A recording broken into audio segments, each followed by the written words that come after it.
I was born in 1988 into a world that feels increasingly alien and foreign as time goes on. Every generation's got to go through it, I suppose, and at 35, I'm already deep into my back in my day, this used to be all orange groves era. The amount of change is so total, so overwhelming, that it becomes necessary to track individual things across time instead of trying to discuss the whole.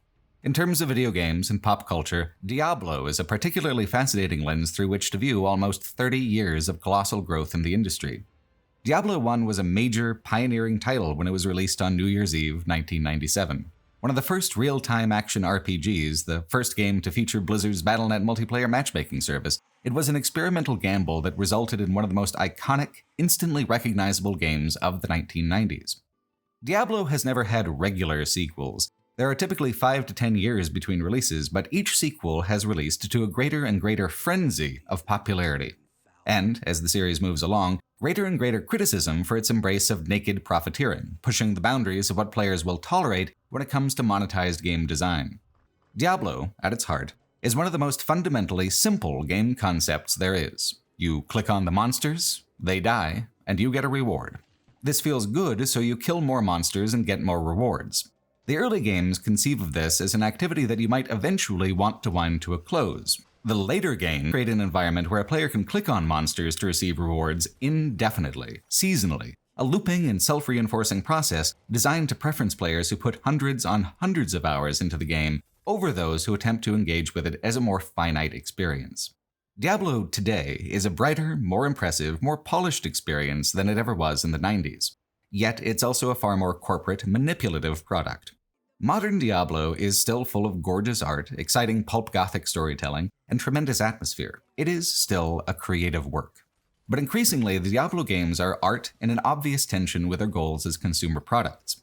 Between 1997 and 2024, clicking on monsters has become big business. People around the world will collectively pay millions, even billions of cumulative dollars to click on monsters. And they have choice. Why would a given customer click on your monsters, particularly? What can be done to keep these customers focused on you, your product, at the expense of other products and experiences? How can the moldering corpse of B.F. Skinner be reanimated and made to dance to the tune of modern e-commerce? Is the person who buys your game an audience or a customer? Are they a rational being or a trainable animal? What is the line between gaming as I would define it and gaming as the state of Nevada would define it? 27 years shouldn't feel like such an extremely long, impossibly distant time ago, yet within that time, the world of the internet grew up from a chaotically creative frontier into a stratified world of cash shops and infinite content. Gaming changed that way. Diablo changed that way. Back in my day, as a kid in front of a heavy wood and glass cathode ray television, there was a commercial for a candy called Tootsie Pops, where a wise cartoon owl would challenge young scholars and woodland creatures to answer an important question. How many licks does it take to get to the center of a Tootsie Pop? The commercials made it so the question was rhetorical, existential. The candy was just too damn delicious and long-lasting. The end of every commercial was the owl saying, "The world may never know." Of course, scholars who aren't owls in the pocket of big candy took issue with this, and 4 universities have done actual studies on the matter. It's around 200 licks. Pretty reasonable, not a mystery. Fuck you, wise owl. Truth, however, is not a large concern when it comes to selling candy. You have something that's simple, cheap, and kind of effortlessly tasty. It sells itself. So you need, as a business, to go one step beyond. It isn't just tasty. It satisfies. It compels. If it actually solved your hunger, you wouldn't need to buy one again, so the product lodges itself in between hunger and satisfaction, creating a treadmill, a recursive loop. Keep focused on the candy. Keep licking. Always receive satisfaction, never actually become satisfied. In trying to make sense of Diablo as a franchise, I can't escape this image of the wise old owl for Tootsie Pops. I have played, throughout my life, well over 1,000 hours of cumulative monster clicking in Diablo. I have beaten the games, but not all the ways they can be beaten, and I'm sure there are plenty who will say I didn't engage with them correctly or even at all, despite this massive, absurd time investment. Where does it end?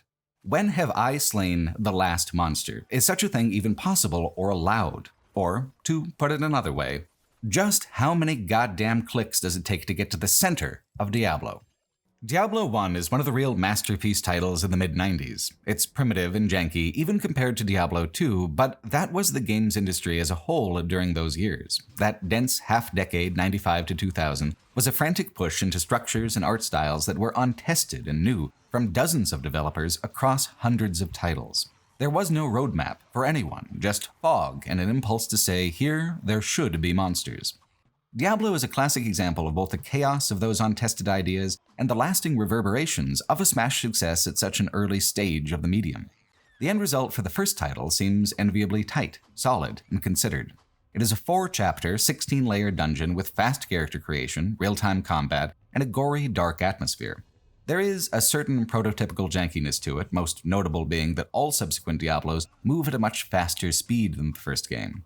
Your character walks slowly, often hits slowly, and movement is sometimes awkward or uncoordinated across the grid-driven playspace. The decision to even make the game real-time came late in the process. Blizzard, at that time, had just released the original Warcraft. It acquired a studio called Condor to be renamed Blizzard North, and it was that division that made Diablo. The initial pitch was dark and gothic, but also more traditional, something turn-based. David Brevik, one of the original lead developers, recalls in an article for industry website Game Developer, quote, "Eventually, Blizzard South, they approached us and said, well, we'd really like to make this a real-time game, and I voted no, but everyone else voted yes, so I guess we can do this," end quote. In an IGN Diablo retrospective, Brevik elaborates a little more, saying, quote, "I remember it like it was yesterday, the moment that we made it real-time instead of turn-based. It was a big debate in the office for quite a while. I resisted it. I didn't want to make it real-time. I really loved the tension and the permadeath and things like that. Games like Rogue and NetHack. Stuff like, oh my god, I've got a little bit of health, I've got to make this decision, what am I going to do?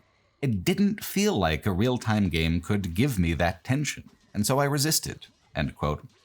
This perspective really fascinates me because it illuminates how basic assumptions about video games can shift over time. In the modern era, the idea that real-time games can create tension and agonizing tactical choice better than turn-based games is essentially a given.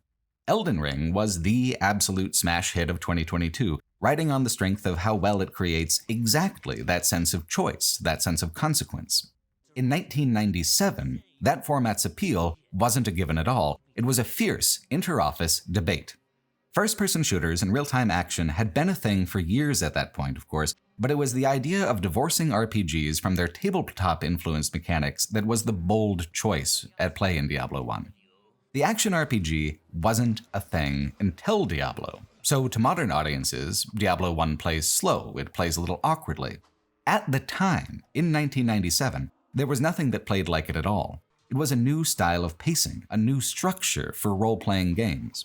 Although role-playing is a bit of a stretch, you choose warrior, rogue, or wizard, and then you level your stats. There is no narrative choice, no character building that isn't numerical. It's a dungeon crawl, which is ultimately one of the most traditional tabletop RPG structures. Today, the focus of something like D&D is much more about the imaginative aspects, the performative aspects. 90s D&D, AD&D, hewed closer to its name: dungeon crawling, monster hunting, complicated rules to facilitate each. Diablo, comparatively, not only moves lightning fast with real-time combat, it does so without needing so complicated a rule set as AD&D had, at least not a visible one. The visual representation on top of a functional grid, the incorporation of all the numbers and dice rolling into a single click, the use of sound cues and visual cues to represent threat and combat opportunity instead of any spoken or written scene setting. Diablo is one of the earliest games that comes from the background of tabletop RPGs to fully embrace the possibilities of video games as a medium separate from tabletop role-playing games in terms of replacing, adapting, and hiding those complicated systems. The numbers matter, the dice rolls matter. It's just that these things are no longer the game. Instead of being measured in turns, the game is measured in sweaty, nervous seconds of clicking and clicking until your finger feels like it's made of clay. If it was only the real-time element, Diablo would not have made the impact that it did on pop culture in general. Technical innovations are impressive, but if that was all it took, why wasn't the Crysis franchise an all-time great among the FPS pantheon? What is pioneering is not necessarily what comes to define the thing that it pioneers. Diablo 1 not only established the format of the action RPG, it established the entire mood and rhythm of it, and it was only able to do that by pairing all of its technological innovations with equally compelling artwork. Brevik stated in the game developer piece that he was inspired by a fighting game called Primal Rage, which had a stop-motion claymation art style, which made it stand out from any fighting game like it at the time. Well, that and the dinosaurs. Diablo's art style turned out much different than Primal Rage, but still held on to the look of painted figures, a tactile arts and crafts kind of vibe. Warcraft had a similarly hand-drawn look to it, the beginnings of the Blizzard house style of fantasy art. Diablo, though, veered into much darker, moodier territory than Warcraft did. It's a gorier title, more visceral, deliberately skewing towards gothic fantasy in contrast to Warcraft's pulp fantasy. It isn't just the intention here that's so masterful, it's the execution of that darker mood as well. Diablo's dungeons are assembled by the game itself, randomly from template pieces. Each piece of the given template is given a ton of attention and detail, from tumble-down bricks to thick wooden doors to modular quest-specific rooms that bolt on to the larger dungeon structure. The random arrangements seldom make sense. This nonsense, however, contributes heavily to the atmosphere of horror. It's hostile architecture, magical architecture, made for no one, filled with death. Escalating downwards from tombs to earthen catacombs to caves to a fragment of hell itself. The nonsense makes more sense the deeper a player gets, the more surreal the environments become. The monsters themselves, with their slightly puppet-like aesthetics, are much more detailed than any true 3D model of the era would have been. In 1999, there was a Diablo knockoff called Darkstone, which was, in some ways, much more ambitious than the original Diablo, but its true 3D art style was forgettable and generic. It made no impact whatsoever and is largely forgotten today. It wasn't until 2002's Dungeon Siege that a 3D Diablo clone came out with anywhere near the personality of the original Diablo game. The dungeons of Diablo 1 are so menacing and evocative, its monsters are so charismatically nasty, and no playthrough has exactly the same combination of either. Even the equipment is unpredictable. Aside from certain special items, usually obtained as a quest reward, the loot table rolls randomly and assigns certain prefixes or suffixes to an item to give it special magical properties. This is, perhaps, the most significant individual design choice Diablo 1 made, aside from going real-time instead of turn-based. Every interaction in the game has the potential for something special to occur, a major reward, a sudden windfall. This dungeon layer, for example, spawned a library, precious spells and scrolls that might not have even showed up in a different dungeon layout. The game's most absolutely classic quest, the Butcher, was incorporated into my warrior character's playthrough, but the game replaced it with something different when I tried out a rogue. The uncertainty of a given playthrough is a major part of Diablo 1's hook and appeal. Cumulatively, what was so impressive about Diablo in the 90s was that it took full advantage of the possibilities of video games as a medium in every aspect of its production. That randomization would never be so easy and smooth and immediate in a tabletop setting. You'd be rolling 2d10 and consulting an index every couple of minutes at minimum. The game draws the map faster than any pen and graph paper process. The animated models can be more expressive than any pewter and glue Warhammer figurine. The combat happens literally as fast as your finger can click. It's too bad that the generations didn't quite overlap, because I bet telegraph operators would have been fucking outstanding at Diablo games. Little about how slow or awkward the game is compared to modern titles really matters in the face of how fast and how prescient the game was in relation to what had come before on its release. Tremendous, forward-looking structure, gorgeous, timeless visual art, and a sound design that sits at the foundation of every single Diablo game to come after it. The sound of an amulet falling to the floor, the sound of a skeleton being hit with a mace, the sound of gold coins being shaken in a sack, a simple, pleasantly looping guitar melody. Simple things on the surface. Complex enough things, ultimately, to compel millions of players to keep playing the Diablo games, one more monster, one more dungeon, one more sequel at a time. Diablo as a franchise is so much less about reaching an end state and climax than it is in crafting a perpetual flow state, a permanent present tense anchored on either end only by feelings of power ahead and powerlessness behind. No matter what else humans are and can be, we are also weird mammals. Some folks think that that's a diminishing perspective, but I've always found it aspirational. I think it helps frame what a wide world of sports it truly is out there. On the one hand, humans are cumulatively smart enough to coax electricity to move through sand and metal in a way where it can create vivid hallucinations at 60 frames per second, and also cumulatively mammalian enough to where the thing that bonds us to this magical process and keeps us interested is the sound of metal coins clinking together, indicating that we have received a little treat. To be both cunningly complex and also a selfish, silly little goblin creature is the beating heart of the human experience. The contradiction is the joy of life. The Diablo games play on these contradictions in both positive and negative ways across their sequels and iterations. In the first two games, the use of behavioristic design and operant conditioning as part of the gameplay loop feels mostly artful and playful. It's only later, when cash money gets put on the table so often, does the whole thing take a turn. Diablo 1 embraces behaviorism as an almost accidental consequence of good dungeoneering. The sound effects are as good as they are because, especially in the 90s, video games were an extremely mixed medium with strange and fluctuating technical limits. Nothing was realistic in 1997. No game could convincingly approach realism from a visual perspective, and without visual realism, audio realism is muted and dull and pointless. Video games had their own bright, evocative soundscapes, the Nintendo noise in the background of homes in so many movies or shows.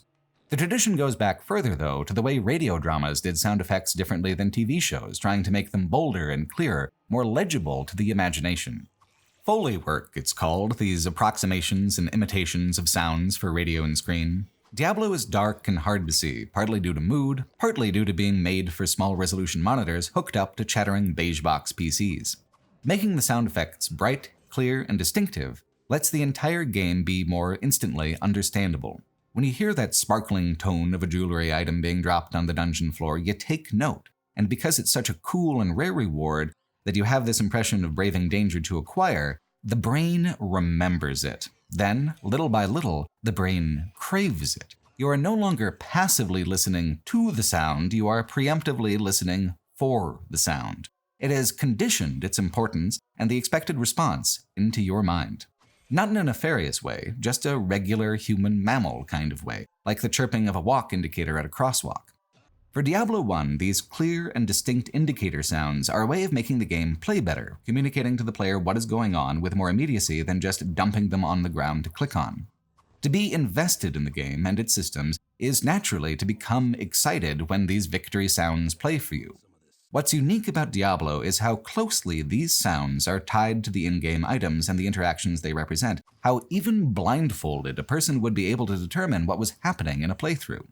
The variations in tone, an extra little flourish for certain heavy and magical items for example, create varying levels of excitement when you hear the victory tone. The soundscape becomes part of the rhythm of play, not just a small part, but as a foundational part of the whole game's basic experience. I think this is why so many of the sound effects from Diablo 1 and 2 carried over across a quarter century of changing development priorities. These sounds become part of what a player craves from a Diablo experience. Without the sound that a player has been conditioned to hear, the brain doesn't so freely dispense those savory victory chemicals. Nintendo games are very clever with creating these consistencies across titles and even decades, the sound of their own coins, all the chomps and cheeps and chirps and drum rolls. Diablo created its own internal language of sound effects and did such a good job the first time that the franchise can never fully move away without sacrificing a core part of its personality. The musical score is particularly incredible. Diablo 1 and 2 have the best soundtracks out of all of them. Everyone talks about it, particularly the main track, Tristram, that plays while in the town of the same name. It is impossible not to talk about it. It's one of the best there ever was. Like the rest of the game, it wasn't necessarily meant to be a major classic or a hugely pioneering work, it was just the art that felt right at the time. In a 2017 interview with the website Dread Central, composer Matt Wellman is asked, quote, "Did you ever expect that theme to have such an impact on not only the gamer community, but also the music community as a whole?" End quote, and he responds, quote, "No, we had no idea that Diablo would take off quite in the way that it did, in terms of the soundtrack or the game as a whole. In retrospect, I can see why it was so successful in terms of our timing on the platforms we were on and the state of gaming and the fantasy genre in general at the time, but as a group of kids still in their 20s, we didn't, as a development crew, expect the reception to be quite as big as it was. I think the main thing I was hoping to get was the medieval vibe that the best folk rock of the early 70s had, like on Led Zeppelin 3 and 4. That and some Latin American influences all had a role.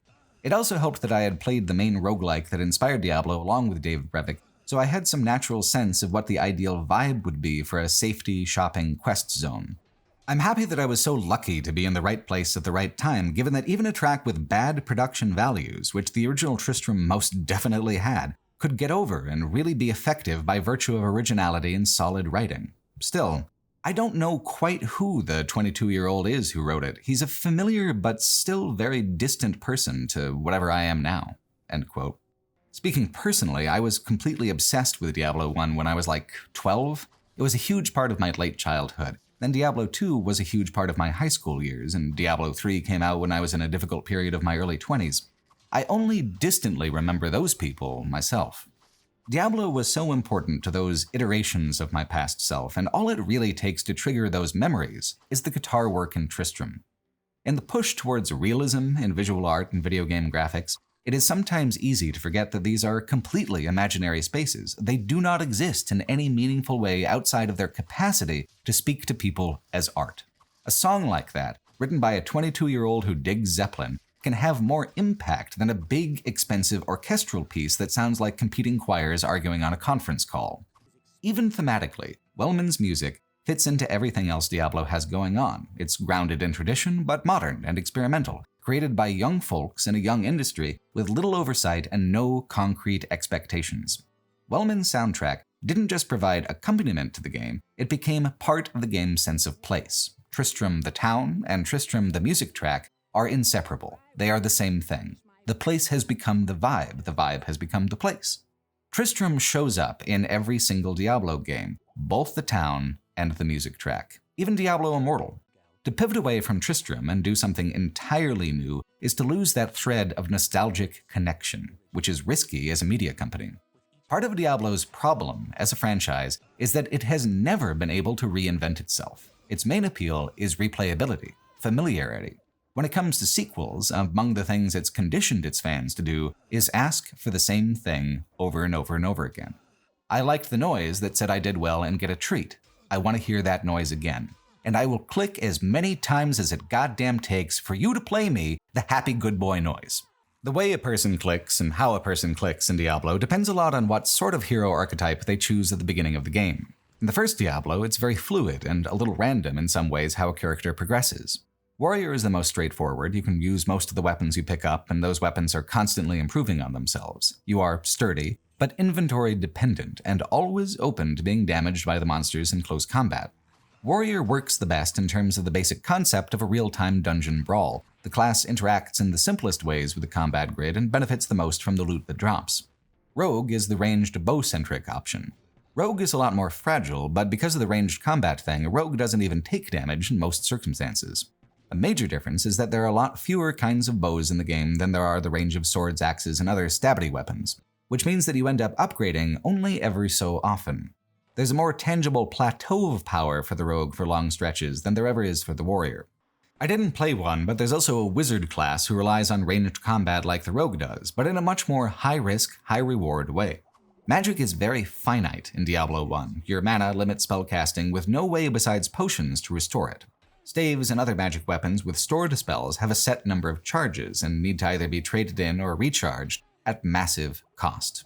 Ranged combat with a rogue is simple, arrows are free, and not dependent on resource management, but spellcasting in the game adds a huge layer of complexity to the ranged combat idea. Your class determines maximum stats, like the wizard can never be as strong or as durable as the warrior, and the warrior can never have a mana pool that's very large, but spellcasting itself as a gameplay tool is universal between characters. If you invest in the stats to use magic, it can be added as a tactical component to any build. The spells you find in the dungeon and at the Merchant Witch Adria are randomized. You can't control exactly how the build goes, even as a wizard class. You just gotta fight through it, make do, and cross your fingers. That kind of risky randomization extends to a cool mechanic called shrines. Shrines can have beneficial or negative effects, either affecting you momentarily within the level or permanently altering your character sheet in some way. Because there are sometimes big consequences for interacting with a shrine, it became common advice among players not to interact with them if you don't know what their name indicates that they'll do. To me, that takes the fun out of it. It's a gamble. Shrines are like little side bets in the broader hand being dealt by the game. The fact that they can hinder you just makes them spicy. It makes using a shrine feel genuinely tense. Because mana is limited and spellcasting is finite, using magic feels special, tricksy, a genuine money-on-the-table kind of way to interact with the game. Augmenting a warrior with a few key spells can really change the whole trajectory of a playthrough. Without finding Firewall and then upgrading it by being lucky by finding even more Firewall tomes, I would have been totally screwed in a lot of the later dungeon maps. But with Firewall, suddenly I had a way of controlling the battlefield, segmenting it, dividing it between monsters I could deal with in one go and monsters that were too many. Saving mana for the town portal or sacrificing precious inventory space for town portal scrolls, also a cool risk-reward choice. Diablo 1's character classes are less absolute than they became later on in Diablo 3, for instance, and act mostly as statements of intent, which then fracture and mutate depending on how the random loot of the dungeon progression goes. It makes new playthroughs seem very exciting. It makes the progression of each character feel personal. Diablo 1's story is much simpler than the giant heaps of lore to come later, but the story that matters most to every Diablo game is established here in the original: the path to power. The feeling of authorship over your character, where their build and their inventory is directly tied to your choices, your courage, and a healthy dose of random chance to make the journey seem authentic instead of predestined. Getting powerful equipment tied directly to the game's very few quests further deepens the weight of player choice, where the highest peaks of power are narrative instead of mechanical, emergent, or random. Your inventory becomes a series of trophies, both victories over the plot and high rolls on the loot table. That's the story. Rags to riches. Glittering, sharp riches that allow you to lay waste to your opponents and fulfill your role in the narrative of demons and devils. It's not much of a role, at least not yet, but it wouldn't really be an RPG without one. Diablo 1's lore has been more or less completely reconstructed into something that can accommodate the weight of all the world building yet to come. The first Diablo isn't even available on Blizzard's own storefront. They kicked it over to Good Old Games in the GOG Galaxy. Diablo 1 is a relatively self-contained experience. That has a lot to do with it. It has a clear ending point, although it was one of the early games to embrace the idea of a New Game Plus and allow for replaying the story at higher difficulties for greater rewards using an existing character that has already completed the campaign once. The lore was not originally meant to contain tomes of errata, side characters, and world history from which the franchise could infinitely expand. The lore was meant to deepen the atmosphere on the plot's journey from point A to point B within this one self-contained title. So what's there is kind of scattershot, a little inconsistent. What's interesting about the almost total retcon of the plot elements of the first game is that, so hungry for content as the franchise is, none of those elements were left behind or cut from the later games. Everything in Diablo 1 echoes outwards, all the way through to Diablo 4. All the retroactive edits relate to expanding the story, adding heaps and heaps and heaps of detail, where before there was just evocative suggestion found in scattered books and scrolls, mentioned in passing by NPCs and snippets of conversation. All NPCs in Tristram will have a unique comment on any given quest, although for many of them it's some variation of, "Sounds bad, man, good luck with that." For modern Blizzard, the franchise begins at Diablo 2. That's the earliest title where the lore is compatible and the gameplay feels comparable to the modern experience. But none of the games can seem to let go of this initial adventure's importance in establishing the world itself, its atmosphere, its tone. Diablo 1 introduces Deckard Cain, the Haradrim scholar who identifies your items and gives you lessons on the world's mythology. Voiced by Michael Gough, this character's vibe and presence became so important that he reprises his role as mentor and guide in Diablo 2, Diablo 3, and Diablo Immortal. Gough's performance became part of the consistent soundscape of Diablo, just like the noises of gems and coins and fireballs. Other NPCs got less, like Wirt the Orphan Gambler, who can sometimes sell you amazing items, but mostly taunts you with garbage. His peg leg is a reference in later titles, and all that really remains of him. The witch Adria, on the other hand, is completely ignored by Diablo 2, only to bounce back as one of the main characters of Diablo 3, retroactively rewritten as having had a secret child with your hero character in Diablo 1. Well, perhaps not your hero character, but the warrior PC, who was not only determined to be the canonical hero, but also an actual character named Aiden later on, who is also the son of the king and kind of a big deal. These retroactive details become so important to the story that going back to the original and having none of it come up at all is perhaps kind of jarring for modern players. So the original game is decoupled from the modern franchise, sold on a different platform, de-emphasized and overwritten. which is too bad. Having no idea how much lore and storytelling bloat it would have to later support is a strength, not a weakness. Diablo 1's narrative is lean, complete, so lean, in fact, that the Hellfire expansion pack was released largely without the consent or support of anyone who worked on the original game. The expansion pack Hellfire is a completely superfluous element on top of Diablo 1. You don't need to play it. What it offers is tangential, both mechanically and narratively. Because Blizzard felt that Hellfire was such a balancing nightmare, they even outright refused to allow the expansion to be multiplayer, restricting it to a single-player campaign. Even in 1997, the Battle.net multiplayer service was a huge part of why people played Diablo. What was an exciting adventure for one was even more exciting for 2 to 4 players at a time, much more so even because of the novelty of online matchmaking at the time. Those services, so absolutely standard today, were brand new and highly volatile back in 1997. In 2018, Polygon released a fantastic post-mortem about the production of Hellfire, written by David Craddock. Craddock's piece is so comprehensive as to basically replace anything I might have to say personally about that history. The story is tremendous, well worth the time if you want to hear the larger version. Even in brief, the whole episode is fascinating. Blizzard as a company didn't used to be such a big name as it is now, nor was it always coupled with Activision. Sierra Online used to be Blizzard's business overlord. Feeling like there was money to be made that Diablo 1 wasn't already making, Hellfire represents the franchise's first ever corporate cash grab. Against the wishes of Blizzard, Sierra Online had another developer called Synergistic Software create follow-up content to keep Diablo fresh on the market for a longer period of time. The name is kind of ironic because the new content has no synergy with the old. It sticks out quite noticeably in terms of art quality and art style.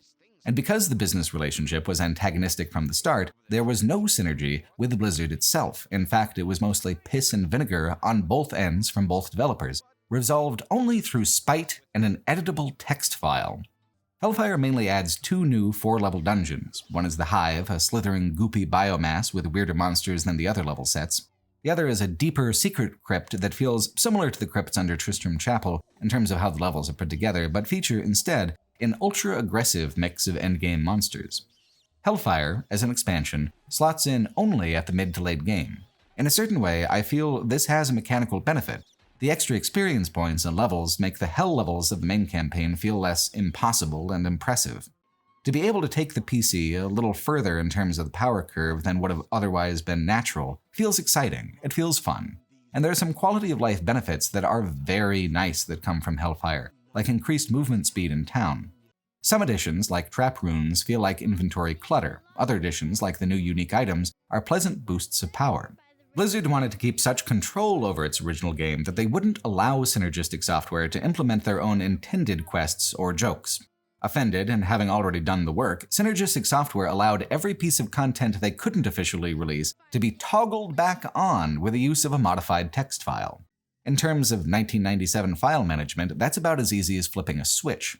The most offensive thing to Blizzard was the fact that this toggle could toggle on multiplayer connectivity as well. Hellfire's odd balance changes were no longer in isolation. The retribution from Blizzard was so severe that it destroyed Synergistic Software as a company. Polygon quotes David Brevik, remembering, quote, "We tried talking back and forth, Synergistic and Blizzard. Those conversations were pretty heated. I was pretty young and cocky, so I'm sure they weren't easy conversations, especially because the head of Synergistic had been in the industry much longer than I had, so maybe I wasn't as respectful as I should have been. When they finally agreed to take things out, they didn't follow through, and the situation got pretty ugly. There were lost jobs. It was not a fun time for anybody. It was frustrating for us that Diablo was RIP, and they did whatever they wanted to. In the end, we didn't have final say or creative control, and at the same time it was sad because those guys at Synergistic were really passionate about it. It's just that we never saw eye to eye. It just didn't go right." End quote. In places, that passion comes through. There were things that were oddly prescient, things that were useful. Being healed immediately on talking to the healer, for instance, or foreseeing the utility for a barbarian class and a monk class. Or little things, like how it references a long-running joke about a secret cow level. There is no cow level in Diablo 1. Hellfire adds a secret cow man, replacing a farmer with a guy in a cow costume who awards you the bovine plate. The cow level thing continues as a joke in game after game, and Hellfire was the first to clock how memeified that whole business would become. The problem is that the dungeons have almost no unique named enemies and hardly any quests at all. They give below-average loot for above-average boredom. The opening cinematic for Hellfire is cheesy, basic, and adds nothing to the atmosphere. I enjoyed playing Hellfire because I never got the chance as a kid, and it felt like some kind of resolution on that. But as a critic, I have to say that I side with Blizzard. Passionate as it may have been, prescient as it was in places, it adds unbalanced weight to a thing that was sleek and aerodynamic as it was. Its art feels rushed, its ideas feel tangential. Like if you're playing D&D and your dungeon master says, "I got a lot to do, but this is Ted, my brother-in-law, he's gonna take care of you guys." Didn't have time to tell him what's going on, but he has seen Crawl, so have fun.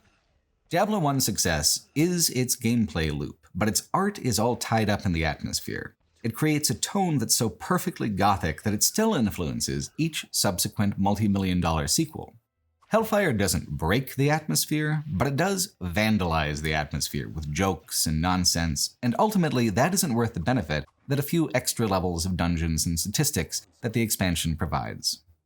What's most surprising about the tight, dense structure of the original game is how it actually feels like a complete adventure, one more narratively and dramatically robust than a simple 16 levels of dungeon would suggest.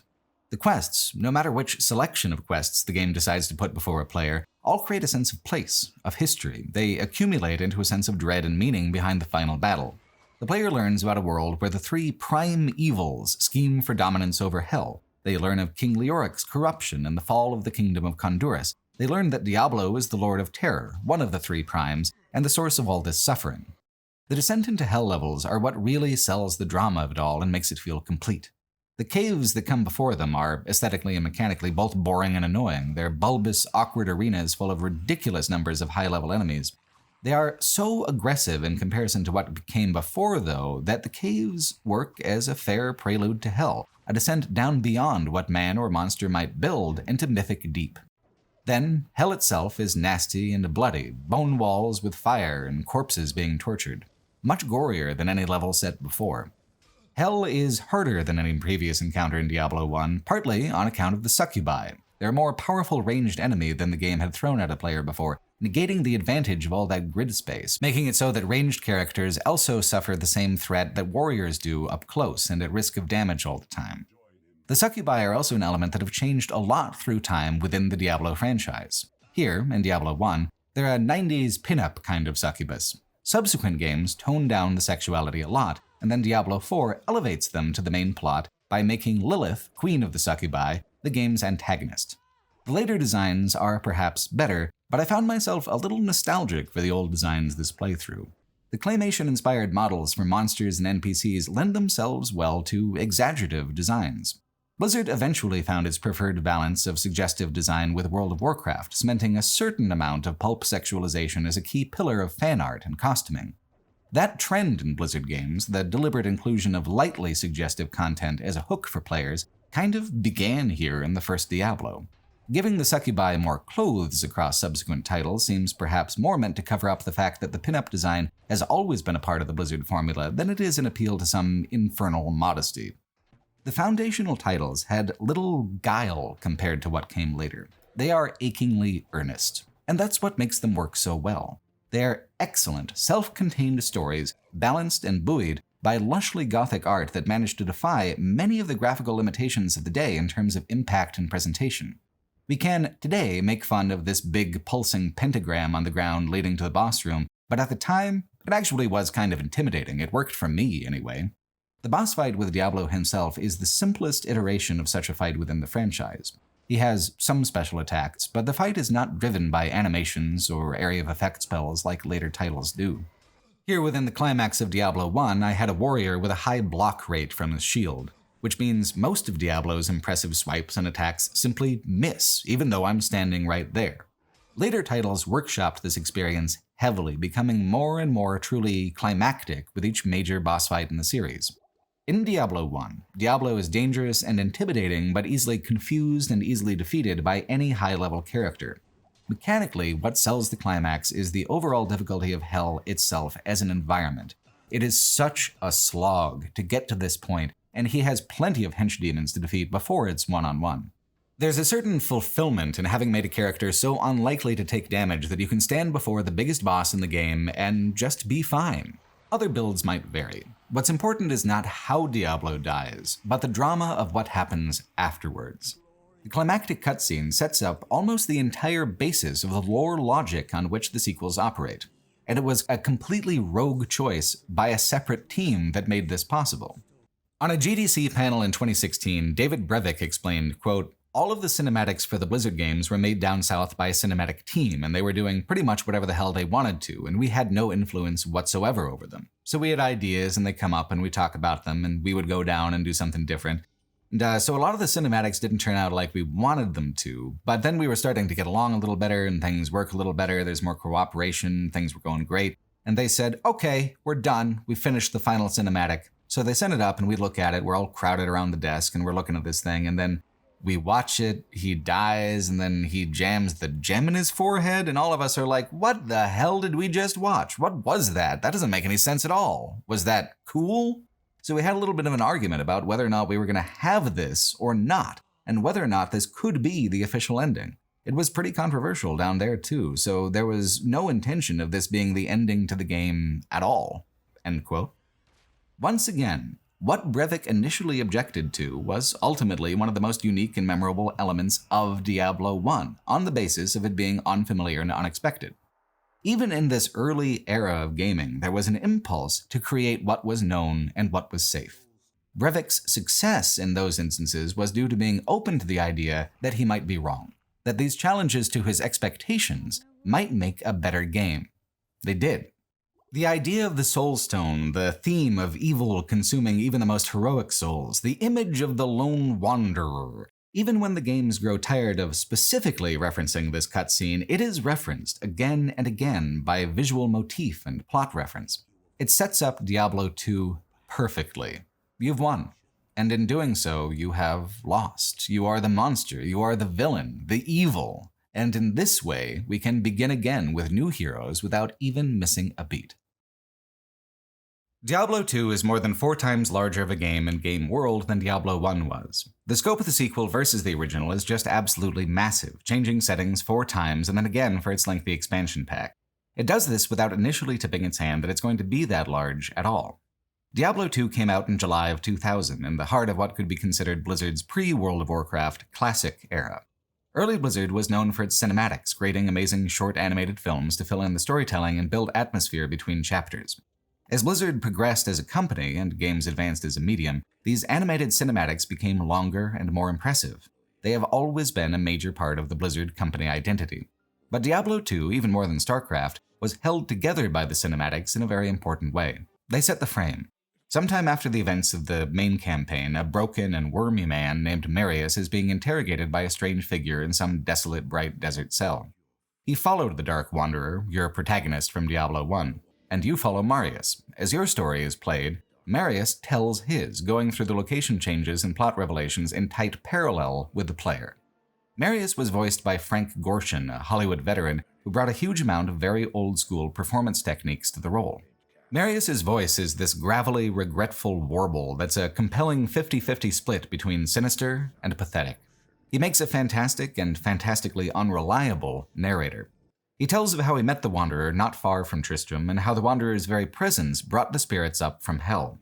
Once you've chosen your class and begin the game following Marius, you begin in an encampment of the Sisters of the Sightless Eye, the rogues from which the Diablo 1 class is derived. The encampment is smaller than the Tristram map from the original game. There are fewer important NPCs. This matters little for the sense of scale, because there is no separation between the town and the world. Diablo 2 incorporates both dungeons and countryside into the same continuous overworld map. This was not, in itself, a new concept in gaming, but the way an early open world was incorporated into Diablo 2, into its randomized map templates, its long loot tables, and weighty bestiary, this was new, this was fresh. It was an open world, yes, but it was remixed freshly each time. It was never truly knowable beyond the repeating elements. The maps were surprisingly large, too. It's a good half an hour per open area if you're being thorough. All of this combined created a beginning that was exciting, moody, and extremely unique to the established elements of Diablo. The world felt solid and actual. It was fully explorable without so much obvious artifice. The lore was immediately expanded using familiar, iconic elements as a toolset. These familiar threads helped stabilize the sense of consistency, while the game completely reinvented how it conceives of character class and character progression. The most major change is that magic is no longer universal. The opposite, in fact. Each character class has its own set of abilities arrayed across 3 different branches of a skill tree, and no one character will ever acquire even close to all of these abilities on a given playthrough. It's entirely possible to progress deep into Diablo 2 and find that you've made all poor choices, becoming wildly outclassed by the late-game enemies. Where it used to be that the definitions between classes and playstyles were soft, malleable, with multi-classing going on in a casual but constant way, now all of those approaches have been broken down by category and made mutually exclusive. The roles were split into 2 in most cases. Warrior became Paladin or Barbarian, one of them a 2-handed weapon, high offense, melee-focused character, and the other a high defense, spellcasting hybrid. Wizard has become Sorceress, focusing on elemental magic, and also Necromancer, with an emphasis on an army of summoned creatures. Rogue became Amazon, another ranged weapon specialist, but now with the added wrinkle of having to do ammunition management for real, and also Assassin, a tricksy trap specialist. Within each of these general guidelines are hundreds of different internal variations which emphasize different skills or try to create powerful synergies between the skills. Importantly, a single playthrough only gives you around 24 to 28 skill points to use. Many of these skills only become endgame compatible investing 6 points or more into them. So it's not just a player only uses some skills in Diablo 2, it's more a player must refrain from investing in anything not strictly critical to their build, ignoring 80 to 90% of possible options. It's not really true to say that Diablo 2 is a difficult game, although it does have difficulty spikes. You click on the monsters, and now you also use your skills on the monsters. Diablo 2 only offers one single opportunity to refund and reallocate points during a playthrough. If your output numbers fall too low below the health and damage thresholds of the enemies you're fighting, it becomes hard to progress. It's a numbers balancing problem though, not a player's skill problem necessarily. But because there is no recourse for a poorly budgeted and balanced character sheet, these mistakes can still create very unpleasant speed bumps and soft lock conditions within the game. Diablo 3 and Diablo Immortal address this by eliminating the element of choice entirely. All players of a given class receive the same skills and skill upgrades at the same rate, though they can pivot between active skills at any time. Diablo 4 revisited the idea of having different builds, but made it so a player could always choose again for a very cheap fee. Only Diablo 2 has such a harsh, punitive progression system. It isn't so harsh that a player can't experiment, though. I was able to pivot late in the game from fire to cold damage auras as I went into Hell in the game's 4th act, a necessary shift to accommodate the need for crowd control over the many, many clusters of powerful demons. My build wasn't made using a guide, and I'm sure it's not very optimized, but I did choose early on to focus on offensive auras and stick to it. Folks have always felt I had an offensive aura anyway, it felt natural. The Paladin is much more dynamic and interesting to play than the first game's Warrior was, even though they occupy the same range of action within the game world. Creating more defined, complex channels for different modes of gameplay through different character classes was the better choice for Diablo as a franchise. The inherent replayability is made more compelling through such distinct variations in play rhythm and inventory dependence.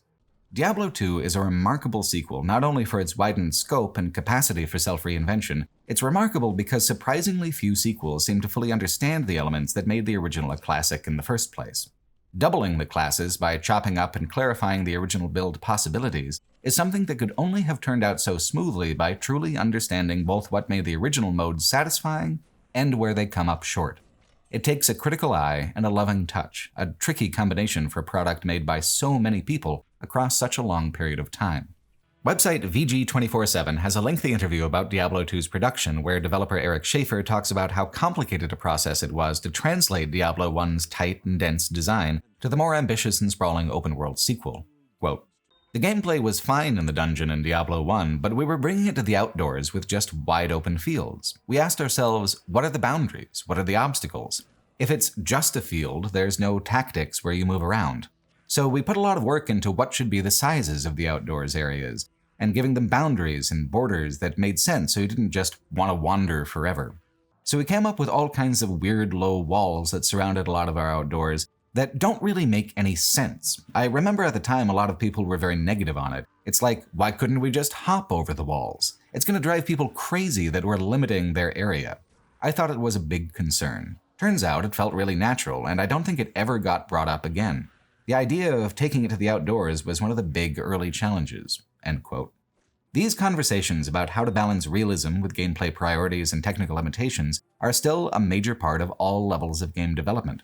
Just because you can make something perfectly realistic doesn't mean you should, because it might not be legible to the player. They might not be able to figure out what's interactive or important.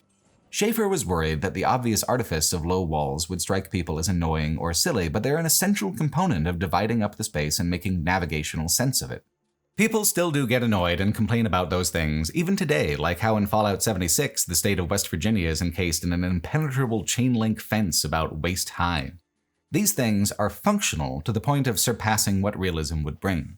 A player needs to know what is and isn't possible within a game space, and the more visually clear and consistent that language of possibility is, the more invested a player can become by virtue of being able to very quickly read a landscape or a gameplay scenario. Diablo 1's soundscape contributed to its immediate legibility, and now so does Diablo 2's landscape. Contributing also to the sense of a true open world and further rewarding player curiosity are the many optional dungeons. They're often pretty short, rarely taking more than 10 or 15 minutes, which makes the glittering prize room of magic treasure chests at the end of them even more exciting. The loot is random, sure, but the game is rolling on that loot table with extreme frequency. It gets to the point where it isn't even worth picking up non-magical items even to sell. These dungeons are smaller than any given dungeon layer in Diablo 1, plus you move and act so much quicker as a character on the screen. The pace of the game is extremely fast from the very beginning, and your rewards begin to accumulate with an extremely satisfying swiftness. It's unusual to go an hour into the game before getting your first yellow-coded rare item, and once that threshold is passed, it's rarely more than 10 minutes before the next really good thing. Diablo 2 was where Blizzard's system for organizing loot rarity based on font color really came into being, creating more tiers and more feedback than Diablo 1 had. Items are now blue for uncommon magic, yellow for rare, bronze for unique, gray for socketed items where gems can be slotted to create your own custom bonus, and green for set items that are so rare and become even more powerful when the set is collected. World of Warcraft expanded this system much further, and other games have mixed it up to avoid copying World of Warcraft's color patterns exactly, but it is fair to say that the colored font rarity indicator is now a completely ubiquitous element of game design. Any MMO, most open-world games, the entire Borderlands franchise, they all have it. It had to have begun somewhere, and it essentially began here, which is quite a legacy. What's actually at play here with the colored font system is a deeper layer of operant conditioning. We have a robust system of audio reward cues. Now we have a robust system of visual reward cues. So players crave these rewards, and the likeliest source is bosses. Bosses are at the end of every dungeon, scattered across every field map, hidden down corridors where they've been randomly placed by the dungeon generator. Curiosity and hunger become intertwined. Exploitation and reward become interchangeable. Diablo 2 is a scavenger hunt for things you don't yet know you need or want. Diablo 2 is a game played on the animal level a little more than Diablo 1 was. Some folks go through the entire thing without listening to a single line of dialogue. They just click and loot and click and loot and then loop and loot again and again on high difficulty New Game Plus. Which is a little bit of a shame, because what's painted over the basic gameplay loop is a hell of an adventure. It is paint, though. It is art on top of what is actually functional, what holds the thing together. The canvas of Diablo 2 is nothing more or less than behaviorism itself. A book by Lauren Slater called Opening Skinner's Box: Great Psychological Experiments of the 20th Century begins with an in-depth profile on him and his work that kind of forever changed how I thought about video games. She begins by giving a basic rundown on behaviorism, which I've tried to condense down here even more. Have you heard about the old experiment where a dog would salivate when a bell is rung because it means that it's time for food? Slater writes, quote, Pavlov discovered what is called classical conditioning. That simply means that a person can take a pre-existing animal reflex, like blinking or being startled or salivating, and condition it so it occurs in response to a new stimulus. End quote. Skinner's advancement on the idea, operant conditioning, is the idea that brand new behaviors and ways of being can be taught and then reinforced through positive and negative stimulus. Quote, would it be possible to take a completely random movement, like turning one's head to the right, and reward it consistently so pretty soon the person keeps looking to the right, the operant inscribed? Thus, while Pavlov focused on an animal's behavior in response to a prior stimulus, the bell, Skinner focused on an animal's behavior in response to an after-the-fact consequence, the food. The reinforcement contingencies change the way in which the animal responds." End quote. All video games, and I mean absolutely every single one, work using this process. No action within a video game is natural. We are not born understanding how a controller is even held. Everything must be learned, and the reason why we enjoy learning these things so much is that video games create a buffet of small imaginary rewards for us to enjoy if we get it right. So literally anyone who is good at a game is operantly conditioned to be that way. You have learned an unnatural behavior which you repeat in certain specific circumstances to achieve a pleasurable result. It feels good to play well, so we play well in order to feel good. This is universal within games. What is not universal, what is kind of special about Diablo as a franchise, is that it applies these theories very nakedly, without hardly any of the narrative disguise that usually makes them invisible. When a person plays Diablo over and over and over, they are not playing to relive a beloved story or interact with a higher moral. They are playing because the game can reliably deliver a rush of dopamine at tantalizingly unpredictable intervals. Of Skinner's operant conditioning boxes, Slater writes, quote, "Using a cumulative recorder attached to his box, Skinner could pictorially plot out just how long it takes to learn a response when it is regularly rewarded and how long it takes to extinguish a response when it is abruptly discontinued. Intuition tells us that random and far-flung rewards would lead to hopelessness and extinction of behavior. They didn't. Skinner discovered that by intermittently rewarding the rats with food, they would continue to press that lever like some sort of sawtoothed junkie, regardless of the outcome. He experimented with what happens when intermittent rewards are given at regular intervals, say every fourth bar press, or at irregular intervals. He found that irregularly rewarded behavior was the hardest of all to eradicate." End quote. So here's something I have never understood about Diablo 2, or games like it. Suppose you want to play the game over and over and over again to farm for set items. Set items, if you get the whole set, are the absolute most powerful things in the game, so it becomes easier to play the game, but at that point there's nothing left to do. You have hit the ceiling. By acquiring the set has become useless to you because now your quest is over and the game is done. How then to explain? Well, set items are the most irregularly dispensed reward that there is in the game. A player knows, statistically, that they will eventually get a set or multiple sets if they just roll the dice enough. But when is enough? How many hours? How many playthroughs? The anticipation of reward becomes the motivating factor. If these set items are so rare, so valuable, and the thrill of getting a good drop feels fantastic even for yellow-coded items, then surely this last and final reward will feel even better. It will feel best. Pragmatically, it makes no real sense. Emotionally, it makes perfect sense.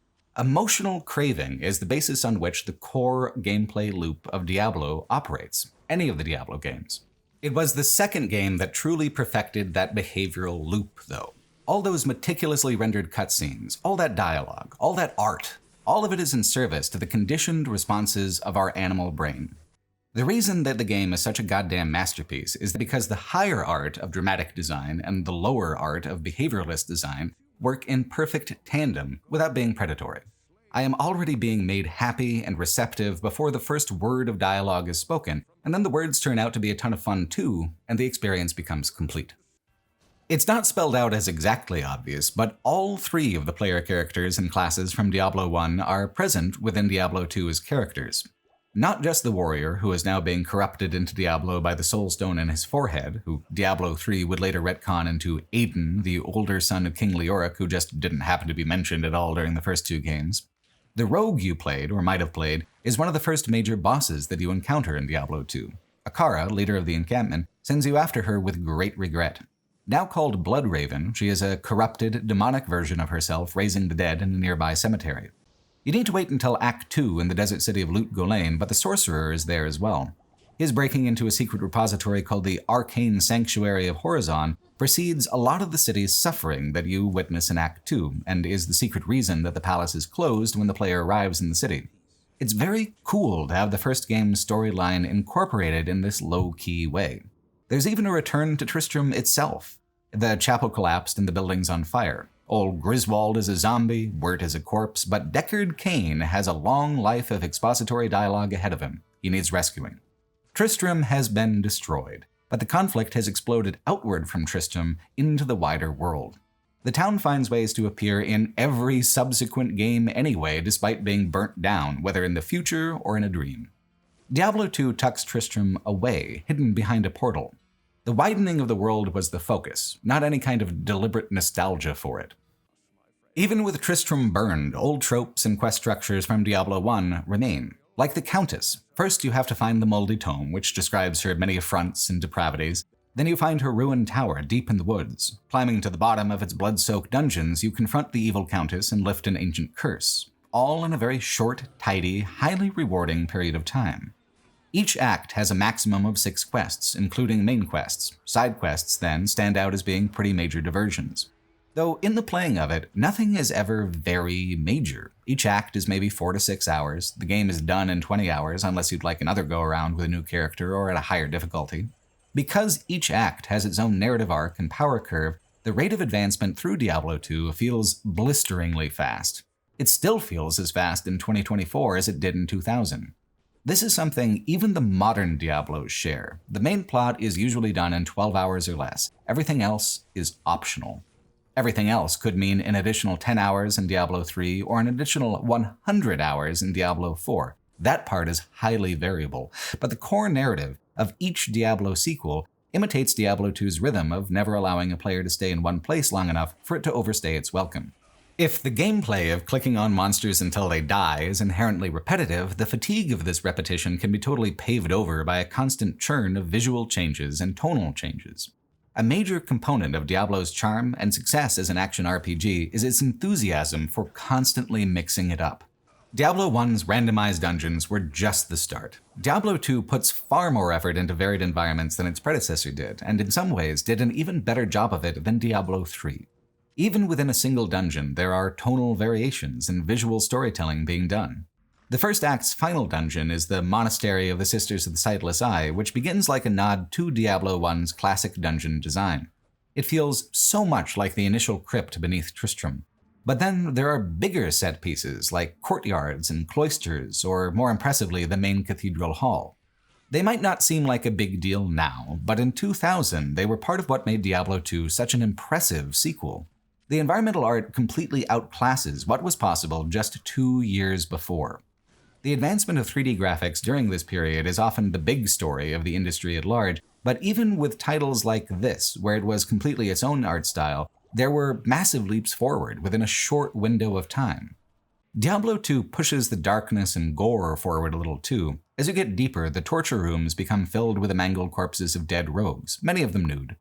This was toned down in the higher resolution version of the game. It's part of the pulp horror, the kind of thing a Clive Barker short story might have, and I think it mostly leans in that direction, but I also appreciate the perspective that sexualizing violence is an uncomfortable creative choice in a lot of contexts. Tonally, there is so much in Diablo from the era of schlocky, sleazy 70s and 80s horror, stuff like Reanimator or Lair of the White Worm. When you pull that thread all the way up through the series, you end up with a balance of pulp and schlock that works gorgeously well, like everything that was done in Diablo 4 with Lilith as a villain. The schlock evolves and resolves with the rest of the games, as the industry evolves. There are parts of Diablo 2 that come off as perhaps excessively grimdark or self-consciously edgy, but the impulse behind these choices to embrace the gothic grotesque is what gives Diablo its force of personality. Act 1 of Diablo 2 is like a self-contained reimagining of what the dungeon structure of Diablo 1 could have looked like. It expands and deepens all of the elements of the original game, from the detail of the wooden doorways to the gore of the vivisected torsos. By accomplishing all this in the first 6 hours of play, there is nothing for the game to do but change it all up again for the second act.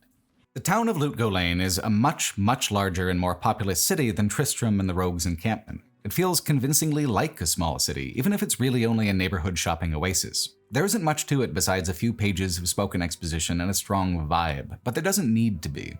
Again, it's about impressions and legibility. Too much time spent exploring the city, too many NPCs to keep track of, this slows down the player's progression through the game. There's an introductory establishing quest in the sewers, and then it's off to the desert with you. By design, the deserts are more confusing and open than previous field maps. They lack the low stone walls that divided the previous act's wilderness into discrete, manageable chunks. Instead, the main way to orient is by finding the barrier cliffs and then working inwards, looking for ruins and landmarks. This is disorienting enough in the daylight, but then a scripted eclipse plunges the desert into darkness. The wide open field, coupled with the narrow field of view, creates a genuinely vulnerable feeling. Plus, the soundtrack. Once again, looping music helps cement the mood and the sense of place. Some of Diablo 2's most memorable tracks are here in the second act, adopting some musical motifs that call back to The Mummy and other Egyptian adventure tales. More percussive, though, more driving and moody. Diablo 2's ability to define a separate, distinct personality despite being constructed from all familiar genre elements is impressive. Moving away from a gothic environment, it creates an equally dark and intimidating world from a sun-bleached template. There are some parts of it that feel irritating or slow. It's a more deliberate scavenger hunt structure, and some of those items are in very deep pits. I suppose it's mostly the worm tunnels I'm getting annoyed about. Wide, empty pathways twisting randomly for level after level. It is so boring as to make Hellfire's layer levels seem impressive by comparison. Most of the temples and ruins of Act 2's dungeons are pretty cool, though. Diablo 2's levels are randomized like Diablo 1's, but the levels are typically smaller and the templates are simpler. The very dense, completely hostile maze design of the first game never truly makes a reappearance within the franchise. Act 2's temples are a series of large arena rooms connected by corridors. They don't have these weird recursive hallways and frequent dead ends that characterize the first game, which helps move things along. There is rarely ever a wrong choice of how to progress. What dead ends there are come at the end of a sequence of rooms, full of rewards. There's no time really spent navigating within Diablo 2. The forward momentum is never really broken, even by the brief backtracking, because of how infrequent that backtracking is. The progression of Act 2 is also fun and distinct from the first act, creating a final temple in a hidden climactic valley of temples. You could optionally play any or all of them. Only a randomized symbol determines which temple holds the true path forward. You enter the valley knowing which is which already. It's only if you're hungry for content or not paying attention that could drive a player off track. You're given a new game mechanic this act as well, the Herodric Cube. It's an item crafting device that lets you combine and refine items like gems. Gems themselves are a new mechanic that allow a player to socket these gems and boost relevant stats. The cube allows a player to use 3 from a lower tier of gem to craft a higher tier of gem. Gems are kind of rare in any form but the lowest tier, and so no single playthrough will have too many big ones. The system is more meant to incentivize and improve the experience of doing multiple playthroughs. The bonuses of lower tier gems are modest, but by the time they're fully upgraded, they can significantly affect the moment-to-moment feel of playing a given character. The expansion also adds runes, which have a much wider range of effect and can be combined in even wilder ways. The runes drop so inconsistently that it takes 2 or 3 playthroughs to even get a foothold on the system. They can also be transformed and upgraded within the Herodric Cube.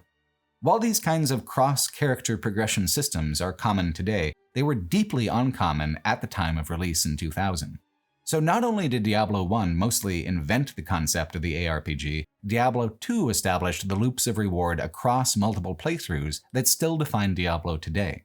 So many of the systems that make Diablo Immortal a predatory cash machine are essentially exaggerated versions of what Diablo 2 pioneered with gems and runes. It's a matter of intention and degrees that makes one thing fun and one thing predatory. Diablo 2 did not intend to monetize the entire experience. After a player has paid for the game and owns it, the intention is simply to deepen the experience of spending a lot of time with the game with these systems. They create flavor, they are not essential, which if you only play through once can be somewhat unimpressive because you only have middling gems and runes which do not express the full potential of those upgrade systems. Same deal with set items. To get a single set item on a single playthrough would be an insane statistical anomaly, if it's even possible at all. Act 1 of Diablo 2 is all about expanding on the first game. The second act is about exploring what's newly possible within the sequel, about establishing new mechanics, establishing a new sense of possibility. The climax is also clever, a bait and switch. You are led to believe that the boss will be Baal, one of the 3 prime evils, but he's already gone. A demon named Duriel is in his place instead. In the tomb is a whole new kind of character who establishes the larger extent of the in-game mythology, Tyrael, an angel. Tyrael becomes equally important as Deckard Cain in the franchise's pantheon of repeating characters. The angel reframes the scope once again. All this chaos has a deep history. There is a war between heaven and hell, and all eyes of each side are on you and what you will do in this moment. Diablo 1 had a sense of larger stakes, but because it ended darkly, nothing was saved and nothing was resolved. Now it's not just one town at risk, it's the world entire, and you must travel that world to save it. Act 3 takes place in a jungle swamp, once home to a beautiful city that has now fallen to demonic influence. All left alive are clustered around some ruined temples down at the docks. It is an even darker mood than the last two acts. You are so close now to the Dark Wanderer. He appears briefly when you arrive. Diablo's influence is strong. He has already won in this place, for the most part, aided by the primeval Mephisto, who was primarily responsible for the city's corruption. The overworld is structured differently to support this climactic escalation. Each wilderness area is structured around a flowing river. At the other end of the river is the Dead City. The city itself is massive, more buildings than the game had clustered together ever before. As a space only for NPCs, it would be way too big, but deciding to do the whole city as a 4-map integrated dungeon, well, that's absolutely genius. Just a jungle is a good amount of environmental difference, but to have the entire design philosophy switch halfway through the act from wilderness to urban density makes the act feel faster moving and more impressive than even the previous one. Mechanically, it's also a major spike in difficulty. There are these flamethrower guys out in the jungle that are just death machines. They're difficult to avoid and massively powerful, though not much of a problem if you're not a melee-focused character, and only a handful actually are. I died often as a paladin in Act 3, where I only died once in each of the previous acts. The mobs of creatures are denser and more overwhelming than they had been before, and this is in preparation of throwing a mob of all bosses at you. Not only do you arrive at the High Council of Travancore, you fight them all at once. The only act where Diablo 2 slows down is the second one. The challenges and the rewards escalate in the third and fourth acts faster and faster until it seems impossible to go further with the format. Then the expansion escalates even further in a new and updated format, where full warfare between man and monster is on the table. The sense of pushing it as far as it can, as fast as it can, is part of what makes Diablo 2 so classic. The loot loop is the primary way a player is rewarded, but the exploration is the main way a player engages with the world. These big wilderness maps are part of the hook, hunting for bosses, hunting for optional dungeons, greedily vacuuming up every available prize and resource. Act 3's quests are its only real weak points. They're not as interesting as the ones in the other acts. Only the Council of Travancore really lands. There's a scavenger hunt for the body parts of an honorable priest who was dismembered for resisting the corruption, which is a cool story beat, but is also structurally identical to the last act's scavenger hunt. Completionist exploration in Act 3 can be a little annoying too, considering how a player needs to backtrack down the other side of the river to fill in the map in a lot of places. Which is ultimately a trivial complaint, because the overall environmental design of Act 3, with the clear goal of following the river and transitioning from wilderness to tight urban neighborhoods, is the strongest in the game. Act 3 also knows when to deliver narratively. The main plot had been dithering around, the main boss had eluded you last act, not this time. This time you fight Mephisto, Lord of Hate, in a gold-plated, blood-soaked dungeon beneath the High Temple. The boss fight is dramatic and difficult, a good mechanical climax, but it's the cinematic chapter break that truly delivers. This is where the Dark Wanderer, your character from the first game, fails and dies for the final time. Diablo literally bubbles up from inside him, consuming and becoming him. All while the music swells and a portal to hell quivers with black muck and tortured souls. For any kind of dark fantasy, this is a tremendous set piece. Any Conan movie back in the day would kill for this kind of production. Even the 2000 release of Diablo 2 was on par with the special effects being done on TV at the time with something like Xena Warrior Princess. It's worth pointing out that the appeal of Diablo 2 was not simply that it was dark fantasy, but that it was uncommonly high-production dark fantasy that actually understood and embraced the most deliciously cheesy of the genre tropes involved. It feels like the fourth act would be a good chance to explore all that, being set in hell itself, but the fourth act ends up being the smallest of all of them, consisting of 3 field maps and a final dungeon. It's full of great ideas that don't get enough time or focus. Even the basic structure of the maps is intriguing. You begin at the Pandemonium Fortress, perched on the edge of hell, a small and ancient refuge from the eternal battlefields. The path to hell is a winding staircase, finally depositing you on the floor of the infernal river. Tyrael, in particular, is wonderfully voiced and full of fascinating exposition during this act about the setting. Paired with Deckard Cain, another exposition machine, The feel of the act is mostly story time with the old men, instead of the kind of major arc that Act 2 presented with Lut Gholein. There are 2 merchant NPCs in the Pandemonium Fortress, but they have no dialogue whatsoever. It seems like this would be the ideal time to have talkative new characters here on the frontier of the game's mythology, but Act 4 is where the developers ran out of time. Diablo 2 was one of the most notorious developer crunches in Blizzard history. David Craddock, who wrote an entire book about the development process and also that Polygon article I quoted earlier, describes a scene where developers were given sleeping bags so that they could work the entire time between waking and sleeping, meals provided, never having to leave the office at all.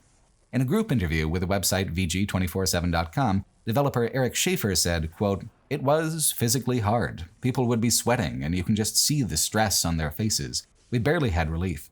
If someone had to take a week off or couldn't stay a few nights, other people would say, well, why aren't those people staying? We've got to stay. And we, as managers, as the people in charge, we didn't have good answers for that. We didn't handle it very well.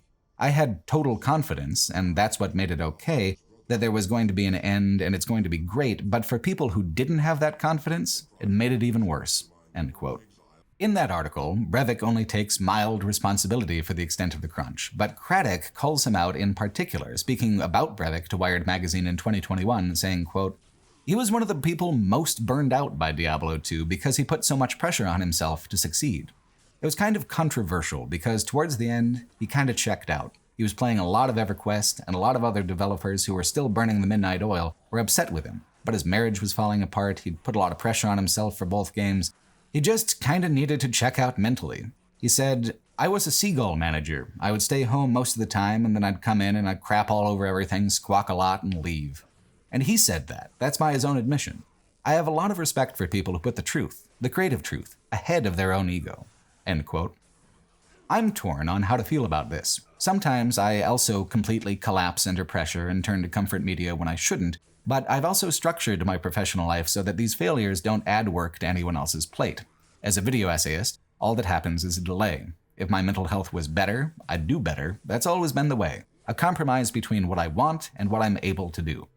Brevik, as a boss, could take those breaks as his capacity to perform was burning out. His other developers, accountable to Brevik, could not. And that's where it becomes kind of shitty. The best boss that I've ever had was when I was working at a Seattle pizzeria. He worked the same shift as everyone else, he did the same work as everyone else, he chopped, diced, cooked, boxed pizza, routed orders, and dealt with paperwork and accounting on top of it. When he asked for something, it was always easy to say yes, because he never asked for anything that he himself would not do. Craddock saying that Brevik admitting he was a seagull manager during an already brutal crunch was putting artistic honesty over ego to say would feel more true to me if Brevik was more forthcoming about it in most interviews. Instead, Brevik often focuses on the game, which is fair. The crunch hit everyone hard. I have no trouble believing Brevik was one of the ones most burnt out, but he had something of an obligation, I think, to put in the same hours in the same way as he asked others to do. I've never believed that managers are in a class of their own. The way to build respect and hold respect as a manager is not to be above the work, but at the front of it. Games are art, but they are also a colossal mountain of tedious effort to climb in order to reach the point where they feel like art, where they become a complete experience. These circumstances of development influence the art. So a simple question like, why does Act 4 feel incomplete, has a wildly complex answer based on budget allocation, time management, and the chaos of individual personalities conflicting in a stressful situation. It's taken 2 decades for all the stories about Diablo 2's development to come out and paint that picture. Just playing the game on its own, there's nothing left of the notorious crunch besides a vague sense that something is missing and something went wrong. Consider the game's final dungeon, the Chaos Sanctuary. It's one of the most moody and gothic locations in the entire franchise. There are so many questions it would be fun to answer about why it looks this way or what Diablo is doing here, but that exposition is slight and underwhelming and mostly non-existent. This is his house, he lives here, and you've come all this way to kick his ass, so now it's time. It doesn't have to be more complicated than that, but in the later franchise I prefer it when these climaxes are more set up and feel more dramatic. The fight is a tricky one. The fight is switched from dice-driven to animation-driven. There are now many unblockable area of effect attacks to dodge. With the kind of paladin that I was playing, aura-driven and such, I had to be right up close. The fight was one I had to run away from multiple times, taking the portal back to town for more healing potions. Different classes will have different experiences, but for me, this confrontation with Diablo lacks mechanical and narrative satisfaction. For such a strong game with such a strong start, it's kind of a weak boss fight close. I think that's always factored into why I never really got into doing multiple playthroughs with multiple characters back when I was younger. This always felt like a good enough place to stop. My excitement has wavered, and so bouncing off the game feels natural. That was before the excellent Lord of Destruction expansion, which I never played back in the day. Made in just a year, without the crunch and without the pressure that troubled so much of Diablo 2's production, Lord of Destruction massively improves the narrative experience and lengthens the mechanical rise to power, allowing progress much deeper into builds on a single playthrough and offering challenges that require every scrap of that power to answer. Plus, it's fully integrated into the main campaign's narrative, to the point that the narrative is incomplete without it. At the end of the main game, in the cinematics, it is revealed that the figure interviewing Marius is Baal, Lord of Destruction, on the hunt for his own soulstone. The asylum burns as Baal walks free. The expansion opens with his assault on the barbarian stronghold of Haraga. It's a fantastic scene characterizing the cruelty and strength of the demon army through a doomed attempt by the city to parley. To escalate the setting and the action beyond hell itself is a tricky exercise. How to keep the same intensity without feeling like moving backwards within the setting. Mount Arreat is, lore aside, just a mountain. It's not nearly as magical a thing as hell. A setting is not just the landscape, though, it's the composition of what's within the landscape. In this case, a battlefield, more intense and deliberate than anything in the franchise so far. As a full 5 acts, the arc of action and rising scale of encounters is immensely satisfying. Diablo 2 begins with what's familiar, re-establishes its rhythms and verbs, then it widens the world of Sanctuary with several acts of giving chase, and once that chase is done, an actual war begins. By that time, you are an accomplished hero. There is a great narrative synergy between the overpowered character you play and the dramatic expectation that you alone can turn the tide of battle. NPCs fight alongside you on the battlefield, not many, but enough to help give the impression that this conflict is larger than just you, the player. A number of quests relate to battlefield rescues and such, further giving folks a chance to play a traditionally heroic role. There's more satisfying synergy between narrative and gameplay within the structure. This is a climb to the top of the mountain, as it always kind of has been. When you reach the temple hidden within the highest peak, the game will end. It just feels correct for the epic end of a mythic conflict. Lord of Destruction fleshes out the ending so that it feels complete. It fleshes out the whole game that way, too. The version of Diablo 2 included in the Resurrected edition, which I used since it's easy to toggle between the old look and the remastered one to do a playthrough of each, has everything bundled together as a complete and seamless thing. The new character classes, the rune system, the genuine climax that the 5th act provides. This is the game at its most realized and complete. I'll talk more about the Resurrected version when we reach it in release order, but it's important to some people that I mention that I did not use an original CD-ROM version of the game. This modern version has years of balance tweaks and updates included within it. It could be said, and probably will, that I didn't play the real version of Diablo 2 because, for whatever person is saying this, the real version is whenever they most enjoyed playing and everything that doesn't feel exactly like that memory is trash. Personally, this does feel like I remember Diablo 2 to be. It feels great. I've never been so knowledgeable or particular about the details of how the numbers within the game have changed over time to say anything really meaningful about that anyway. A problem that Blizzard games have, even more so in the modern era than back in Diablo 2's heyday, is that they are designed with their top players in mind. The player who casually engages and plays the game once every few years or so is less valuable and less important than the player who loops the game over and over, who spends hundreds or thousands of hours on an experience that could be as little as 12 hours for someone who's just playing to see what the game is about and enjoy it as a linear experience. World of Warcraft was where this trend really began to take off, but we'll see it within the Diablo franchise going forward as well. Diablo 2's runes and set items were the beginning of this trend. Lord of Destruction as an expansion may have introduced and supported that conception of an ideal player, but it did not yet preference the ideal player in any way. The expansion feels, more than anything else, about creating a sense of epic climax that had been so underwhelming in the original release.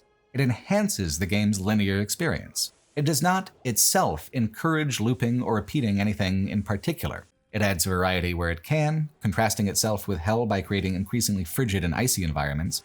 It uses the battlefield to expand the scope of play, increase the activity on screen, and justify your outrageous abilities.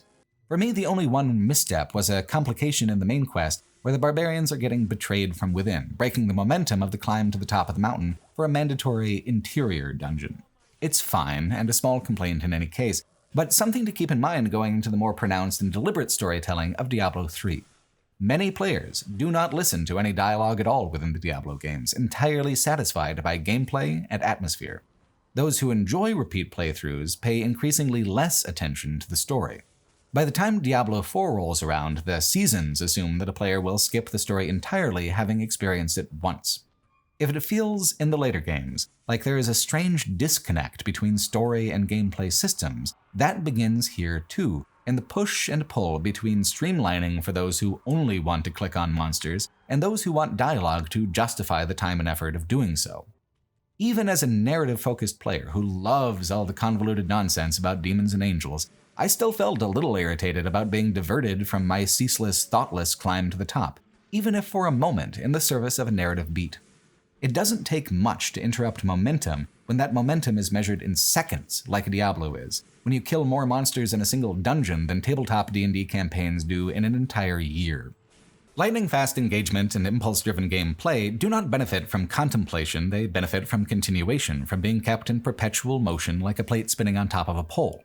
Still, without a strong narrative foundation at least, the other games could not have broadened their own worlds so completely or easily. Ball seeks to corrupt the World Stone, the magical heart of the entire setting. Discovered by the angel Inarius and the demon Lilith, the World Stone kept Sanctuary neutral ground in the war between heaven and hell. It is not enough to fight the boss and win. Tyrael shatters the stone to prevent Ball from succeeding in his goal of corruption. In doing so, Tyrael shatters the status quo of the setting, allowing sequels to reinterpret the relationships and conflicts within the mythology as they see fit. It's very cleverly open-ended that way, and a dramatically exciting thing to do, one in perfect keeping with the tone established by the last game's climax. You've won. But at what cost? Instead of consuming the hero alone, the battle has consumed the world's stability. Anything could happen now. It perplexes me, then, that what would primarily happen with Diablo 3 was to take it all from the top in almost the exact order we did it this time. Diablo 3 was so off-putting to me when it came out that I didn't play Diablo again in any form for more than a decade. That game, that I hated so much, no longer exists. Diablo 3, after its complete revision with Loot 2.0 and the expansion pack Reaper of Souls, doesn't play anything like my memory of it. To check if I was misremembering, I reloaded my old character. After playing through the game twice with the same barbarian, once on normal, once on hard, his overall power and effectiveness as a character was like 1/3 of where my new version character was at after a single go-around. I remember struggling to find anything useful within the launch version of the game, and then if I ever did find something good, trying to sell it on the cash money auction house for in-game gold because I never found anything at all worth cash. I remember feeling so underpowered as a character and so cheated as a player that I became hostile to the story as well. I just hated Diablo 3. Everything about it annoyed the shit out of me and made me feel bitter. Playing it again over a decade later, I had a completely different experience. It still isn't what I want from a Diablo game, and I'm still disappointed by how safe and corporate it is with many of its creative choices, but it plays so much better and feels so much more rewarding than it did on release. Diablo 3, after years of tinkering and a complete overhaul, has finally become an action RPG with rhythms similar to the games that came before it. It is a vastly different game than Diablo 2 or 4, with a strange approach to character advancement and an oddly bright art style. But after much revising, it has, at least, achieved a rough parallel with the moment-to-moment excitement of gameplay in the other Diablo titles. It's not the worst Diablo anymore, that crown having been passed to Diablo Immortal. Being the worst was what made it notable, though. Without that dishonorific, Diablo 3 has to settle for being the most forgettable Diablo instead. It's the visual style that primarily makes it so bland. The visual mood and the art style is a constant. It can't be sidestepped or bypassed in any way. Gone is the claymation-inspired artwork that initially defined the series, which makes sense because Diablo 2 took that aesthetic about as far as it could reasonably go. In May of 2012, when the game came out, Blizzard had established a new and very consistent art style across its titles of bright colors and maximalist designs. Diablo 1 and 2's moody, muddled Gothic look was wildly inconsistent with these newer titles. So Diablo 3 was created to conform to the new style instead of remaining faithful to the old. This took so much away from Diablo 3's personality and identity, in preference to an immediately recognizable corporate art style. Even without an interface, a screenshot from Warcraft 3 or World of Warcraft or StarCraft 2 or Diablo 3 will have immediate and obvious consistencies with those other titles. On the one hand, to be able to create a house style like this and apply it so universally is actually very impressive. There are obvious things like use of color or using more rounded and cartoonish character designs than other studios, but there are hundreds of subtle things too, from the way that Blizzard does thatched roofs to the way that enemies run, that all come together to create this cumulative impression of consistency that becomes recognizable as the Blizzard house style. Diablo's original developers for the first two games, Blizzard North, was a separate team from the main studio. Diablo 3 was the first Diablo made entirely after Blizzard North shut down as a primary flagship product for the main studio. I can sympathize, from a business perspective, with the idea that if the art could also function as branding, then it would fit in better as an alternative, parallel experience to the grindy fantasy worlds that Blizzard already offered. World of Warcraft had been such an unbelievable financial and cultural juggernaut for so many years by that point that it had completely eclipsed the popularity of any of the early Diablo games. The majority of people who bought Diablo 3 were going to be players who became familiar with Blizzard games through World of Warcraft. Diablo 3 suffers in many areas from being merged and blended with motifs and gameplay expectations from World of Warcraft. What feels special about the Diablo games in terms of tone and art style is often absent entirely from Diablo 3. What remains is colorful mush, a little of what once was, a little of what happened in the years since, a little of what seemed like it might be popular at the time. Updates have vastly improved the moment-to-moment playing of it. They never solved Diablo 3's essential, foundational blandness. There feels like an assumption baked into Diablo 3 that most players will be completely unfamiliar with Diablo 1 and 2. The third game takes elements from both its predecessors and remixes them, choosing not to do anything truly original until the very end, where it's almost too late to matter.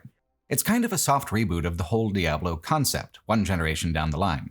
Sometimes this works well in a game franchise. I enjoyed it a lot as the Gears of War games moved on into their later iterations by creating a generational gap as a way of resetting expectations. Diablo 3 doesn't reset anything, though. It just takes it from the top without having any real kind of justification as to why. We begin in Tristram, under siege by demons and the undead. New Tristram, of course, since the other one burnt down. Although that doesn't really matter either, because within 20 minutes you're also exploring Old Tristram, the old layout with the blacksmith shop anchoring the town square with its iconic fountain. Your object is, if you're familiar with the original town, not hard to find. Adria's Shack on the fringes. This is the heart of the big retcon of Diablo 3. In an interview with PC Gamer, developer Sean Copeland talks about how his role of senior lore manager had not existed before within the game franchise. No one had kept the scripts of Diablo 1 and 2 or kept track of the loose story threads. Diablo 1 and 2 had to have their scripts transcribed by hand to even figure out what bits and pieces there were with the lore to work with. From these fragments, a new canon was created. Most of everything in the lore for the modern franchise was clarified and introduced within Diablo 3 and the comics and novels that surrounded its release. This is where they said, hey, what if we gave the Dark Wanderer a name, made him integral to the whole Fall of Kundurus plotline by making him also a prince, and also he fucks. Adria, part of the cult that worships the primevals, seduces the prince in the days after the climax of Diablo 1. Adria bore a daughter, Leah, who was destined from the start to be nothing more than a vessel for Diablo to reincarnate again. There are minor inconsistencies with this retcon and some frustrating limitations with what the retcons lead towards, but at least some kind of retcon was necessary to create a foundation on which to build out the setting in a more consistent way going forward. Copeland defends the choice. Quote, "What I've found when it comes to creative sessions is the word no, or being lore police as it were, usually doesn't help the creative process. We want to make sure that we give writers the suggestions to make their stories work, because at the end of the day, we're all trying to tell cool stories." End quote. The problem is that cool and familiar are the only two narrative goals the game is willing to work towards. Diablo 3 takes plot beats and aesthetic fragments from the earlier games and tries to make them bigger, louder, more cinematic. The game's first dungeon, for example, is the same first dungeon as Diablo 1. Underneath Tristram's cathedral into the winding crypts and catacombs, a star has fallen from the sky, awakening the evil. So the colors here are much brighter, there's all this blue magical residue everywhere. Deckard Cain's already there, being chased around by monsters. He sends you out looking for King Leoric's crown so that the Skeleton King can be defeated. Again. And so that you can also experience the Diablo 2 sequence of having a big cemetery full of optional quests and dungeons. The Fallen Star is none other than the angel Tyrael, back for more exposition, although the game dithers on this with the annoying plot beat of having him lose his memory.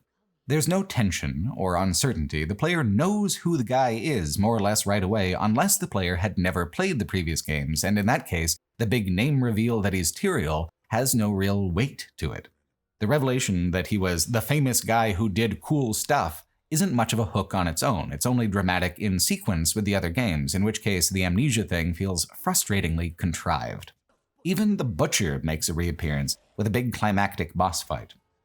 Diablo 2's first act reinterpreted the first game in a way that was fun and clever because of how it emphasized what was newly possible. It referenced these things in a way that was obviously beyond what the previous game could have portrayed.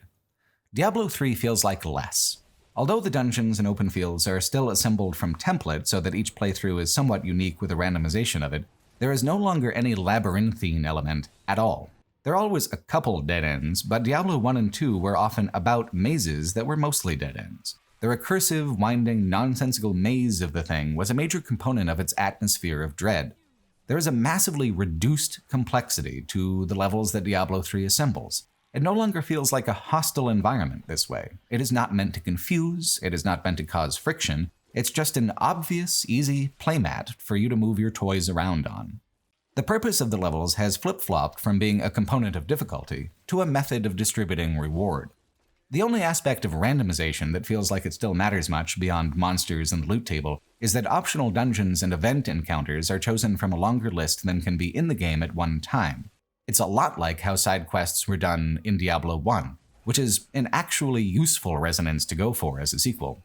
Because Diablo 3 is meant to be replayed over and over again, the large diversity in what side content might get remixed helps a great deal in keeping it fresh. There's a massive achievement checklist system which lists all the things you need to find to have seen everything in Diablo 3, and I've never in my life ever come close. I never will. These variables feel meaningful, the variations in level design do not. For the most part, these levels are long corridors that twist and turn, but only ever flow one primary direction. I sympathize with the idea of making Diablo dungeons more legible, but Diablo 3's approach rounds off the edges so much that the thing has nothing at all to grasp onto. It's odd to say this, considering everything I've written and how I am with video games in general, but a major problem with Diablo 3 is that it's just too damn easy. Generally speaking, I hate excessive difficulty. I despise repeating things I've already done. I'm instantly exhausted by any demand that I have to enter a series of inputs perfectly. I believe strongly that challenge should be variable, and that a game should allow a player to meet its mechanical demands at a rhythm and pacing that feels comfortable. Comfort of challenge is such a very individual preference that any broad generalities about too easy or too hard are likely untrue and are often just a projection of the feelings of whoever's saying it. With Diablo 3, it isn't just the mechanical difficulty that creates this sensation of it being too easy. It's the simplified level design. It's the progression system where abilities are given to you and improved on a set timetable, no point investment required. Builds are still a thing because you can only have so many abilities active at a time, but you can instantly swap to any other build or any other combination of skills. In Diablo 2, you could easily wind up with a build that had no effectiveness in the endgame. It was extremely harsh. Too harsh, with heavy consequence for every choice. Diablo 3 has neither consequence nor choice in the character system. You can mix and match the whole toolbox as you see fit, when you see fit. Or at least on the linear leveling schedule. In an RPG, gaining a level is always part of the hook. The XP bar builds anticipation as it fills, and then bam, a fancy special effect and a bunch of prizes. The most exciting part of this, in most RPGs, is the element of player choice and customization. That progression point feels like it has value because of its scarcity and the work that a player puts in getting one. Spending something valuable feels good. It's part of the basic reward loop, so basic it works mostly unconsciously as part of our impulses as mammals. Without getting to spend a reward, resolving the anticipation in a way that feels personal, that anticipation just doesn't offer the same sensation of having gained something as a resolution, which is where the low mechanical difficulty of normal comes into play. There is so little mechanical friction that victory is essentially automatic. If victory is automatic, the rewards are automatic, and the way forward is always straight ahead, then it's no longer really active media quite the same way. Even the sometimes disparaged walking simulator genre provides friction in the form of navigating the environment, of bearing the burden of putting the narrative together through reading the environmental storytelling. You win a walking simulator by paying enough attention to understand what you're seeing and why you're seeing it, a task that being completely passive and unengaged makes impossible. Apathy creates a fail state in walking simulators from an artistic perspective. A person can be exceptionally unengaged and apathetic while playing Diablo 3 and still experience the full game. It's odd. So I cranked up the difficulty to hard, and that was better, and a little while later I wondered how hard expert could be in comparison if this was called hard, and I realized it wasn't much harder at all. It is strange to me how unclear the whole system is. Normal seems like where a person ought to start, but even as an advocate for easier difficulties, I found it unengaging. Hard isn't hard, and the only expert qualification a person needs for the expert difficulty is to be familiar with the idea that monsters will die if you click on them. Later Diablo titles changed the way they refer to these difficulties, grading them into tiers instead, which is far clearer with its intent and meaning. To experiment with the difference in reward structure between difficulties, I played a new character where I started on Expert and then went to the much higher scaled Master and Torment 1 difficulties. Where hitting level 70 took me until the expansion pack in my first playthrough, I hit level 70 in the middle of Act 3 the second time on the higher difficulties. I helped it along with gems from my first playthrough that provided experience bonuses, admittedly, but being able to accelerate the reward timetable and the power curve like that made both of them so much more satisfying. The lower the difficulty, the slower the rewards. The more like a bland mush it all seems. Speed that all up, and the game is just giving you new tools hand over fist to deal with monsters who actually need the bigger numbers and better attacks to deal with. It took me playing the game like 4 times over 10 years to figure this out. I thought that Diablo 3 just sucked. I didn't realize Diablo 3 came with suck as a Gary Larson-style adjustable knob. Of course, all these complaints are about the new updated version of the game. On release, the whole thing was much harder for the most frustrating of reasons. The biggest overhaul Diablo 3 received was with its expansion, which introduced Loot 2.0. This system, which makes so much sense, makes it so that the loot drops are almost always relevant to your particular character. There's plenty of vendor trash, but when something good drops, it's something that is very likely an improvement on what you already have. The previous system was centered around a player-driven trading economy. Like, actually, seriously. The Diablo 3 auction house dominated and defined the experience of Diablo 3 for the first few years. When I returned to it after a decade, the auction house was the first thing I looked for, only to find it excised like a cancer. Loot drops used to be much more truly random, on the assumption that what was good could be sold at the auction house to players of other classes. Then those profits could be used to buy stuff relevant to you. However, inflation in the player economy made this basically impossible for anyone playing casually. I never had the money to afford good items. I didn't have good luck with items from my character class actually dropping. In this way, normal and hard felt much harder because my character's numbers were so far behind the curve of where they were supposed to be. Loot 2.0 keeps each player on track for the intended power curve of the game instead, giving them upgrades at a rate absolutely guaranteed to make a player feel powerful. Loot 2.0 works too well at the original difficulties, and so now Expert and above are the only difficulties where a player might actually experience friction. This is so much better, though, than being beholden to some dark gothic eBay for all of your progress. World of Warcraft's auction house was different because, for one, magical items are found at a much slower rate, and for another, there is no additional cash money involved. Not by design, anyway. For Diablo 3, it was real money from the start. The valuation of fake items for real currency also drove huge inflation in the player gold market, as players at the top level of trading sold and bought items for more and more and more. Players who were irritated and impatient would pay real money, actual human money, to stay on the power curve now guaranteed by Loot 2.0. If you didn't want to grind and didn't want to play at that intensity of commitment, you were priced out and shut out from the player economy on which the entire loot drop system was balanced. Auction houses in the real world always take a cut of each transaction, and Blizzard had already conditioned its players to expect this by placing transaction fees on every World of Warcraft auction house sale using its internal currency, fake currency. No one blinked as Blizzard took a cut of every real-world transaction in the Diablo 3 auction house. Supposedly, this was not done primarily out of a profit motive. Speaking to PC Gamer in 2022, developer Jay Wilson explains, quote, "When I was at Blizzard, the reason for doing the real money auction house was security. It wasn't money, we didn't think we'd make that much money from it, but the biggest problem with Diablo 2 was item duping and duping hacks and all the gold sellers and all those things. There's almost no way to fix that problem without somehow controlling the trading market. There's lots of good ways to do it, but that was our idea at the time. The trading market's in the game, we control it, so the hackers don't." The short answer about the profit, it made a little bit of money, nothing compared to World of Warcraft. We never expected it to be.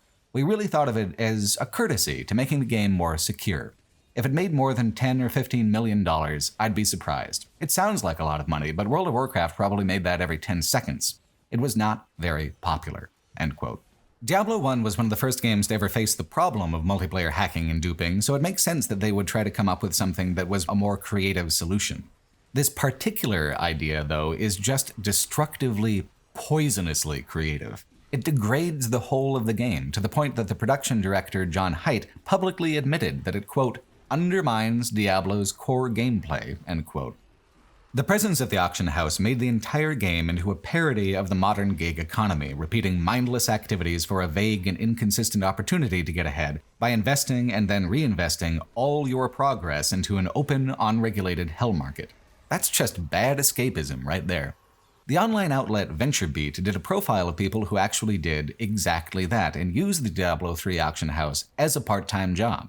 One more casual user, Kevin Kryzan, said, quote, "I spent quite a bit of time at launch just playing the game, which included leveling my barbarian, but once I got the hang of things and moved on to other games or activities for leisure time, I got into a routine of logging in to check the auction house in the morning before work, listing my auctions for the day, and bidding on and buying items to resell. I would literally invest all of my gold into bids in the morning, and then come back at night to list the items I won, collect my gold and money from auctions I sold, and then reinvest all my gold into bids." End quote.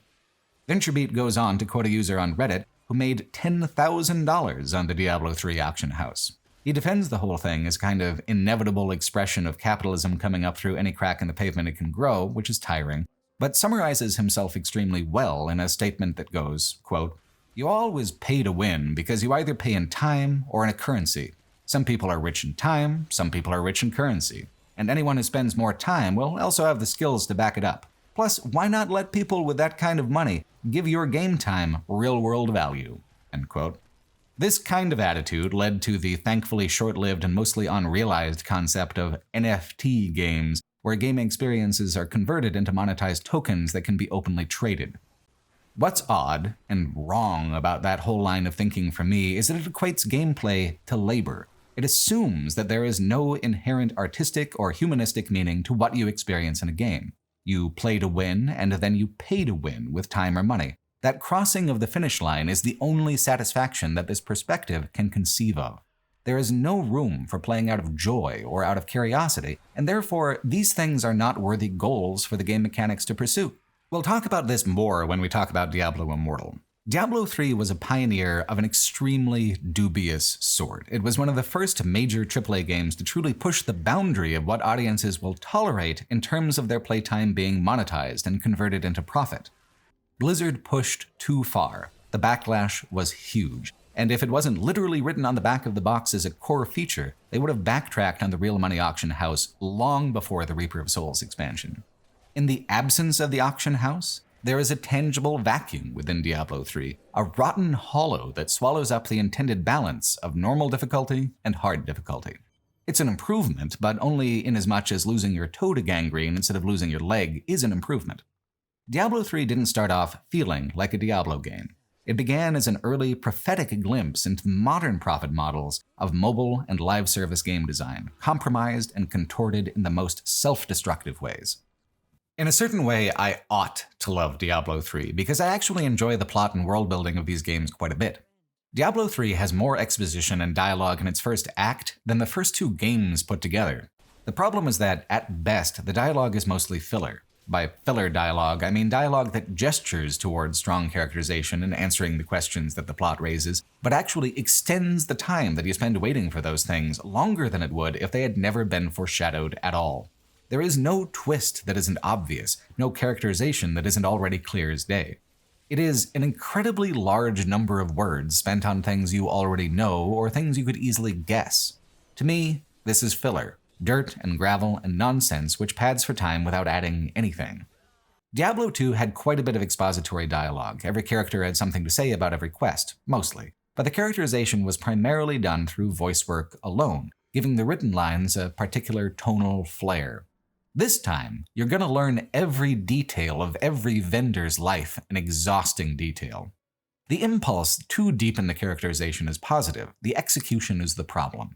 These backstories are portioned out so that it takes most of the game to finish any of the storytelling. They are structured and metered based on the mechanical progression of the game, not any kind of narrative or dramatic rhythm. Because these character backstories aren't told in a way that feels genuine or human, it is hard to feel like the characterization is genuine. It feels like lore about these people, not anecdote, not story. To feel like an anecdote, the metering would have to disappear. The story would need to be condensed down into just a few conversations that feel weighty and meaningful. Tracked within the vast achievement system, these conversations become part of the checklisting process of Diablo 3 and divorced from the actual narrative drama that's unfolding. Consider the many frustrating repetitions of the second act. Just like Diablo 2, we're in a desert looking for a wizard's lair. Instead of the summoner waiting within the arcane sanctuary, it's a guy named Zoltan Kuhl, a renegade member of the Hrodrim, the same organization that Deckard Cain had been a part of. Chaldeum is the city instead of Lut Gholein, but because the city itself is not a hub area and you don't go there very often, it doesn't feel active or real the same way Lut Gholein did. There's a child ruler on the throne who is obviously a front for the big bad, but the game, again, dithers endlessly on revealing the twist that it already lit up with the neon and fireworks. Act 2 of Diablo 3 is seemingly only interested in recreating the mood of Act 2 of Diablo 2, and I don't understand why. What's the purpose in doing it over if nothing is meaningfully changed? The main quests are more active, with more steps and more drama injected into them, but they don't actually outperform moments in Diablo 2, like where you finish the Serpent Temple and reverse the Eclipse. Consider Magda, the villainess of Act 1 and early Act 2. She's a cult leader with a thing for butterflies. In Act 1's most surprising and bold plot beat, she kills Deckard Cain. Kills him flat. This is genuinely shocking because for an important legacy character to suffer a consequence like that is something that the game is otherwise often very unwilling to do. But it's also very silly. Magda is just kind of impossible to take seriously. Her costume is fine as like raveware, but compared to the tone of the previous two games, it's like Deckard Cain might as well have been executed by the ghost of Christmas Present from Bill Murray's Scrooged. As a plot beat, Deckard Cain dying does clear the way for Adria to become close to Leah and gain her trust in Act 2, setting up the big betrayal at the end of Act 3. Leah as a tragic character is also, I think, a positive impulse for the storytelling. Where it falters is just in how obvious and telegraphed the betrayal is. Leah must necessarily be an extremely naive person not to see it coming. Leah's story would feel more tragic if she seemed more in control of her story and her destiny, if there was some element where she failed and faltered or had a hand in her own downfall, or maybe if just the betrayal was hidden better so that Leah isn't the absolute last person to figure it out. The second act has tons of narrative content, but like with the camp NPCs, it's hopelessly drawn out and diluted. Diablo 2 knew when to let the gameplay and environment speak for itself. Diablo 3 talks just to talk. Act 3 doesn't deliberately copy the previous game's Act 3, at least, but only because it chooses to copy the previous game's Act 5 instead. You begin by defending a stronghold from a demonic army's assault on the slopes of Mount Arreat. Familiar, somehow, to you? Eventually you work your way up the mountain, but because we blew it up last time, you go down into the crater this time instead. Because Diablo 3 does not have an act that goes to hell specifically, Act 3 and 4 divide the hellscape between them. Arreat Crater is one of the first areas of the game that looks new in any way, but it's just a series of roundish arenas. Something that people who are very invested in action RPGs will talk about is monster density. Packing areas with as many monsters as possible for the best possible experience rewards for the most rolls on the loot table. Mount Arreat in Diablo 3 has a fantastic monster density, and not much else. People who find Diablo 3 compelling often enjoy how fast it is, how many kills per minute you can rack up, how efficiently a person can climb the infinite ladder of rewards. It even has a permadeath mode where one fatal mistake deletes the character. Back when the game came out, I had a friend who put hundreds of hours into the game, mostly on hardcore permadeath mode. He'd be slamming pans around in the dish sink at work, and we'd be like, "You okay, man?" And he'd say, "Yeah, I got too fucking drunk and lost my character again." I'd be pissed too. If you only have a few hours of recreational time a week, which is what happens if you work full-time food service, losing those hours hurts. But this guy loved the sense of risk that the permadeath mode brought. That was his hook for the game. It's also why he often won big playing $100 hands of Paigao. That juicy proposition of risk has never been a hook for me personally with the Diablo games. For these players, the players who do enjoy risk that way, the plot and dialogue doesn't matter, just the grind, the push into the higher difficulties and the highest reward tiers. In this way, Diablo 3's abundance and excess of dialogue feels especially strange. There is so much effort being put into it when most players will ignore it, and for those of us who do like the world building and are paying attention, it spends the majority of its time telling us what we already know and dicking around with soulstones. Only when the game leverages its twist for the climax does it feel like something substantially new. Leah's character arc is only as long as it is and as detailed as it is to help sell the tragedy of her betrayal, and to the game's credit, there is an actual sadness to it. Leah does seem like a good and caring person, a strong person, someone who would have been a survivor in this world. All of that contributes to the feeling of loss when the Black Soulstone obliterates all that she was in preference to the infernal soul of Diablo, Lord of Terror. The destruction of the World Stone in the last game means that open warfare is now possible between heaven and hell, and so the fight moves to the gates of heaven. Just like Diablo 2, in Diablo 3, all the most supernatural stuff is right at the end, which is frustrating because this is the good shit. A corrupted, besieged heaven is so much more compelling than the last 3 acts in their selection of classic Diablo biomes.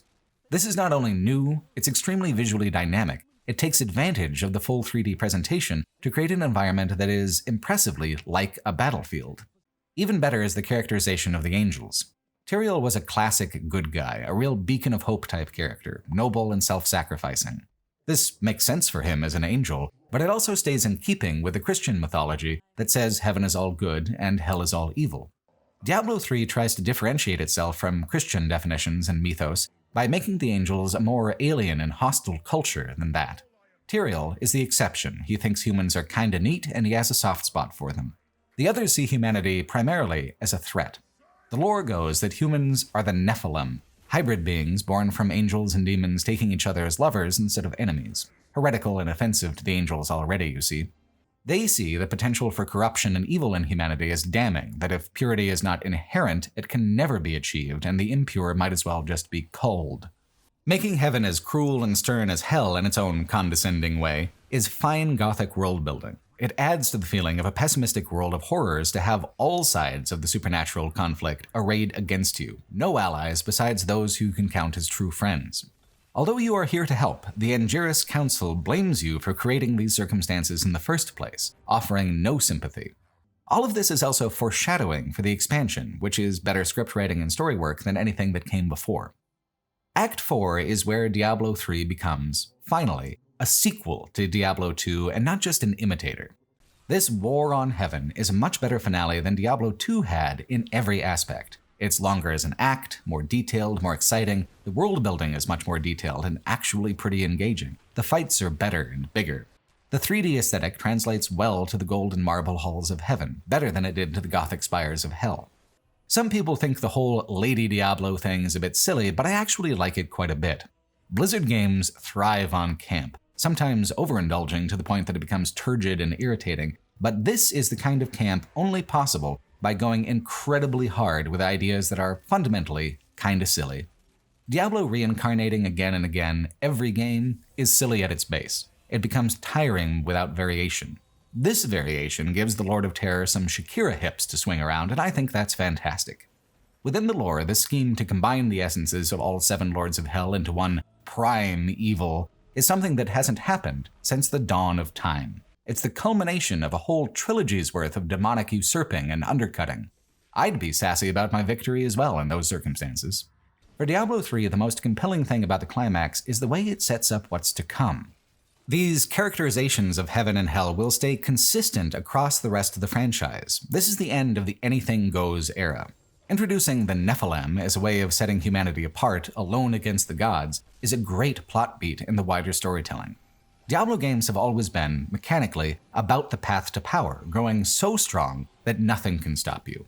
Now the whole cosmology is aligned to that perspective as well. Reaper of Souls is as fantastic an expansion for Diablo 3 as Lord of Destruction was for Diablo 2. It was arguably even more transformative, with how its release also introduced Loot 2.0 and excised the auction house.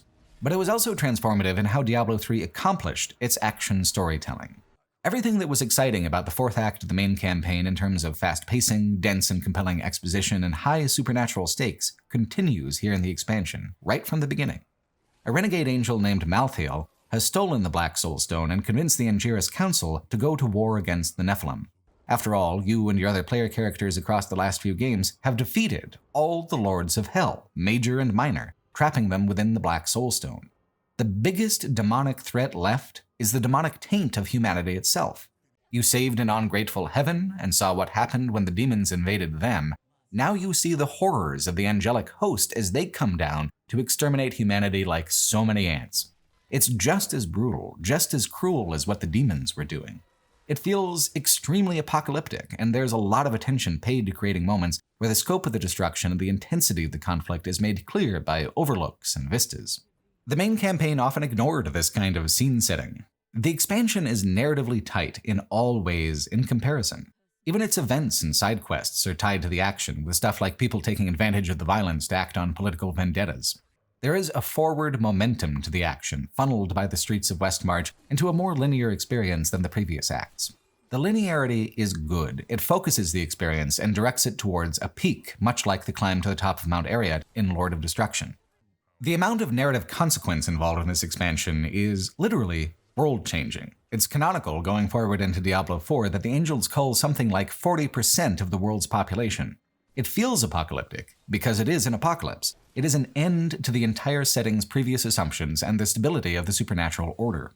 Except it doesn't happen at the end of the expansion as a climax, it happens at the very beginning as a frame, and we witness it as players. It's the exact opposite of playing it safe and recreating familiar environments. As a player gets deeper into Westmarch, the extent of the massacre is kind of staggering. Malthael has harnessed the power of death itself, which is visually portrayed with eerie blue-toned magic. It's contrasted with the blood-soaked kind of demon massacres you've seen before, colder and so much more clinical, more all-encompassing. Reaper of Souls is consistently engaging and surprising throughout in ways that Diablo 3 never was on original release. Like the expansion pack before it, the experience of Diablo 3 is completed by all the additions made by its expansion pack, made more narratively and mechanically fulfilling. Looking at all the many threads the expansion resolved and tied off, it only really highlights how frayed a thing the original release was. The companion characters are the thing that spring immediately to mind. There's a Templar of Zakharum who has an evolving plotline about a crisis of faith and a realization that he's been manipulated and brainwashed by his order.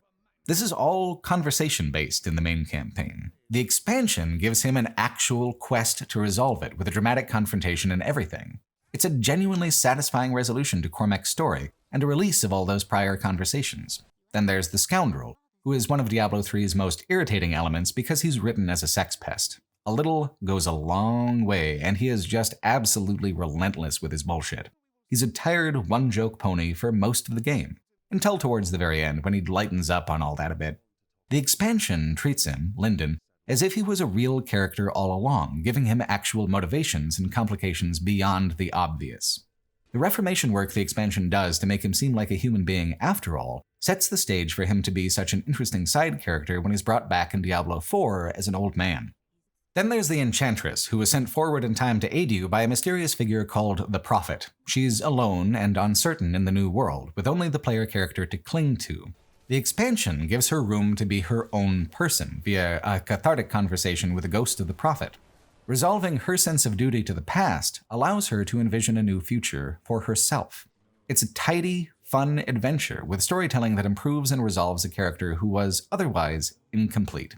Even covetous Shen, the gem merchant, gets his own side quest. I am not a fan of Shen as a character, but the expansion doubles down on the suggestion that he is an old trickster god and gives him the chance to atone for his greatest sin. The scene is genuinely pretty sad and kind of well done. It is a surprise emotional ending for what seems at first like, generously, a gimmick character. It also adds a new merchant and her own campaign-long dialogue, who handles some legendary affix and suffix transfer services and cosmetics and such. Her dialogue is interestingly fourth-wall breaking because she knows the future and perceives that all of this is just a cyclical loop of events that repeats over and over with small variations. Like you, she knows how the game ends, but she is bound by magical taboo not to say anything to anyone but you. It is oddly comforting to have a character around who is willing to commiserate about the existential weirdness of playing the game over and over and over again. I think that's at the heart of what's so revitalizing about the expansion in context with the original campaign. It understands. It isn't just trying to add new features and drum up interest, it is willing to identify where the game came up short and then build it up the rest of the way to a point where it does feel satisfying and worthwhile. If you enjoy the plot and setting of Diablo as a franchise, you can't really skip Diablo 3, even though the vast majority of Diablo 3 is just kicking the can and spoon-feeding a player what it knows they enjoy already. These last twists, with Diablo becoming the primeval and assaulting heaven, with heaven retaliating against the mortals on Earth, these are indispensable parts of the story and fantastic pulp fantasy. The last part of the expansion ought to feel like more nostalgia bait because it's fighting through hell to the Pandemonium Fortress again, but it's fighting backwards this time, up from hell, towards the corrupt judgment of heaven. The inversion makes it dramatically interesting. It's not just, oh, the thing you remember, though it is that as well. One of the more clever choices in making the game more replayable is how each character class and both available genders of each character class have their own narration. It slightly changes the tone and content of the exposition throughout the game and the expansion as you go through the campaign. Here at the true climax, each character class gets its own unique quest interaction. It's a small touch that adds a tremendous amount of what feels like personal resolution to your story, even though there's not a lot that's actually very personal about it. Reaper of Souls as an expansion doesn't just improve, it corrects. It betters the whole to the point of almost balancing out the long, boring slog of the first 3 acts. Not like when you're doing those acts, but afterwards, retrospectively. The Pandemonium Fortress is a completely different place now. There's some lip service paid to it changing form based on who controls it, but the real reason is clearly that the fortress is too cool of an idea to be stuck as 2 rooms and a staircase like it was portrayed the first time around. This time, it's big, dramatic, and loud. Diablo is good this way.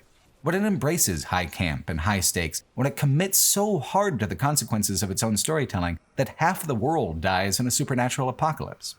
At the end of Diablo 3, your character, the Nephilim, is certainly stronger than any angel or demon. Death itself is the final boss then. It is impossible to escalate from here, so the game ends, as is traditional, with a melancholy and temporary victory that leaves the future uncertain. The next decade of Diablo is mostly defined by playing the same games over and over again, in 3 ways. First was the addition of Adventure Mode, which broke the Diablo 3 world map free from the campaign. It's a completely new reward structure, but I did not want to play more Diablo 3 just for the sake of playing more Diablo 3, so I didn't really explore it too much. Much more compelling to me is that 1 month out of the year, Adventure Mode has an event where the Diablo 1 campaign is recreated within the Diablo 3 engine. It even has a pixelated faux retro filter put over everything, with the player utility bar converted back to the original color scheme and patterns of the original user interface. A lot of classic loot drops of often duplicated items like the godly Plate of the Whale are replicated as kind of novelty items for your character. It even recreates the town part of Tristram, but the NPCs are dead or missing, and only finding items associated with them allows any kind of interaction. Besides that, though, the quests from the first game are all lovingly recreated, including stuff that doesn't even seem like it would or could be satisfyingly recreated, like the quest with the Hall of Invisible Monsters. Your walking animations are slowed down and stiffened to mimic the old movement style from Diablo 1. It is a wild, impressively thoughtful modification of Diablo 3 to roughly mimic the experience of the first game. Bringing in modern powers and classes makes it impossible to feel exactly like it used to, and there are no new tile sets. This makes Hell especially disappointing for this sort of remaster, because dungeon layers 13 through 16 are just super bland in this version. That's forgivable, though. They worked with what they had. It's not like a high-budget release or an official remake. It's a game within a game, hidden, only available once a year around New Year's to celebrate the original's anniversary. To me, this makes it especially fascinating. Diablo as a franchise is unusually obsessed, even among nostalgic franchises, with taking characters, bosses, and motifs from the original games and presenting them exactly the same way, time after time.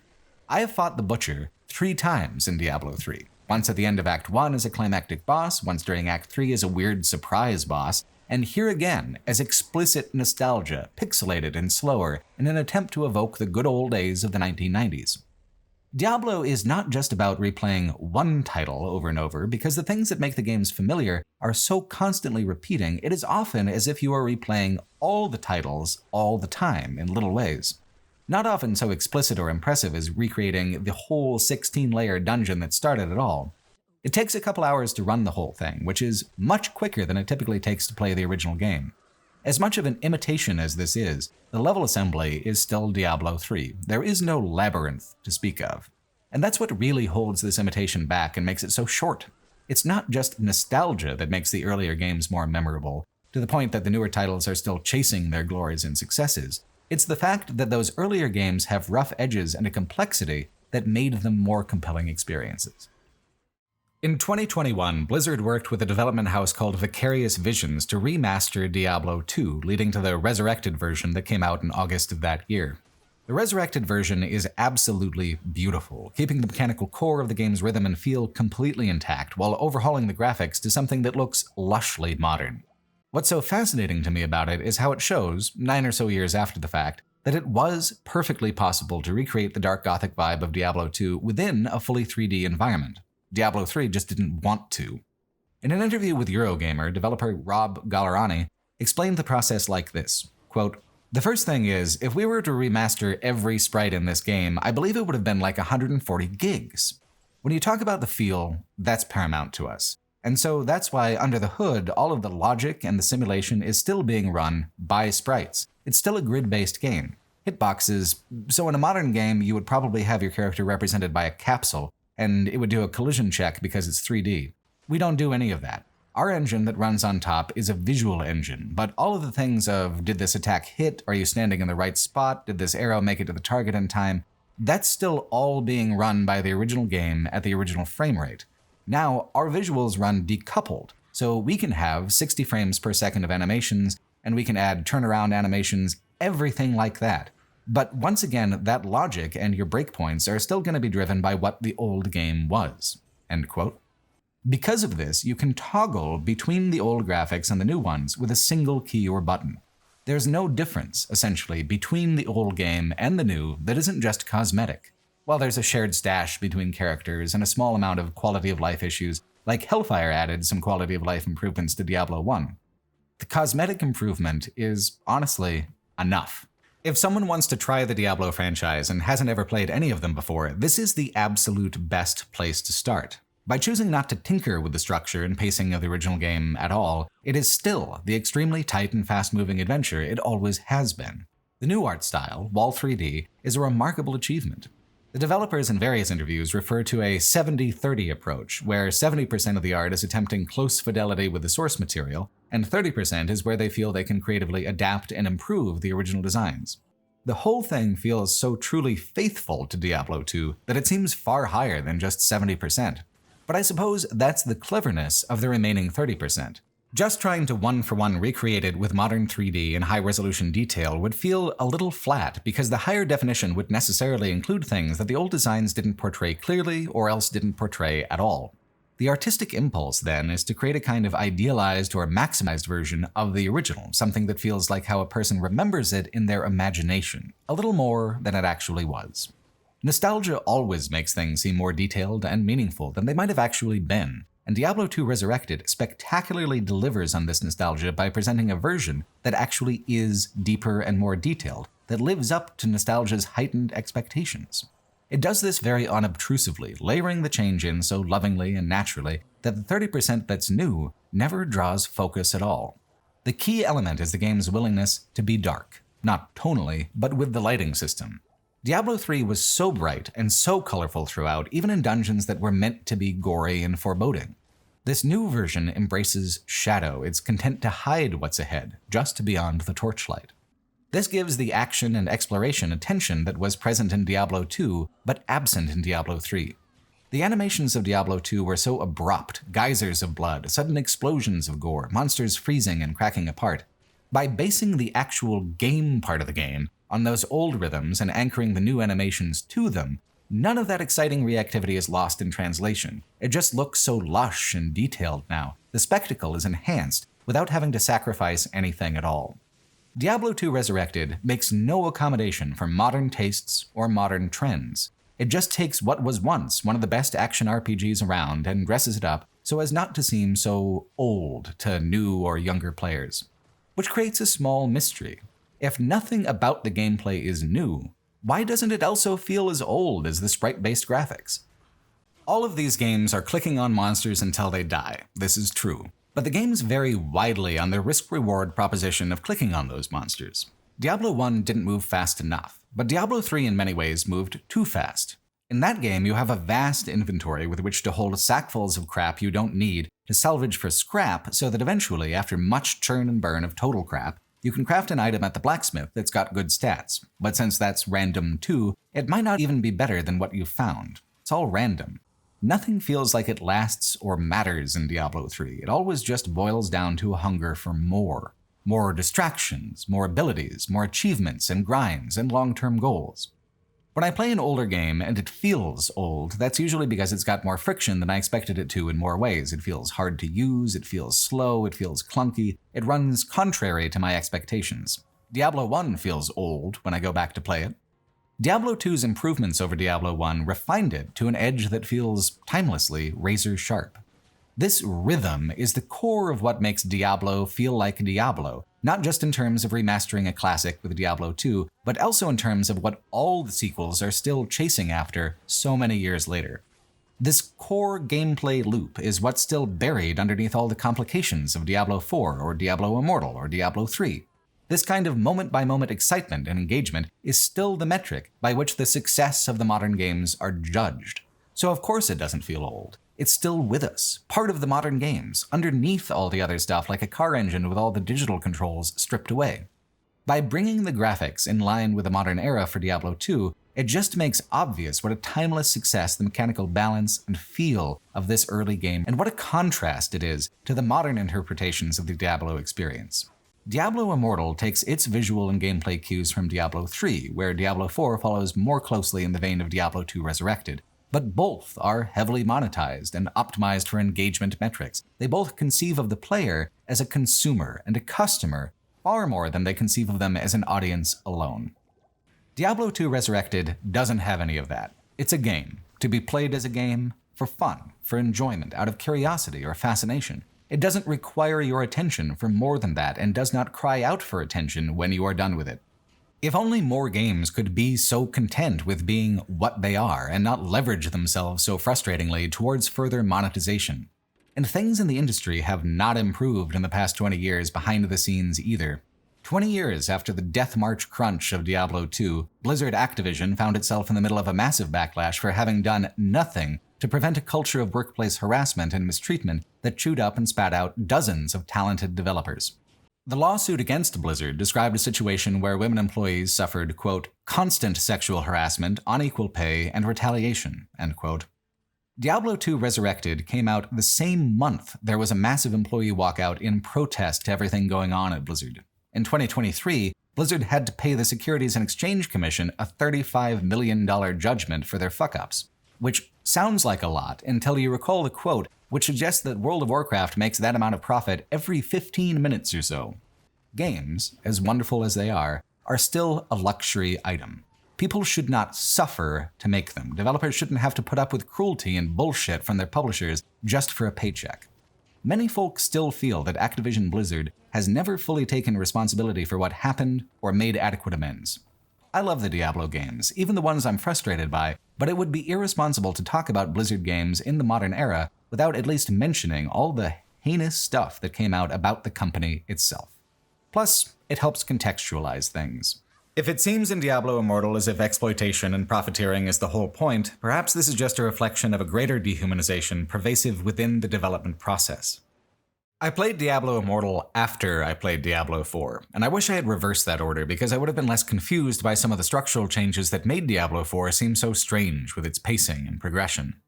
Diablo Immortal is like a live experimental laboratory for the franchise where new mechanics and new motivational structures are field tested along with a broader experimental goal of seeing just how monetized a game can become without toppling over entirely. Critically, this is not to say the game cannot be played or enjoyed without spending a dime. I made it a goal not to spend any money at all on Diablo Immortal, and I felt like I was able to see almost all the content at a pretty reasonable pace. It was not hard to avoid spending money when I committed to doing so, but in making that commitment, it became obvious that I was being directed to spend money constantly, in many ways, and at many junctures.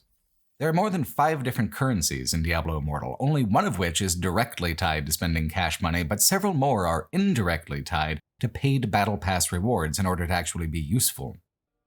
Diablo Immortal is one of the most cynical games that I have ever played. It's also a fascinating lens into where the line is between gaming and gambling, the difference between a game the player plays and a game that plays the player. Diablo Immortal is a much more massive project than I ever expected it to be. Like, people told me Fallout Shelter was pretty good for a mobile game, and it was extremely slight when I tried it. Diablo Immortal is a larger game in some ways than Diablo 3 was. It also plays very similarly to Diablo 3 and looks almost exactly like Diablo 3. Tablets and smartphones are now so powerful that they can handle these decade-old graphic demands easily.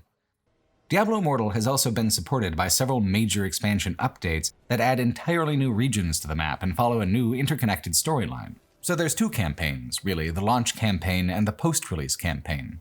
There are multiple game modes, just for fun, 2 randomized, separate Rift dungeon tracks, a weirdly baroque and overproduced multiplayer system, side quests, bounties, pets, a pet upgrade and trading system. Every system that was ever in any Diablo game, and a dozen more that shouldn't be, are all jammed together, competing for attention. Diablo Immortal is not just a mobile spin-off, it is a full-ass sequel. It took me around 50 hours to get to the end of the narrative content and what felt like the end of the game, or at least a reasonable stopping point.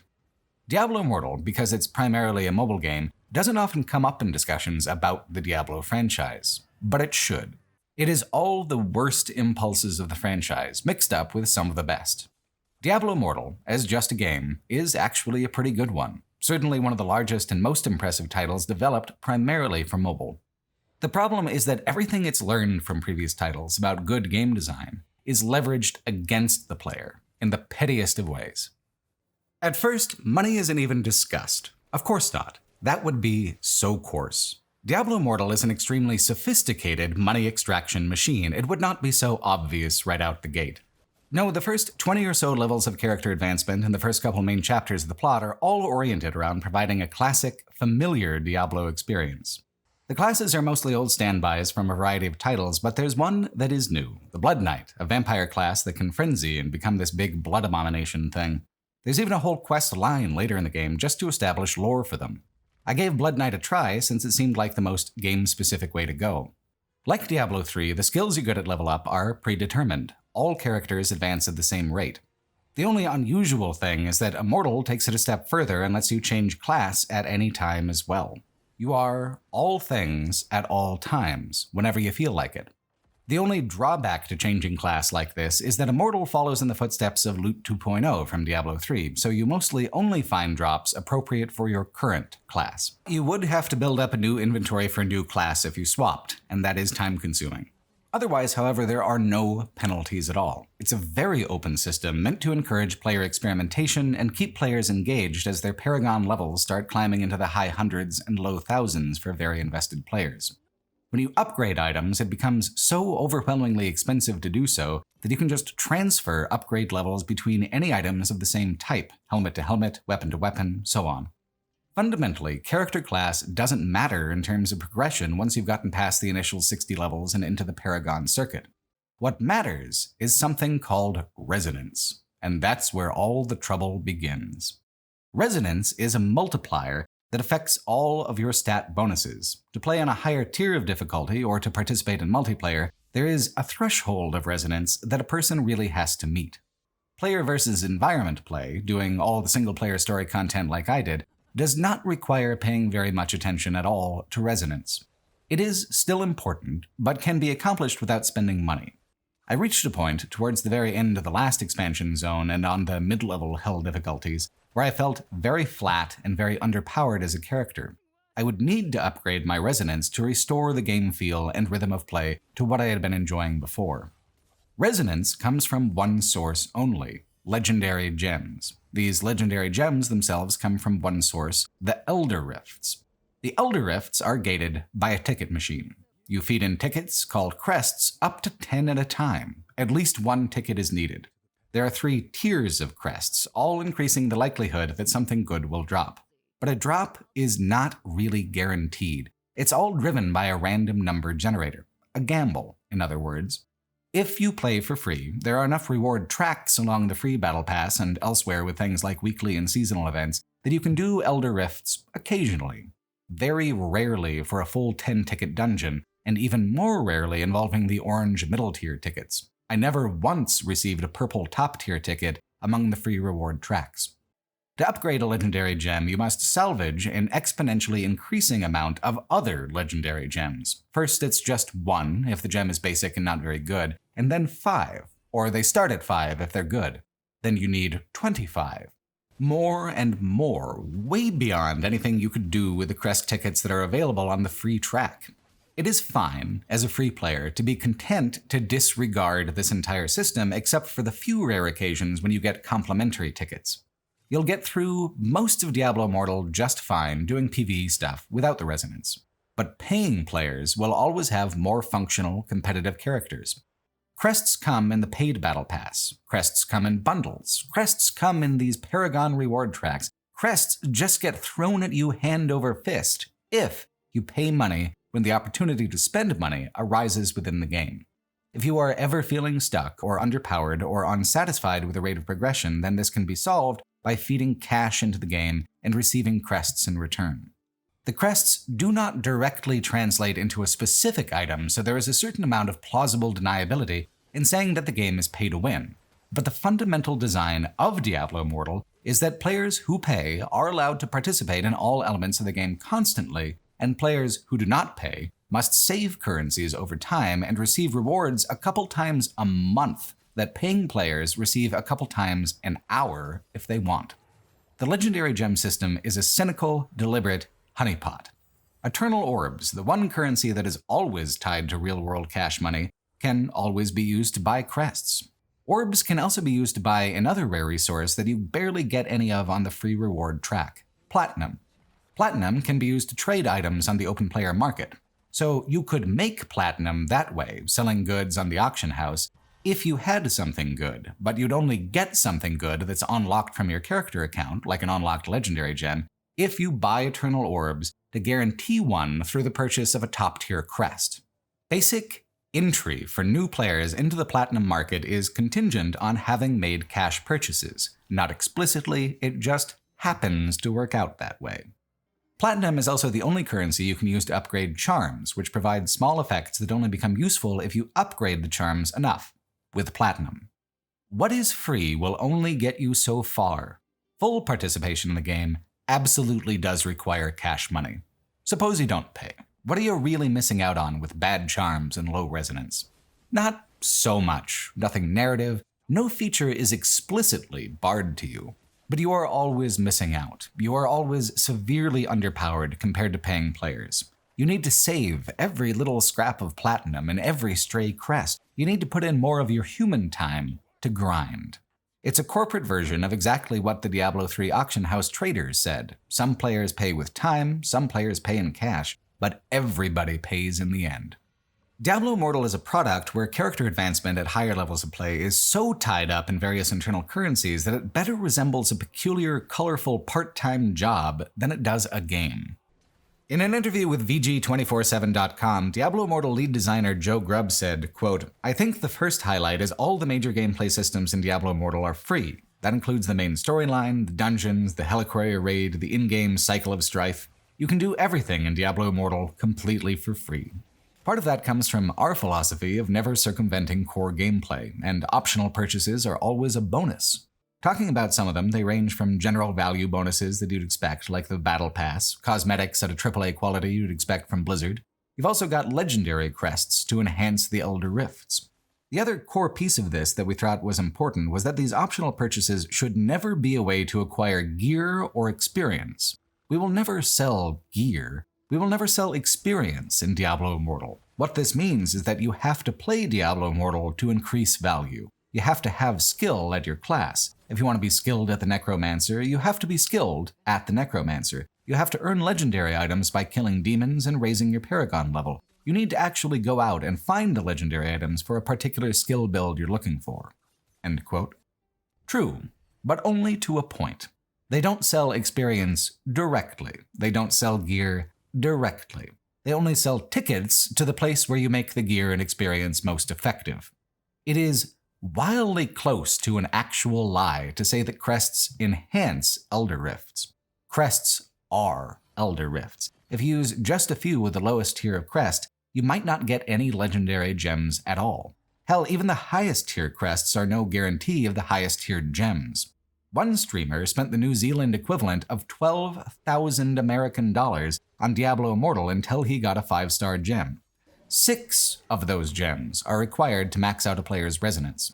Forbes and other outlets widely reported a player who spent over $100,000 American on the game to max out his character, at which point he won every multiplayer thing he ever tried to do, and the game's matchmaking service tried to ice him out. The player objected, arguing that he had indeed paid to win and should be allowed to do so at that price. These are edge cases. The edge cases are so absolutely bizarre and severe because the entire structure of Diablo Immortal is intended to extract value from its players. You can feed 12 grand into the feel-good machine and not get the feel-good pellet to roll down the chute. Video games do not usually operate this way. Slot machines operate this way.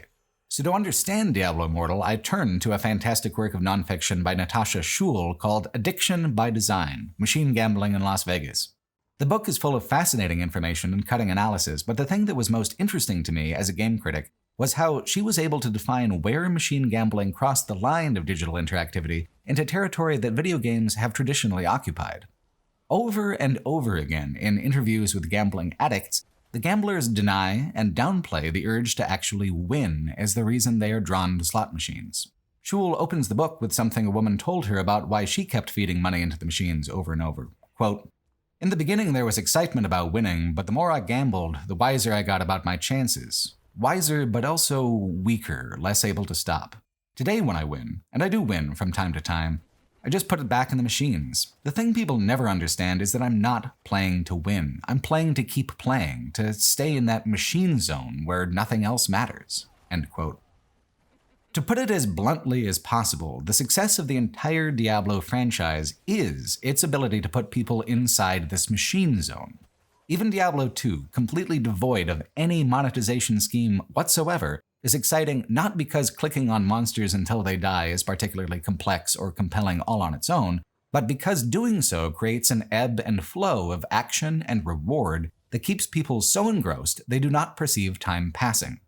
Diablo games, when they are good, when they feel right, create self-reinforcing flow states that continue perpetually until the player chooses to walk away. This is good game design. Often with Diablo games, the emotional feedback loop is so thoroughly enjoyable, so perfectly meshed with the gameplay loop, that it's goddamn great game design. Diablo 3's auction house was such a bad idea because it interfered with his feedback loop. It short-circuited the feedback loop and made it feel weak. Diablo Immortal learned much from Diablo 3. It learned that what was monetizable was not the core gameplay loop. What was monetizable was the desire to accelerate ahead of the loop, to go beyond, and once hooked, to stay in that accelerated zone. As you gain levels in Diablo Immortal, prior difficulty modes stop giving experience points, but you need to be geared properly and at a good resonance level to function on those higher difficulties. Diablo Immortal puts cache barriers on access to the feeling of that flow state. It meters entrance into the machine zone. Not at first, because you have to know something first to crave it. Just later, by slow degrees, making it so that the deeper you get into the game, the more disappointing it feels to be a free, on-paying user. Schuhl writes, quote, "Solitary absorptive activity can suspend time, space, monetary value, social roles, and sometimes even one's very sense of existence. You can erase it all, the machines. You can even erase yourself, an electronics technician named Randall told me. Contradicting the popular understanding of gambling as a desire to get something for nothing, he claimed to be after nothingness itself. As Molly put it earlier, the point is to stay in a zone where nothing else matters.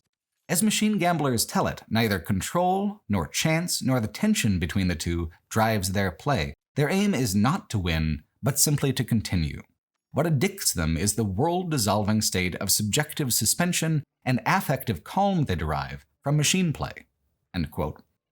Video games, when they are good, are lauded for these world-dissolving properties. That is the art of them. That is the thrill. And traditionally, video games have wielded this power with artistic intent. Slot machines, machine gambling in general, are an entire industry which is like the other side of this artistic coin, the dark path, the low path. Increasingly, the line between one industry and the other is often blurred in pursuit of profit. Diablo Immortal is special, though. Like its storied Nephilim, it is the child of both the good and the evil inherent in the human craving to live suspended within the machine zone, the blended impulses of heaven and hell, art and commerce. Joe Grubb can talk all he wants about the philosophy of never circumventing core gameplay because the core gameplay is the hook that drives the monetization process. Not that you must pay, but that by paying the experience would become, obviously and immediately, more rewarding. Diablo games are not complex games. They are not narrative or dramatic games at their core. Their core is an electronic process by which the reward centers of the brain can be stimulated again and again by sound and color and light and the impression of having gained something valuable or accomplished something difficult. So you have things then like the Adept Path, free item rewards for advancing through Paragon levels. But look, for just $20, you could double those rewards. When this track runs out, another one appears, also for $20. When one battle pass runs out, another one appears, also for $15. There are paid blessings which wildly accelerate the rate at which you acquire gold and other resources, for $10. It is possible to have nearly $100 worth of concurrent overlapping paid reward tracks activated at the same time. Those edge caches we talked about earlier show that you can feed far more money than even that into Diablo Immortal to push the pace of reward even further. The more you pay, the deeper into the machine zone you go, and all of it healthily protected under a layer of plausible deniability where, because the player must participate in interactive systems and voluntarily go through extra steps after purchase, the developers can claim that none of this is necessary and all of this is free. After all, I didn't pay a dime, and I got 50 hours of clicking monsters out of it. I was allowed to exist within the machine zone, and I was never threatened with exile for being cheap. This particular manner of weaseling out of taking responsibility for what a predatory product they've created is something Shul talks about frequently when discussing the gambling industry itself. She writes, quote, "Unlike gamblers who could be said to act upon themselves through gambling devices with the goal of regulating their own affective states, the designers, marketers, and managers of the devices are in a position to act on others at a distance, delegating to technology the task of soliciting and sustaining specific kinds of human behavior. Latour and his colleagues have conceptualized design as a process of inscription, whereby designers inscribe certain modes of use into the products that consumers will interact with. The resulting products carry scripts that inhibit or preclude certain actions while inviting or demanding others. By setting the parameters for the user's actions, a given product, and by implication its design team, plays a role in guiding this behavior. Undermining their own claim that slot machines are powerless, inert things, members of the gambling industry invest a great deal of resources and creative energy into the project of guiding player behavior through technology, endeavoring to create products that can extract maximum revenue per available customer, or RevPAC. Of this all-consuming objective, they talk freely and explicitly among themselves, on conference panels, in journals, and in the aisles and meeting lounges of exposition floors. How to get people to gamble longer, faster, and more intensively. How to turn casual players into repeat players." End quote. For Diablo Immortal, the process of inscription was honed across titles for whom monetization was never the point, and in the case of Diablo 3, a title where there was a deliberate counter-reaction to monetized design so strong it provoked an apology and a top-to-bottom redesign of the entire reward structure. Diablo Immortal, aesthetically and narratively, is more closely tied to Diablo 3 than any other title in the franchise, So how can it possibly get away with this predation where Diablo 3 did not? Part of that might be the audience and intended market. The website PC Games N reported that fully 50% of Diablo Immortal player base had no previous Blizzard account, suggesting that they had never played a Diablo game before. Predatory monetization in the mobile games market drives that entire sector. It is in some ways expected that a mobile game will have extensive microtransactions. For me, this is what makes the predatory monetization of Diablo Immortal most insidious, because there is a real, actual game beneath all that bullshit. In a certain way, Diablo Immortal is one of the better titles ever floated in the mobile games market because of its length, production value, and visual complexity. It is a AAA title in its own right. Even among action RPGs for the PC, it plays well and feels exciting. And all of that effort, every ounce, is for the express purpose of extracting maximum RevPAC from its player base. It takes advantage of the fact that many mobile players haven't played much of anything else quite as large or as deep as Diablo Immortal. As large and deep as the game is, every winding path leads back to a screen suggesting that you buy something. As Shul puts it, quote, "The job of casino layout is to suspend walking patrons in a suggestible, effectively permeable state that renders them susceptible to environmental triggers, which are then supplied," end quote. She references a man named Julian Dibble who wrote, quote, "Textbook capitalist exploitation thrives in peaceful and productive coexistence with the play drive of the exploited," end quote. Dibble's theories about the potential for the gamification of labor and suffering are referred to as ludo-capitalist theory. Dibble didn't pluck the theory from thin air. He came up with it by observing the phenomena of how player demand for fictional gold in World of Warcraft created an entire black market of foreign laborers who mined the gold and sold it for real cash currency to wealthy Westerners who played for fun. Blizzard doesn't just represent the most egregious participant in the phenomenon of ludo-capitalism, they're the fuckers what made the term necessary in the first place. Diablo Immortal is the laboratory in which these ludo-capitalist theories are tested, pushing player tolerance for monetization to the brink in a market where that kind of exploitation often passes completely without notice. It's ironic, I suppose, that in a franchise about demonic corruption and the slow unraveling of the self in the face of evil, that a game like this would eventually emerge.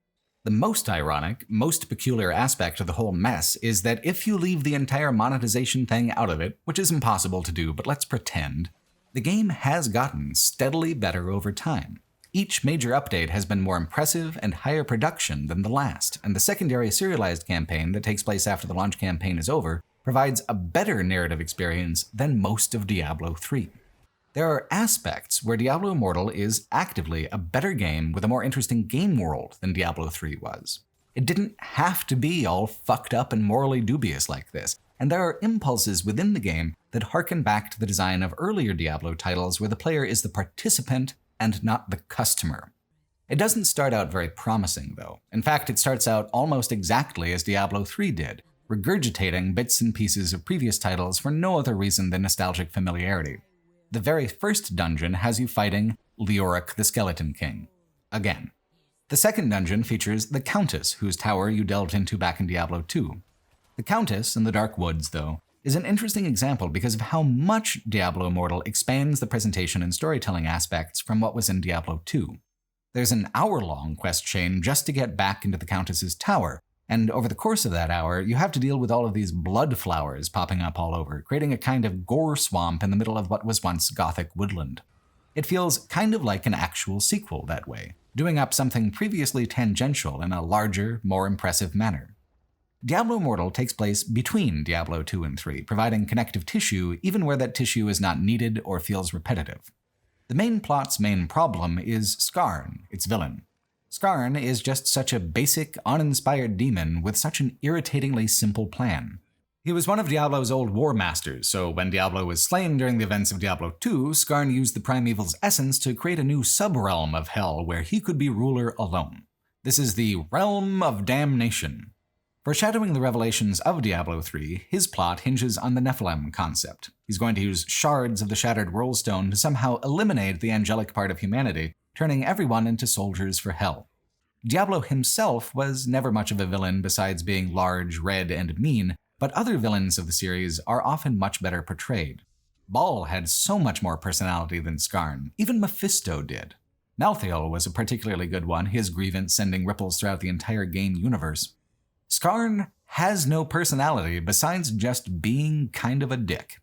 The way he fits into the broader world building feels tangential and slight, while the ways in which you foil his plot are overfamiliar and repetitive.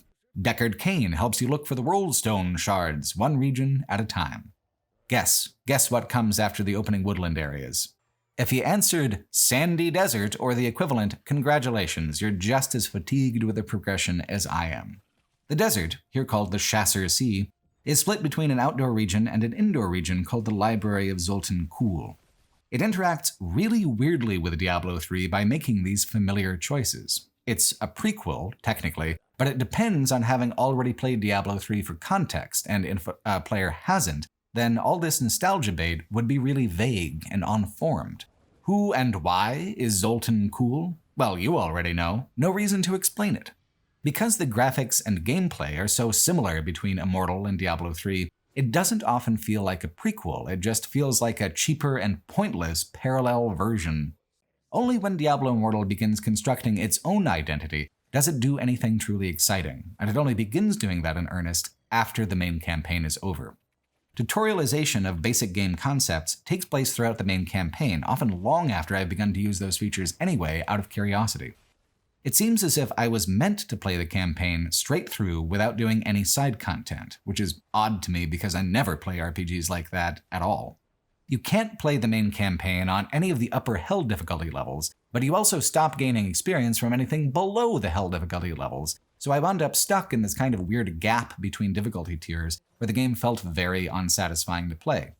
I had played it wrong, somehow, by being curious about the game and satisfying that curiosity without being explicitly told to do so. So what is narratively boring becomes especially frustrating when it also becomes mechanically boring for no other reason than an oddly strict timetable for when the player will finish. I don't really have a motivation to kill Skarn other than him being the big bad and being therefore obligated to do so, unless you also count the social obligation to your old pal Deckard Cain to help him out. I mean, the man gets murdered by a woman in the stupidest costume in Diablo history coming up here in the events of Diablo 3. Why don't we just cut him a break? In any case, the way the game is constructed, beating Skarn is not the end. If you actually play the game the way it apparently wants to be played, without exploring any side content until you're invited to do so, beating Skarn is basically the beginning. All the zones are unlocked, all the tutorials are over, now your grind begins. Because these games are not about the narrative. They are about turning small numbers into large numbers. They are about hunger and craving. They are about creating within a player the expectation of reward and reinforcing the satisfaction of that reward. Everything else is just a vessel for conveying the reward in the first place, sure as plain popcorn is just a vessel for butter and salt. This is what's so interesting to me about the post-release campaign. Blizzard had released their derivative predatory product, they made their money, and could now quite easily produce low-effort bullshit for it perpetually. It was not necessary for Blizzard to improve upon the game in any way. They did, though. Each of the 3 major expansions was included without further cost as part of the base game, not as special paid tiers or paid content in any way. And each expansion is better than the last in terms of pushing the boundaries of what is possible within the game engine. The fights get bigger, more cinematic. The storytelling becomes interesting, meaningfully serialized, so that what happens in one expansion carries over into the next, creating a whole new cumulative storyline that is, as of this writing, still unfinished. It starts off kind of slow with the first new area, but the content is immediately more engaging than most of the previous zones. The plot guides progression in these new expansion zones. The first one takes place on a barren, rainy peninsula called Stormpoint. You begin down in the shanty towns before using explosives to blow open the prison fortress and rise to the top of the forbidden cell blocks. Visually, the nautical theme is actually pretty new.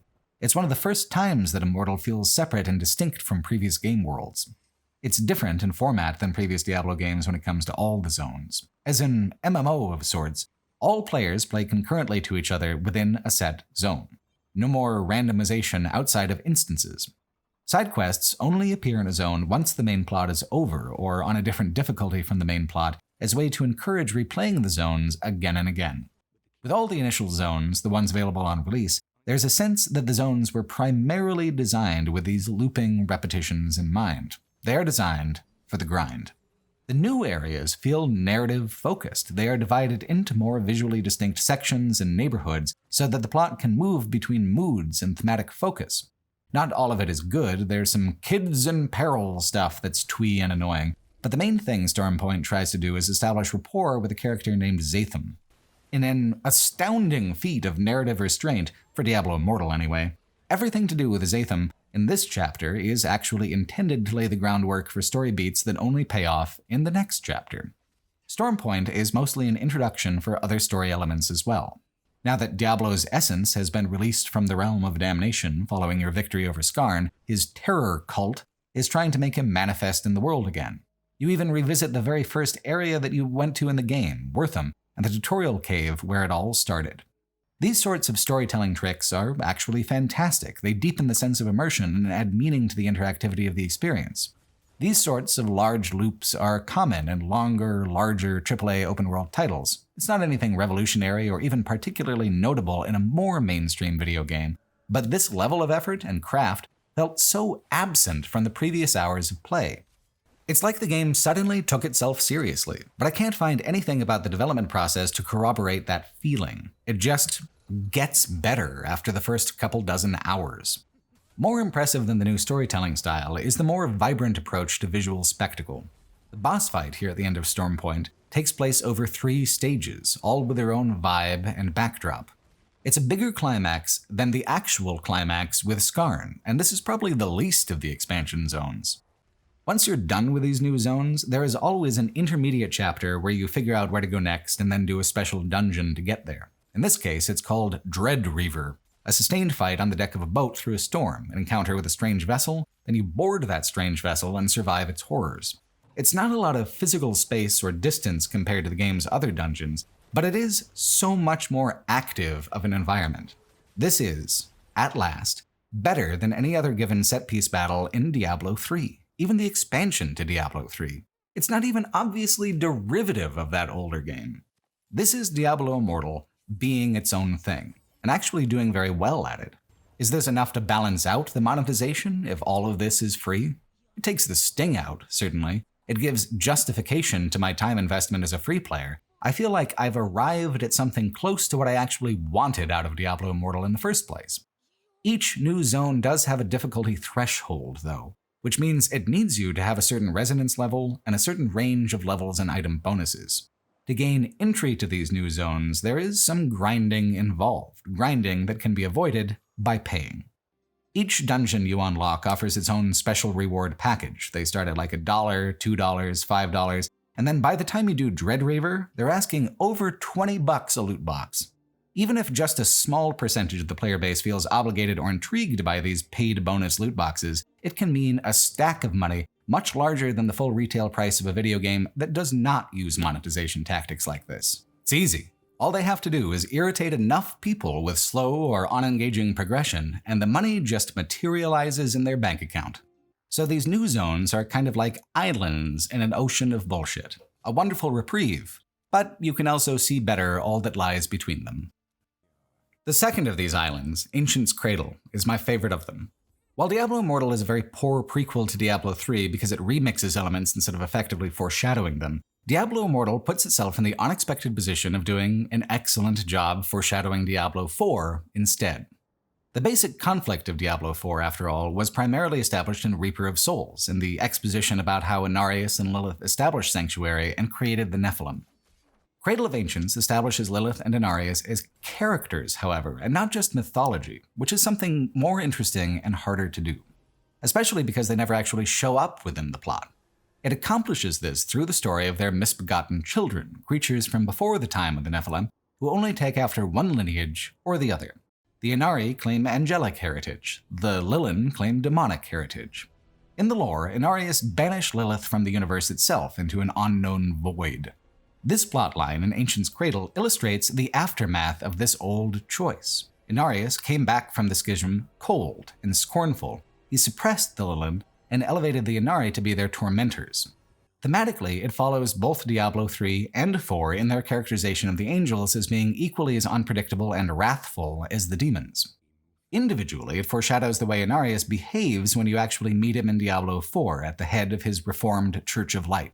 These corrupt Inari are the prototype on which the crimes of that future Church of Light are based. It is fantastic prequel work, a great twist that sets the scene to come in Diablo 4 perfectly. Zatham is from here, in Ancient's Cradle, it turns out. He's an Inari who became ashamed of his kind and left to try to find a way to destroy the island. When it becomes obvious that your character would prefer a more heroic option, Zatham betrays you. The betrayal feels fantastic with all that investment in making his character seem vivid in the last zone. Zatham gives one of the final Worldstone fragments to your enemy, the Bride of Hell. She's not much better of a villain than Skarn was, but what makes the storytelling different is that the Bride of Hell constantly wins and gets the better of you. My guess is that there's some sort of big reveal coming where it's just Adria, because in order for Diablo 3 to happen, you can't really defeat the Triune plot. Diablo will return. Although maybe you'll get to fight him at the end of all this anyway. I don't know, I can't delay the video anymore to wait and find out. No matter if it's Adria or someone you actually get to defeat, the narrative sense of being one step behind all the time feels kinda cool. It adds an urgency that wasn't there before. In a certain way, we're still just recycling familiar elements from all the Diablo games. It's just that these pieces are now being assembled in new patterns that create new connections, both backwards and forwards within the franchise. Mostly. Even if it didn't have it on release, no Diablo can seem to resist the call of Tristram nostalgia. Here we are again. Leoric's Manor, Tristram Cathedral, dredging up the past and presenting it in slightly higher quality 3D than last time. It's a complete retread of the entire story and concept of Diablo 1, except this time it's produced in the most bloated and melodramatic way possible. The two princes, the king, and the often ignored queen are all given their own extended flashback sequences. Non-combat flashback sequences. This is much more frustrating to me than regular dialogue interrupting the flow of combat, because even if I disagree with the way a dialogue is going, at least it's usually going somewhere, pointing to the next thing. This is just a more interminable version of what I already know as a player. Of course, this is deep into the long-term post-release development cycle for Immortal. Blizzard knows by now that fully half of their player base doesn't know anything at all about Diablo 1, probably not Diablo 2 or 3 even. This is their chance to explain it. The purpose of this is probably not so much to tickle my nostalgia as a franchise fan, as it is an attempt to prepare Diablo Immortal players to interact with all the lore they've missed by only playing the mobile title. Here, look, I'm fighting the Butcher. Again. To appear in every game like this, I am beginning to suspect the Butcher has a better contract than most Blizzard employees do.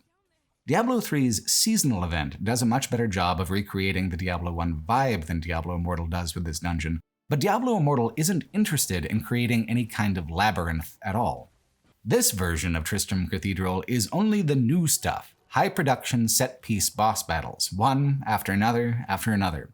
It is structurally so different from every interpretation of the Tristram crypts that came before it that it actually is kind of compelling in how opposite an approach it is from anything traditionally Diablo. Across all its modes, Diablo Immortal attempts to be quite literally everything to everyone in one way or another.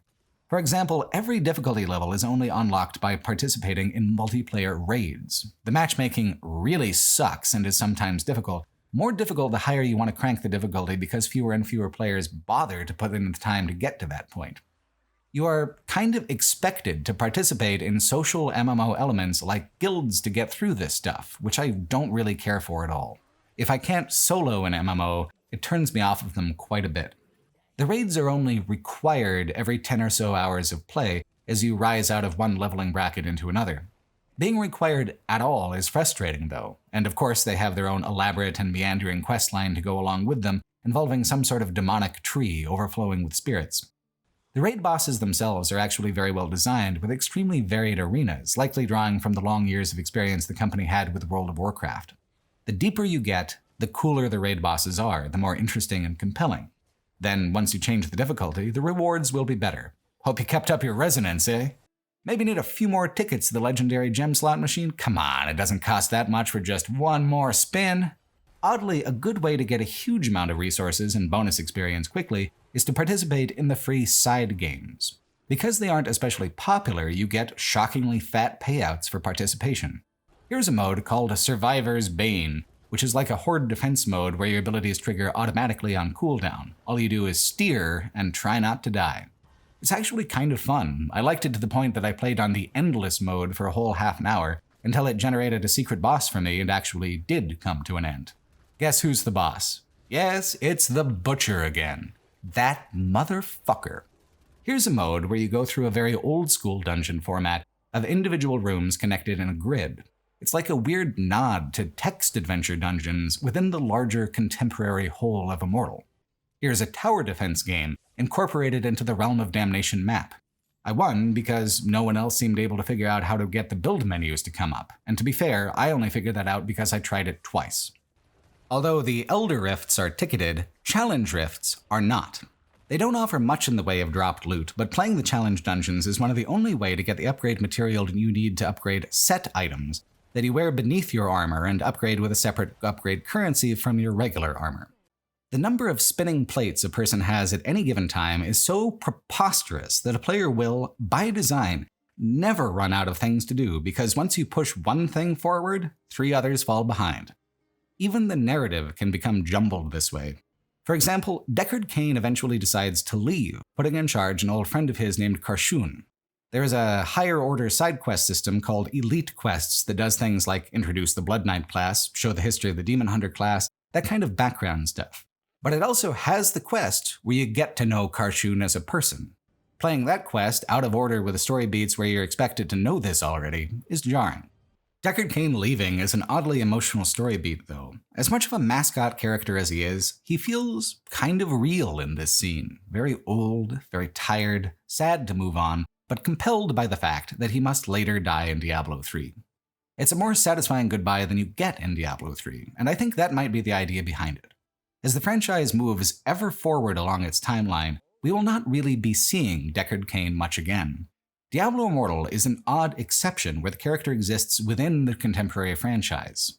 This is the last chance to say goodbye to Cain, which makes it feel actual and actually bittersweet.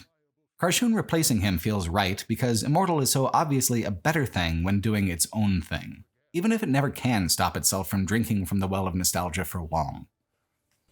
The last expansion zone is a mix of the new stuff that's good and the self-aggrandizing recycling that makes Diablo Immortal so bad so often in the original release campaign.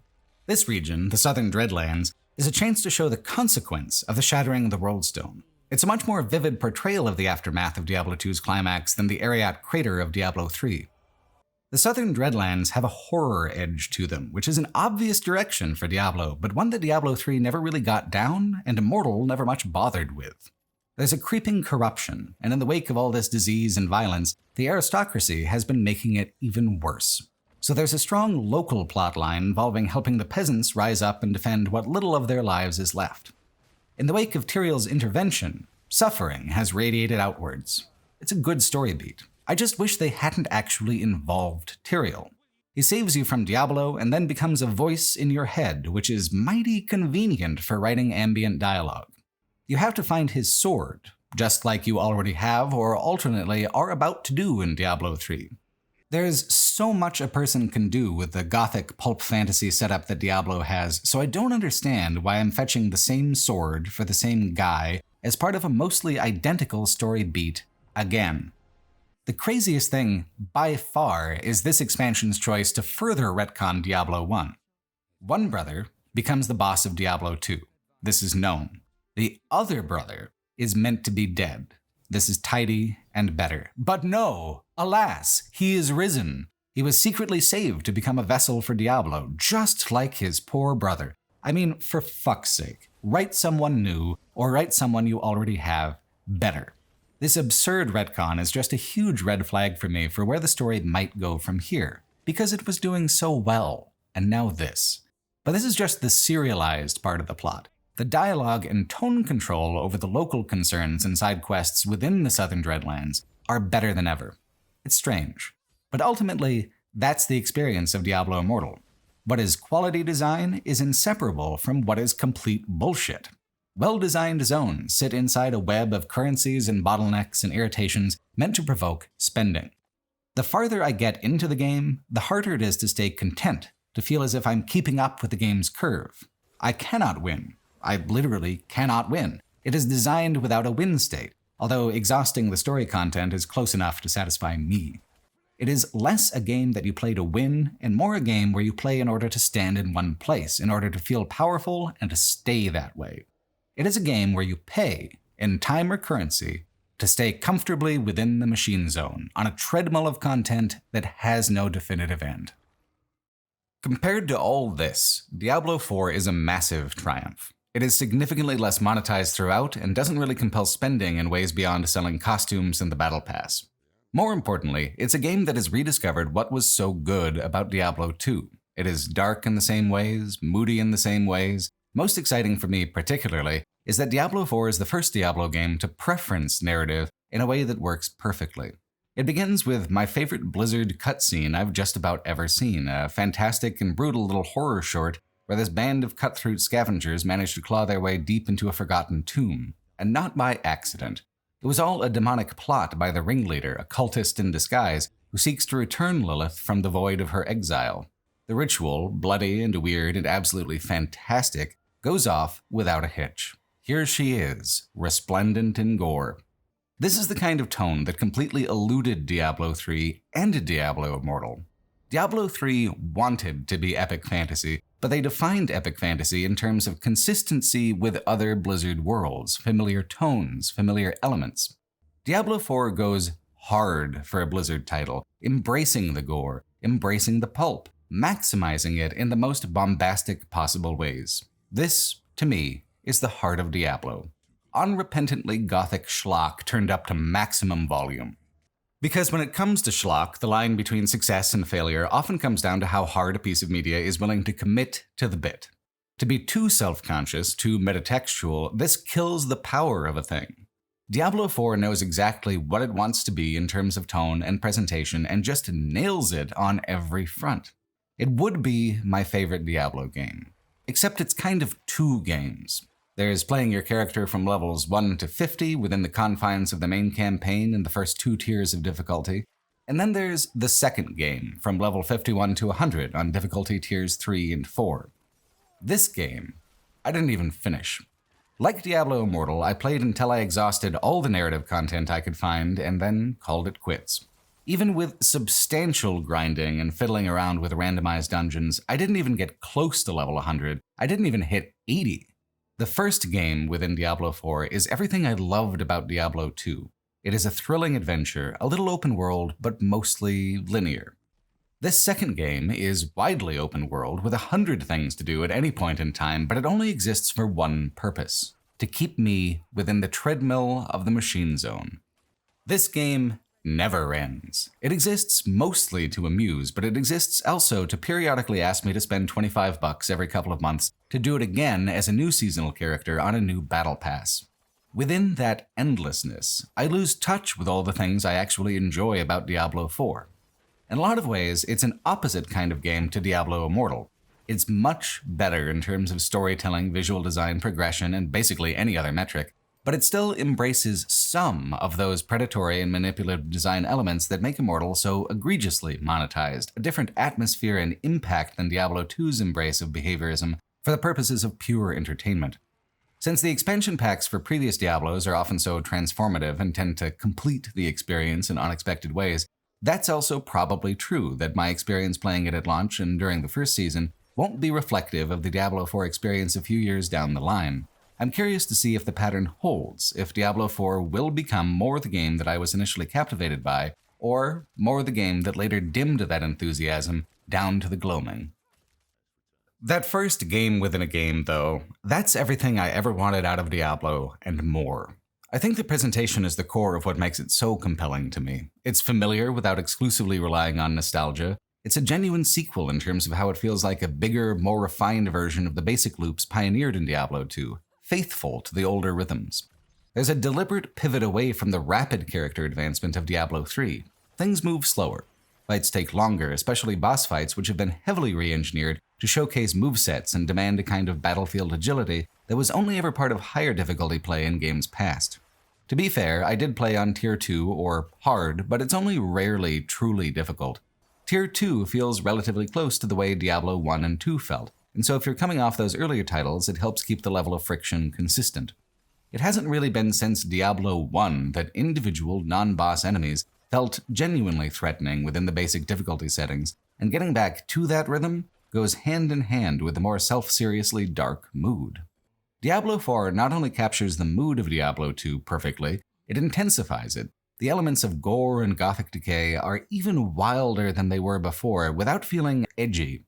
That's the impressively fine line Diablo 4 walks. It isn't exactly grimdark storytelling because there's no element of powerlessness or hopelessness. The world is cruel, brutal, but the recurring point of each game in the franchise is that brave heroes can carve their way out of any dire situation, supposing they've got the stats for it. No matter how blood-soaked and pessimistic it gets at times, this is still an adventure. It still orients towards the emotions of excitement over heartbreak, determination over disempowerment. To give yourself over to the nihilistic urge is actually Lilith's whole deal, essentially. Queen of the succubi, daughter of hatred, temptation is obviously her main mode, but not in the more stereotypical or expected ways. Lilith is gearing up for war against all the primevals, starting with her father, Mephisto. She plans to use the Nephilim as her army, not by magically removing the angelic aspects like immortal Skarn tried to do, but by emotionally appealing to the idea that our better natures are useless in an unjust world.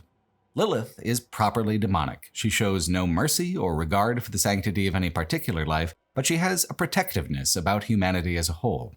By debasing humanity, teasing out violence and selfishness and cruelty, she prepares humanity to triumph over the demons. Humans, if they try, can be better at evil than the demons. They can be stronger at it. All they need is just a little push. This makes her role as a temptress villain much more vivid than other roles like it, which define temptation more narrowly. Characters betray you for Lilith constantly. Almost all of the minor villains are in some way good people who simply could not refuse an offer made by Lilith. An offer which invariably destroys them. It's such a classic trope of gothic horror, but rarely in video games has it been portrayed so well. It took taking Lilith seriously as a character and giving her complex motivations, complex for operatic pulp fantasy anyway, to make her such an effective villain. Diablo 4 continually takes all of its characters seriously, in a way that I never felt from Diablo 3 or Immortal. Those felt cartoonish. This feels too lush and overproduced to be cartoonish exactly. It's more like if you put Baz Luhrmann in charge of a Hellraiser sequel. The genre is horror, like Diablo 2 was, which is a tone that's actually difficult to maintain where the entire goal of gameplay is to smash through more monsters than you can even count without breaking a sweat. A big part of that is starting small. At the very beginning, you accomplish your first quest and are celebrated by the town. Pretty standard. But it's a ruse. You're drugged and fed the blood of Lilith, about to be sacrificed. At the last moment, you're saved and off you go. A dark, nasty little setup that works so well at establishing what's to come, showing off a new and more artistically cinematic approach to the presentation of the story. The Diablo games have always aimed towards parody with big-money visual fantasy epics like Lord of the Rings, ever since Diablo 2 and its ahead-of-its-time pre-rendered cutscenes. Diablo 4 uses tricks from more subdued sources, horror sources like the Conjuring films or Eggers' The Witch. The best thing Diablo 4 borrowed from The Witch, actually, is voice actor and regular actor Ralph Ineson. Shortly after being saved from the townsfolk, you meet him in the form of the character Lorath. Lorath was raised among the Haradrim, and now he is one of the very last. He was present during the opening cutscene of Reaper of Souls, actually, saved by Tyrael as a child. He is not like Deckard Cain. He did not want to be a friendly face or a kindly teacher, or even particularly involved in all this bullshit at all. Lorath is a foil for everything Deckard Cain represented, and this tonal difference also helps differentiate Diablo 4 from its predecessors as a game with its own very distinct identity. It's clever with where it conforms to expectation and where it deviates, unlike Diablo 3, which attempted to conform to every expectation as dotingly as possible. Lorath has the exact same structural position as Cain did, he just fits even better within the setting and comes across as more complex, which is something generally true of most of these reinterpreted structural elements. It really is the best Blizzard campaign in years, one that feels truly connected to the glory days of the early 2000s, where it seemed like the company could do no wrong, releasing banger after banger. It's only when the structure of the second game within a game began to emerge that I started to chafe against Diablo 4. Diablo 4 and Diablo Immortal are both structured on the assumption that a player will focus on the main quest and campaign without exploring the side content until prompted. Not understanding this, playing the game like I would any other open-world RPG, I did all the side quests in the first area, the snowy mountains of the Fractured Peaks. I was so thorough exploring this one zone of 5 enormous zones that I left it around level 40. I hit level 50 halfway through Act 2 of the game, the Green Woodlands of Skosglen. The trick of this is that Tier 1 and 2 difficulty stop scaling at level 50. You are meant to finish the campaign by then. Tier 3 only unlocks once the whole campaign is complete. So I found myself caught in this frustrating dead zone where I had about 10 hours of plot ahead of me, where I would kind of spin in place mechanically, getting minimal experience rewards and rolling on items that would be immediately outclassed by even the most basic drops of Tier 3. What would have been a straightforward, clean mechanical progression in Diablo 2 is this weirdly bisected, easily interrupted division between campaign and post-campaign for Diablo 4. Like the horse, I had completely cleared 25% or more of the map by the time I unlocked this core quality of life traversal feature. The campaign, as high production as it is, occupies the same role of extended tutorial that it had in Diablo Immortal. There are just mercifully fewer overlapping systems, so the tutorializing is more intermittent. This is not the true game, this interactive story that's so engaging and so thrilling. This is the introduction to the game to come, where you can really make those numbers go up.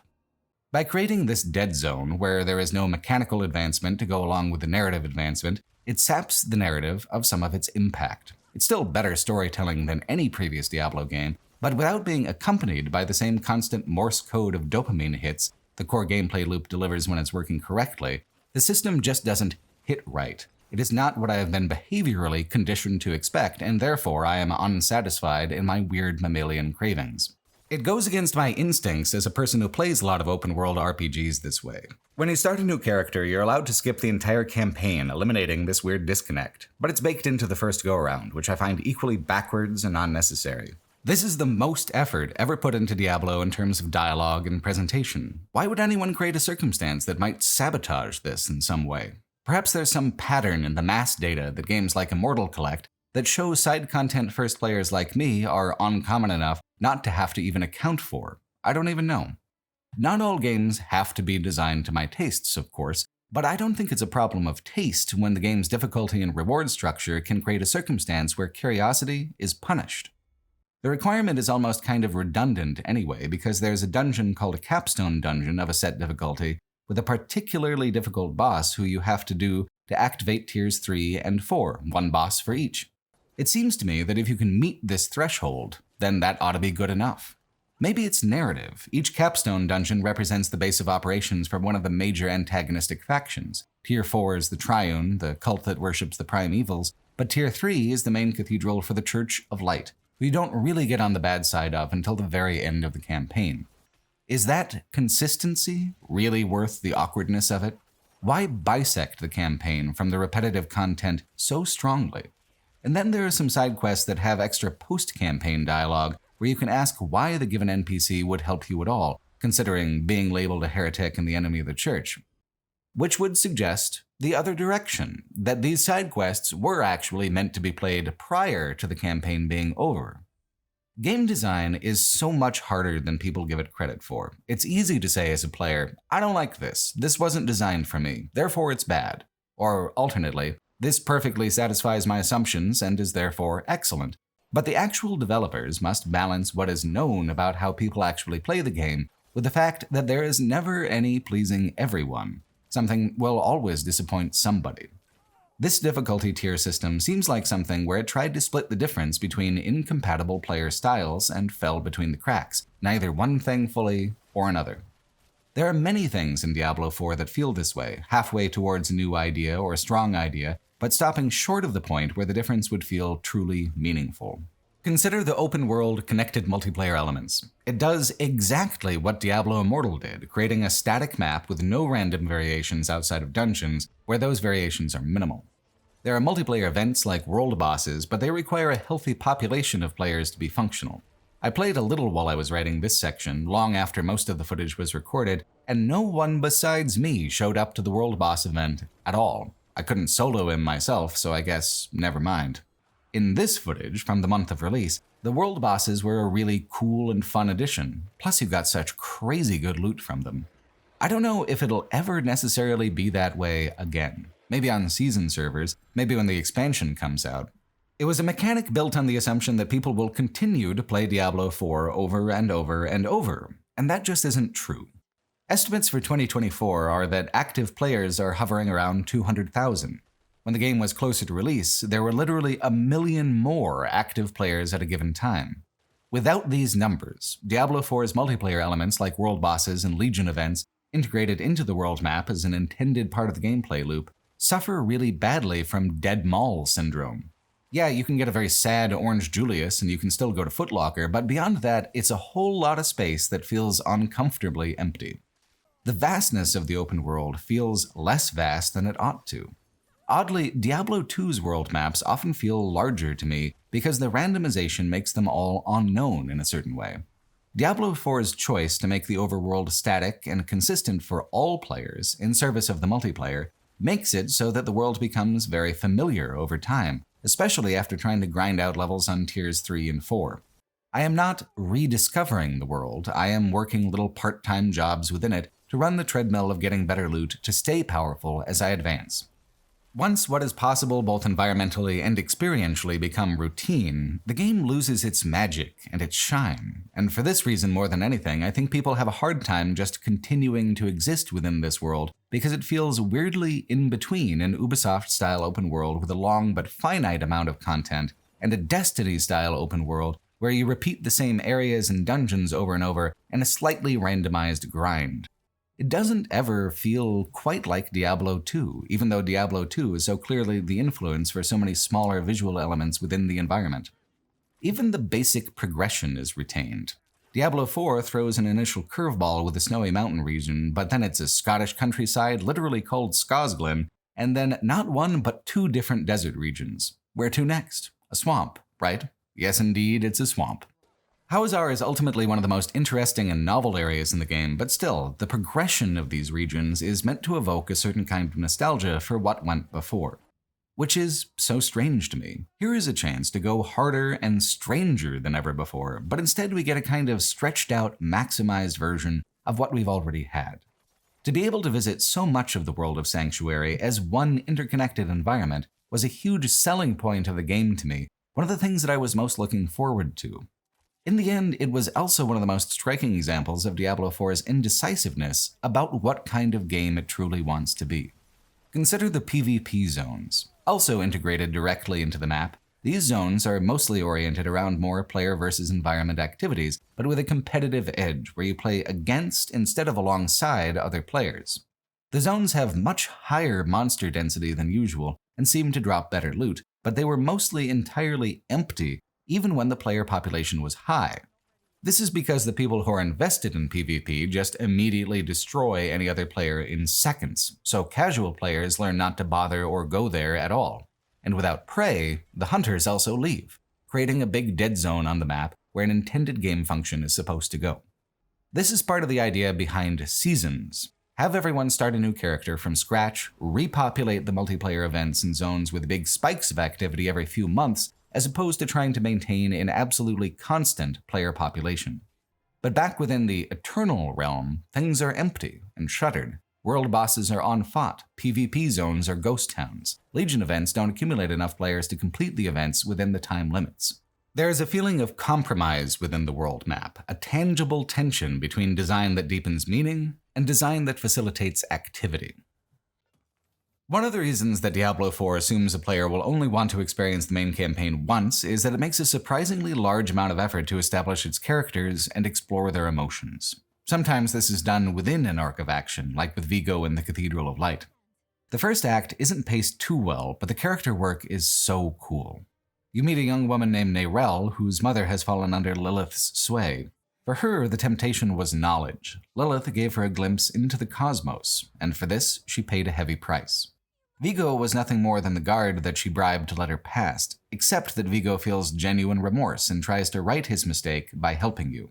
He confesses to the church what he did, and the church has a very particular way of trying to reform him. Vigo rejoins you for the final fight inside of a giant metal tank of some kind. It's like a cross between power armor and, as it turns out, an Iron Maiden. Every movement kills him slowly, and yet he fights. He accepts this gory, obscene punishment as the only correct way to atone for his sins. Vigo's death is tragic and lands well. The scene is extremely sad, which is hard to do in a game like this. It accomplishes world building through the character arcs instead of just intoning it via a reputable source like Deckard Cain. The second act revolves around a Haradrim named Donan, who was once a very successful adventurer. In his later years, he has grown very comfortable, looking to his son as the source of future glory.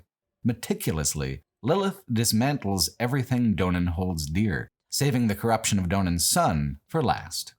Throughout the rest of the game, Donan will attempt to recover from this trauma and recapture some piece of his former self.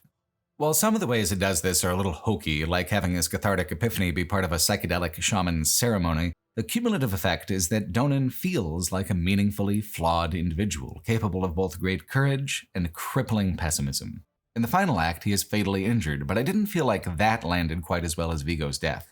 All that attention paid to Donan's character felt like it was leading up to something more than, oh fuck, I should have looked before I went to grab that thing. I feel like it wastes some of the dramatic tension the game had built around his character arc. His death scene feels oddly insincere, but Lorath, or more accurately the gravelly music of Ralph Ineson's voice, sells it well enough. Lorath is Deckard Cain's replacement in every way. The game itself even pokes fun at this. You run into an elderly Mashif, the boat captain from Lut Gholein in Diablo 2. Mashif mistakes Lorath for Cain and never lets go of the error, talking about old times. There's even a curiously well-written and affecting bit of dialogue Mashif gets where he reflects that he kind of peaked when he met the heroes of Diablo 2 and helped them. All his life since then has been waiting for something like that to happen again, listless, permanently unsatisfied. Diablo 4 gave a silly, stupid, throwaway character with a preposterous accent a compelling existential crisis. What the fuck? I mean, it's good, it's just good in such an oddball, counterintuitive way, I'm not entirely sure what to make of it. But Diablo 4 is like this in many places. The dialogue is actually good, the characters are quite vivid. Lorath's arc is mostly about his relationship with the supporting villain, Elias, who is the one who arranged the summoning that occurs in the opening cutscene. Lorath takes the news poorly, and by the time you catch up with him after the first and second act, he is drunk as shit. Cain was so kindly, so supportive. Lorath struggles. He does not want the responsibility, the attention, or the burden. He shoulders it anyway, and this reluctance is compelling. It's a classic trope, of course, the reluctant hero, but it's done very well with Lorath. As your character rises in power and meets increasingly long odds of success, Lorath pulls his shit together and rises to the challenge alongside you. Elias is excellent as a foil for him as well, and the whole concept of the Haradrim. If heaven and hell both hate us, who are we to turn to besides ourselves? Lilith's doctrine of radical and murderous self-liberation makes a ton of sense within the setting of Sanctuary, considering all that's happened. Lilith and Elias are sympathetic villains in that way, in the broad strokes. Elias struggles in some of the cutscenes with Lilith's demonic nature, her callous brutality, her abiding sadism. And Lilith, it becomes clear, is making as much a bid for power in hell as she is for freedom in Sanctuary. Elias is a pawn, as knowledgeable and powerful a person as he becomes. When he calls Lorath a coward with his dying breath, though, it's a genuinely fantastic moment, a real rebuttal of Lorath as a character. He is flawed and failing, but nevertheless, Elias is not wrong about the Haradrim having just supported an obviously untenable status quo for the past few millennia. Lorath needs to do better, and he feels that pressure. It's just a great adventure story. It hits fantastic story beats with an earnest emotional complexity that is miles beyond anything the franchise has done before. It's storytelling that's a little more nuanced than most Blizzard storytelling, actually.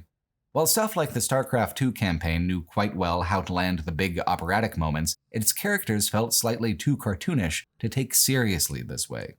Diablo 4 is ultimately not too far off in tone from the big, pulpy storytelling style of StarCraft II, so the effort made in the main campaign to be more nuanced and have more delicate emotional moments is impressive in what it's able to achieve within all that bombastic, operatic noise. All this buildup has narrative weight to it. It creates momentum and energy. all of which is poured into the climax to pump it up into something better than anything Blizzard's put out in years. I've talked so much about how narrative doesn't really matter to the game of Diablo, and that is still true for Diablo 4 as a whole, but the reason I love the linear main campaign portion of the game so much is because it just doesn't care about that superfluousness. Why does all this character work matter? Because by illustrating the villains and the heroes so vividly, it means something when they all begin to fight and die. Something more than just a roll on the loot table or an achievement on the checklist. Consider the Reverend Mother Prava. She's a fanatic and a minor villain, but her conviction as a true believer is so impressive.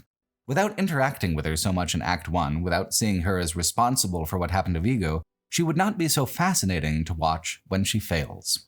While Lilith is the explicit villain, the angel Inarius with whom she founded Sanctuary is the implied villain. Inarius is vain, prideful. He wants to go back to heaven and wash his hands of all this mortal bullshit. His Church of Light looks up to him in all ways, and he barely deigns to look down at them at all. A confrontation with him early in the game has your character refusing to bow and scrape like he wants you to, illustrating the new order of things post-Diablo 3. Neither heaven nor hell can be trusted. The Nephilim stand alone. Inarius proves with his action why Lilith is in some way justified, which is just so satisfying. Certain of his power and supremacy, Inarius leads a crusade on hell with Prava at the forefront. It's a trap, an obvious trap even, but unlike with Leah in Diablo 3, the obvious trap is overlooked not out of convenience or naivety, but angelic narcissism.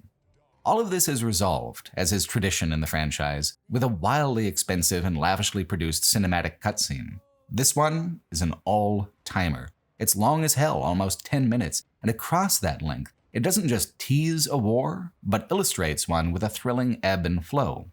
The Church of Light's crusade achieves early success, and the way they work in tandem is kind of mesmerizing. The cutscene doesn't shy away from blood, and it doesn't cut right away when something exciting happens that would be expensive to portray. A lesser game, for example, would cut right here at the clash of armies, but instead, this is just where the cutscene gets started.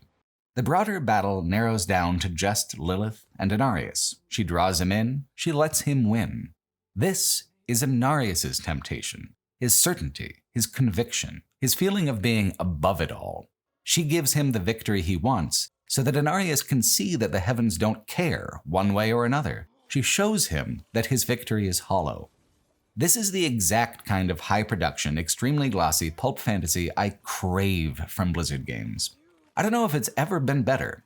As Lilith kills Inarius in this moment of doubt and anguish, the tide turns for the armies outside. The scene pivots back outwards again to the wider battle, completely different in tone, a total reversal. I've watched so many Netflix and Hulu and Amazon original features, fantasy and sci-fi both, that never reach this level of actual craft or impact. I had almost kind of forgotten that Blizzard could do this kind of thing. It's been such a long decade of World of Warcraft expansions and Overwatch seasons. It impressed me exactly the way Diablo 2 blew my mind as a young teenager, and that kind of resonance is so much harder to come by than base nostalgia. As a player, you follow in the wake of all this destruction before you actually see the cutscene, so there's an added element of how did it all go so wrong as it all unfolds. The most exciting moment to confront a villain is at the threshold of their victory. Diablo 4 deposits you at that exact moment for your climactic battle. These climactic fights have felt so inconsistent across the franchise, too opaque in Diablo 1, too punishing in Diablo 2, over too fast in Diablo 3. Diablo 4 puts unique bosses into the environment in the traditional classic way, but it also creates another tier of bosses that feature at the end of dungeons and long quest chains. They have huge health bars that typically can't just be melted away without major effort. The game does a fantastic job in all of its boss fights, extending them long enough to feel a lot of mechanical tension. There's a push and a pull to the battles. They feel exciting and alive. The Lilith fight is long enough and difficult enough to feel connected to the drama of the moment, the narrative and the game mechanics working in harmony. It's a hard-fought, genuinely satisfying victory. And a tragic one, in a way. This is just the base campaign. There will be expansions to come, sequels to come. Lilith knew very well what lies waiting in the dark for humanity. Without her, these monsters circle closer around the campfire. It's not that she doesn't deserve her fate, she very much does, But in traditional Diablo fashion, this victory leaves you more vulnerable and exposed than ever. Diablo 2 might be my favorite game in the franchise, but Diablo 4 is surely my favorite story. It understands exactly what makes the personality of Diablo feel distinct. It does not flinch away from being as over the top as it needs to be to get there. And by taking itself so seriously, executing on its ideas so earnestly, it surpasses what has come before and sets a new standard for what's to come. All the main campaigns in the Diablo franchise, ever since Diablo 2, set up their own expansions within their final act. Diablo 2 revealed Baal's treachery, setting up the expansion's conflict and villain. Diablo 3 established grievance with Heaven so that in the expansion Heaven could bring down its wrath. Diablo Immortal used the destruction of Skarn to release Diablo's essence into the world once more. Diablo 4 is no different, providing an epilogue chapter that sets up Neyrelle as the focus of an as-yet unreleased expansion. She takes the new soulstone that Donan forged before his death and absconds with it on a mission of her own making, keeping her objective private, telling Lorath not to worry and that if all goes well, you will never see her again. Well, of course it's not going to go well. We'll see you soon. That's basically a given. But it's exciting that the story doesn't end here, that Diablo 4 will end up with a more final and far-reaching climax than it already has. I was feeling so stoked coming off the main story and epilogue, so hungry to swap to Tier 3 difficulty and get that better loot and better experience. This had been, so far, my favorite Diablo ever. The process of coming to feel differently was a slow but very steady de-escalation from feeling empowered and purposeful to feeling continually disempowered and apathetic. I had to exist within the machine zone for a long time to become resentful of it. I played a full 100 hours on a single character and then even more on a seasonal character. If it seems like this is maybe too much time investment in the game disagrees. I stopped well short of everything the game wanted me to do, and I'd burned out on playing more Diablo 4 in the middle of the season. By the time I wanted to play again, the season was over. If I had completely invested in the game, if I had been truly completionist, my hours would have easily doubled. I was not actually meant to have burned out as early as I did, but like Diablo Immortal, once I reached the end of the narrative content, I felt that I had reached the end of the game. Diablo 4 is larger in this respect than all the previous Diablos put together when you combine the length of the main plot with all of the side quests. All 5 regions have around 40 side quests apiece, for a total of over 200. Not all of them are narrative masterpieces. Some of them take what seems like 60 seconds to complete. Many are just standard MMO kill X number of Y quests, but a surprising number are deeply narrative and used for thoughtful world-building purposes. These are the things that take advantage of the game's large open world, that add life to the repeating cycles of activities and chores that a player is meant to accomplish in the pursuit of level 100. For example, it's only through the side quests that you learn anything of what happened to the barbarian tribes now that Mount Ariad is twice destroyed. There's a tribe in the Fractured Peaks called the Bear Tribe who have some kind of basic concerns, but another tribe in the Dry Steppes are particularly interesting. Do you remember when I complained about a betrayal subplot taking up a lot of air in Diablo 2's Lord of Destruction expansion? This tribe is descended from the Betrayer, and they have been exiled by the other tribes for the sin. Their plotline is all about regaining their dignity and their sense of purpose after many years of shameful wandering.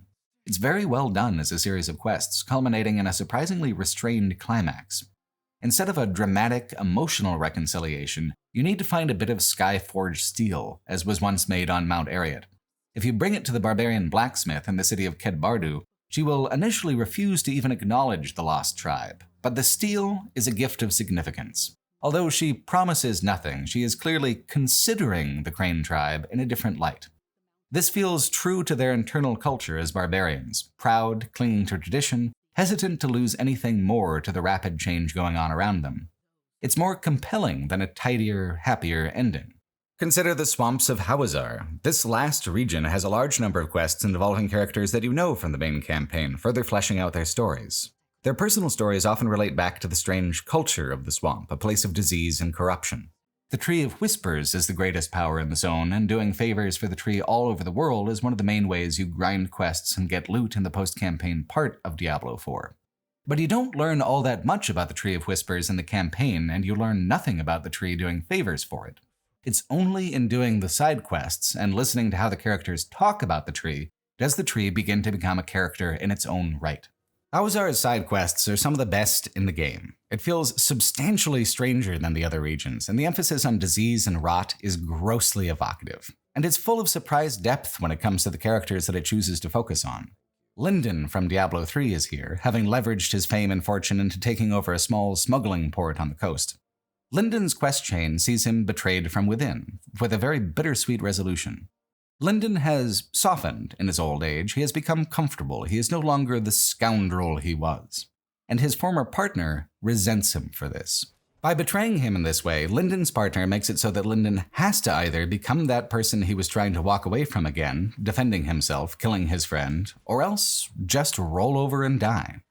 Lyndon made his choice about who he is long ago, and now at the end of his life, he is still being called to account on it. That's strong writing for an obscure quest chain.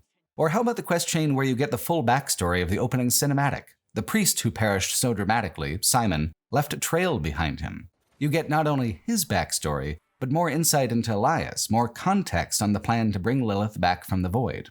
You visit the same church from the introduction, descend that same dungeon, even give the dead man closure by bringing his remains back to his old monastery. That kind of attention to dangling narrative detail is so satisfying and so uncommon. There is so much heart that went into the making of Diablo 4's open world that I feel like I must be some kind of an asshole for eventually growing so tired and irritated with it. It's the friction between the beautiful, painterly landscape and the repetitive artificial gameplay loops layered on top that wore me down. My first time exploring the world was constantly exciting. The work being done within the side quests to create a sense of local culture and superstition goes hand in hand with the way the map tucks away gorgeous scenic landmarks like iced-over lakes and geyser fields, ruined churches, and forgotten temples. There are little interconnected secrets and fragments of context everywhere you look. In an interview with the website PC World, Diablo 4 art director John Mueller said, quote, "The connected open world was a gigantic challenge. We wanted to be able to walk or ride all the way from the top of the world to the bottom without ever seeing a loading screen. In previous versions, there were originally many portals inviting you to travel. The decision to have an open world that can be freely traveled via horseback made us think a lot more about the nature of geography at its core and how everything is connected. To give an example, if we look at the Fractured Peaks, it's a mountainous region with lots of glaciers and different biomes. In the southern region of the Fractured Peaks, it's actually starting to melt. The water that comes from the Fractured Peaks flows down into Hawazar, creating the swamps. This kind of living world geography was something we had never had to think about before, but it was also incredibly exciting and a great challenge for the whole art team. One of my favorite places is the coast of the dry steppes. I love the beaches, that voluminous color palette. I love the atmosphere there. It was important for us to offer a really wide range of scenarios and locations that stand on their own, which are able to tell their own stories through their art design. Each location has its own lore, sometimes religiously based, sometimes triggered by catastrophes, famines, wars. These can pay into the main story, but they don't have to. It's a bit like a work of art that you can read a lot into, or just enjoy the atmosphere it gives off." End quote. A player can bounce between regions based on either curiosity or circumstance, staying in the place where that atmosphere is strongest for them individually, or following the Helltide, chasing the Tree of Whispers quests as they're randomly assigned throughout the world. This is the heart of the problem. Narratively, thematically, visually, the regions are incredibly distinct from one another, but they cannot be mechanically different. Beyond the writing of the side quests, the interactivity is completely homogeneous between them.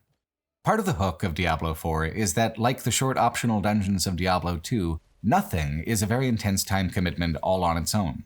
Many activities take 30 to 90 seconds. Cellars are the shortest, they're just an antechamber and an arena. As fast as you can kill a horde of monsters, a chest pops out with some prizes for you. World events are also common, but take place in the open world and can be casually joined by other players in the area. That's always the most fun, being able to be casually cooperative that way. But I found it to be kind of rare. Usually I'd do an event alone. There are a couple special events per region, but most events generate evenly between the regions. If you play a lot of events, you will start to see them repeat early and repeat often. I started to develop strong opinions about which events were worth the time and which kind of sucked, but I'd play them compulsively anyway because it's just a nice and fast swarm of enemies and loot. A Helltide is essentially a semi-permanent event that covers a large part of a region. Big swarms of enemies, scaled one level above a given player, populate the map and drop a special currency you can only use during the 1 hour that the Helltide is active. So it's like a special grinding hour that you need to participate in for the whole hour to get the most reward out of. Since Hell is not a major region in the whole post-campaign, Hell appears as a kind of special layer on top of the pre-existing landscapes in this way. Fundamentally, it doesn't matter where the Helltide happens because it's always the same grind. Helltides, or whispers, or running dungeons, or just running across the fields fighting bosses as they come along. Each region has the same rhythms and the same rewards. Only changing your character's build changes the rhythm by which you interact with the world. The interactivity is repetitive and homogeneous, and the interactivity is the foreground of the game. All those well-written words, all that meticulously crafted landscape, this is the background. And after enough time and familiarity, the background simply fades away.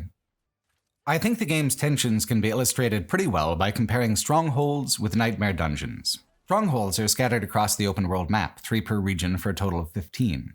Each is a major quest, of sorts, beginning when you enter the boundaries of the stronghold. Every single stronghold is aesthetically and thematically different. There is a massive amount of variation in the objectives you need to complete, the kind of monsters you fight, and even the reasons why you're fighting them. All these things are fixed. It's not randomized, it's a curated experience and a self-contained story. The strongholds are absolutely fantastic, one of the highlights of Diablo 4, and they do not repeat. You play them once, and they're done. Nightmare dungeons, on the other hand, you repeat constantly as part of the endgame advancement loop. Ever since Diablo 3, the games have had Paragon levels, where in the absence of a system for leveling your stats traditionally, like the first 2 games did, you choose from a variety of bonuses to apply to your character so you can keep gaining experience points kind of infinitely after your skills are all distributed. Infinitely in the case of Diablo Immortal, anyway. Level 100 is the cap here in Diablo 4. The time it takes to gain a level in the late game is long, often well over an hour, eventually over 3 or 4 hours if you're not playing in a strictly optimal way like I didn't. So to take the sting out of such a long wait to get a level, you get 4 Paragon bonus points per level at every 25% mark along the experience bar. In the endgame, to genuinely push your stats forward, you need to use bonus multipliers called glyphs. Glyphs can only be upgraded by doing Nightmare Dungeons. It takes serious grinding, like playing dozens of Nightmare Dungeons, to push the glyphs toward their highest upgrade levels. Nightmare Dungeons are run by using an item that upgrades a certain dungeon into whatever tier of dungeon is listed on the item. It's a fusion of the Rift Dungeon concept with the open-world dungeon distribution of Diablo 4. But you can't just choose any dungeon to upgrade. It has to be one of the ones listed on the ticket item, which pulls from a small list of valid choices. You are not only running the same dungeon format over and over again, you are running the same dungeons specifically over and over, for marginal increases to your power so that you can continue to exist happily within the machine zone. While you do not pay in money, like Diablo Immortal, you do pay in time, and you pay rather dearly for a reward so intangible and marginal. Of the strongholds, I remember most of them very clearly because they caught hold of my attention and imagination. Of the Nightmare Dungeons, I remember only the grind, the fatigue of feeling obligated to indulge in a game mechanic I was deeply apathetic towards. Even my favorite aspect of exploration, the side quests, are limited in many ways by the formats of the game. All quests that aren't about talking to someone or killing monsters out in the open world either end in a limited dungeon or a cellar arena. So the words change and the story is new between side quests, but the whole mechanical setup of anticipation, challenge, and release are exactly the same as any other part of the game. Even within the parts of the game that are memorable, there is a mechanical homogeneity. Diablo 4 is the first Diablo game to put in so much effort into the world building, storytelling, and environment that it surpassed the appeal of the core gameplay loop. But it could not help but preference the core loop. All the mechanical effort feels good if it feels like it's leading to something, building up to something. But once the strongholds are conquered, the quests complete, and the map filled in, there is nothing left besides the core loop to run and rerun the loop for its own sake, self-fulfilling and self-justifying, without destination or climax.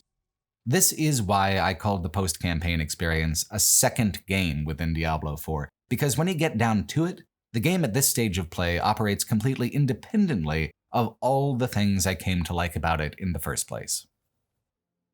Surely they knew this, because the idea behind starting a new character each season is that you take it from the top. All those side quests reset, all the strongholds reset, and on top of this are layered new quests and new mechanics that rotate out every 3 months. If you miss these seasonal quests and mechanics, too damn bad. The process of leveling your character isn't really done with just quests anyway. It's organized by something called the Season Journey, essentially a big checklist organized into chapters where if you complete a chapter, you've probably gotten enough experience points to be at the level of challenge necessary for the next one. As you advance along the Season Journey, you also advance along the Battle Pass. The Battle Pass has 90 tiers, 27 of which you can access for free. For $10, just $10, Michael, you can unlock all 90.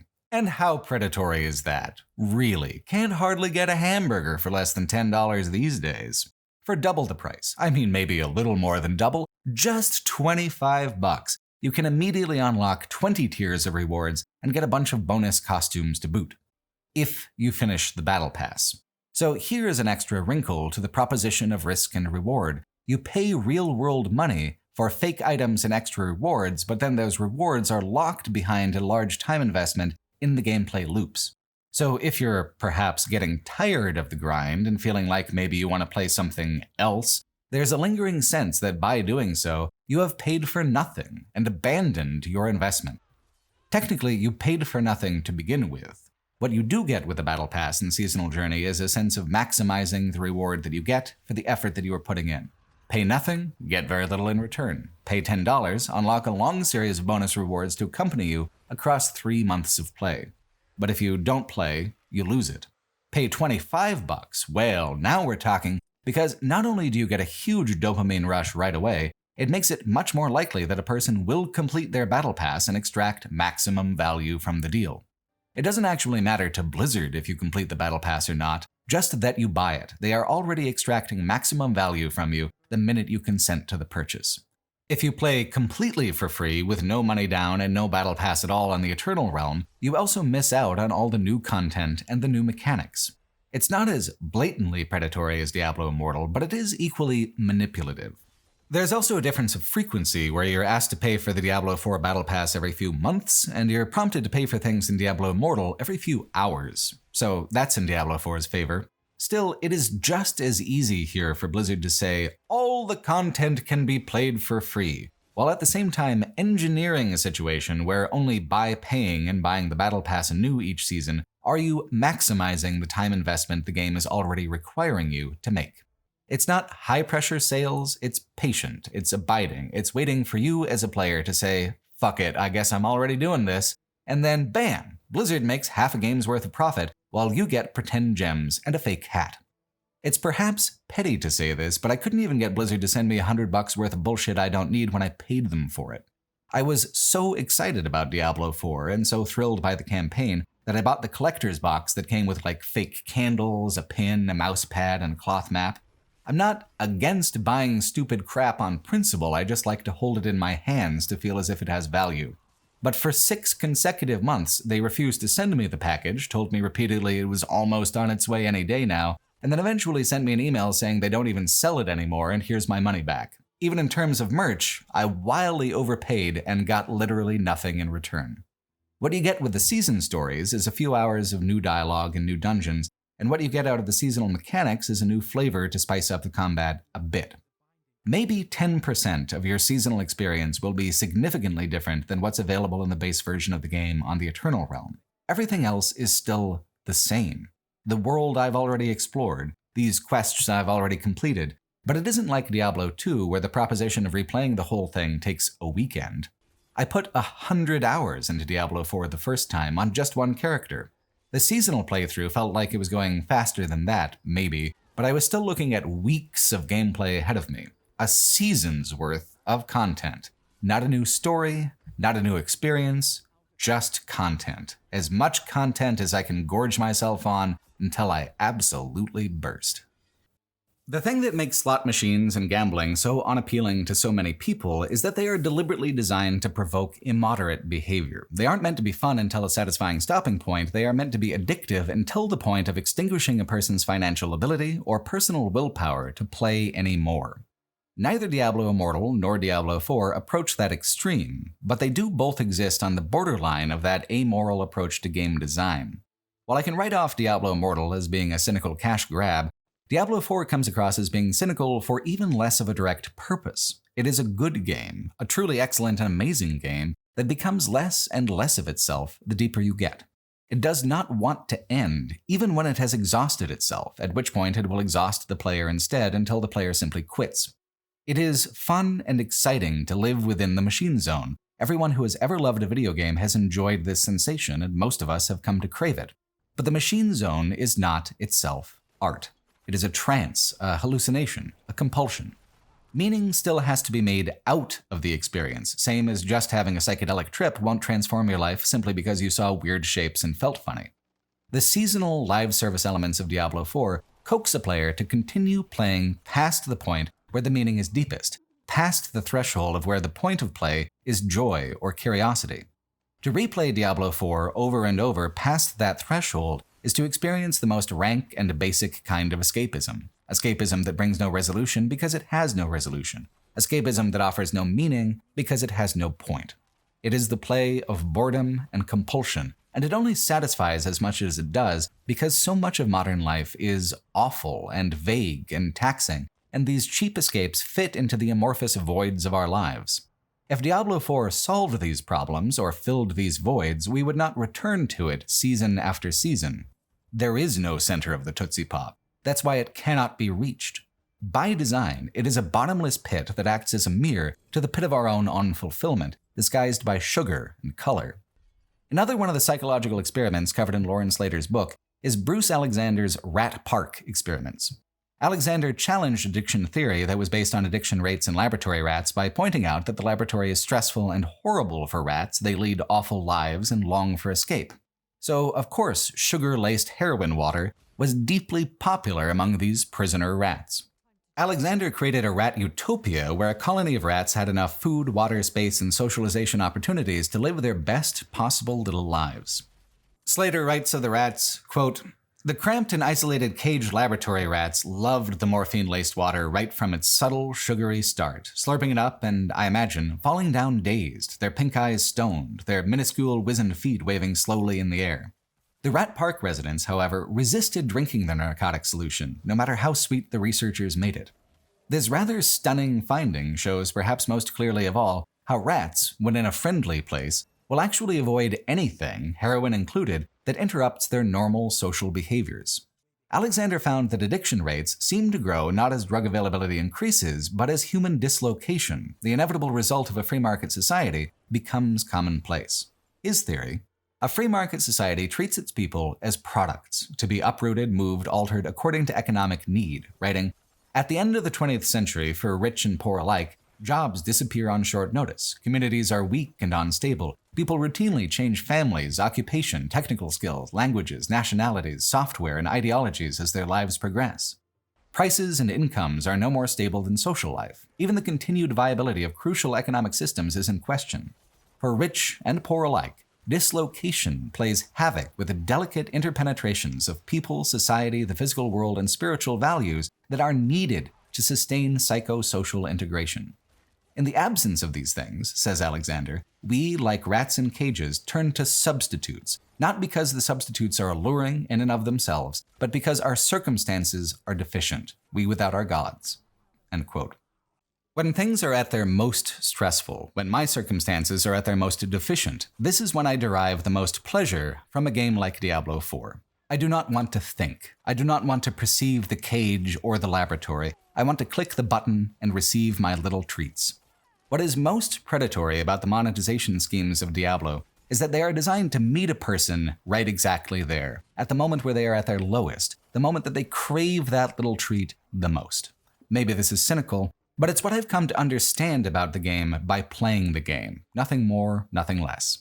Roger Ebert, in a 2008 article called "Critic is a Four-Letter Word," offered a defense of such cynicism that I feel an incredible amount of sympathy for. He wrote, quote, "It is not important to be right or wrong. It is important to know why you hold an opinion, understand how it emerged from the universe of all your opinions, and help others form their own opinions. There is no correct answer. There is simply the correct process. Too many simply absorb. They are depositories for input. They can hardly be expected to be critical of their own tastes, can they? Well, of course they can. It is not enough to simply be a Cubs fan, although I confess I am one. It is necessary to feel the philosophy, the history, and even the poetry about the activity called baseball. It is helpful to step outside a little and see that sports teams are surrogates for our own desires to conquer and expressions of our xenophobia. For some, they are even the best way ever invented to drink beer outdoors. If you are only a Cubs fan, you are a willing automaton in a business venture. Join me in being a Cubs fan, but know why you do it." End quote. If I have been pessimistic in trying to make sense of the Diablo franchise, it is because I am such a huge fan of it in the first place. Every time a new Diablo game comes out, I too am a willing automaton in an enormous business venture. The only thing I've really been able to accomplish the past few hours is getting to the heart of why I personally keep playing, title after title, loop after loop. As for the original question, how many clicks does it take to get to the center of Diablo? Fuck it, man. The world may never know. Thanks for watching. The warmth of life has entered my tomb. Prepare yourself, mortal, to serve my master for eternity.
overburdened.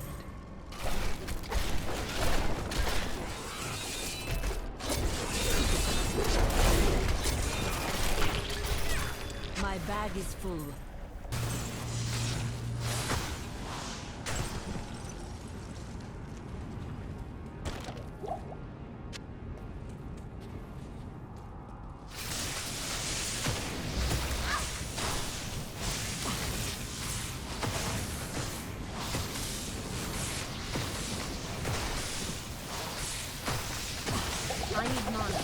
I need mana.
something else.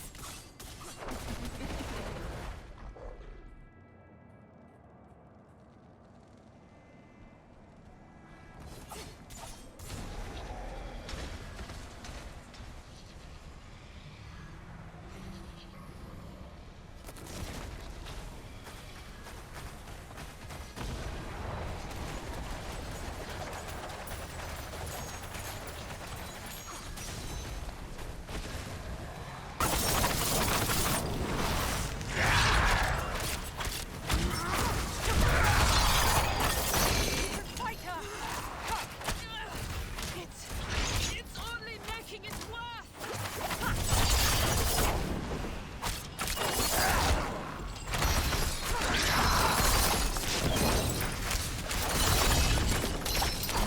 I'm not ready yet.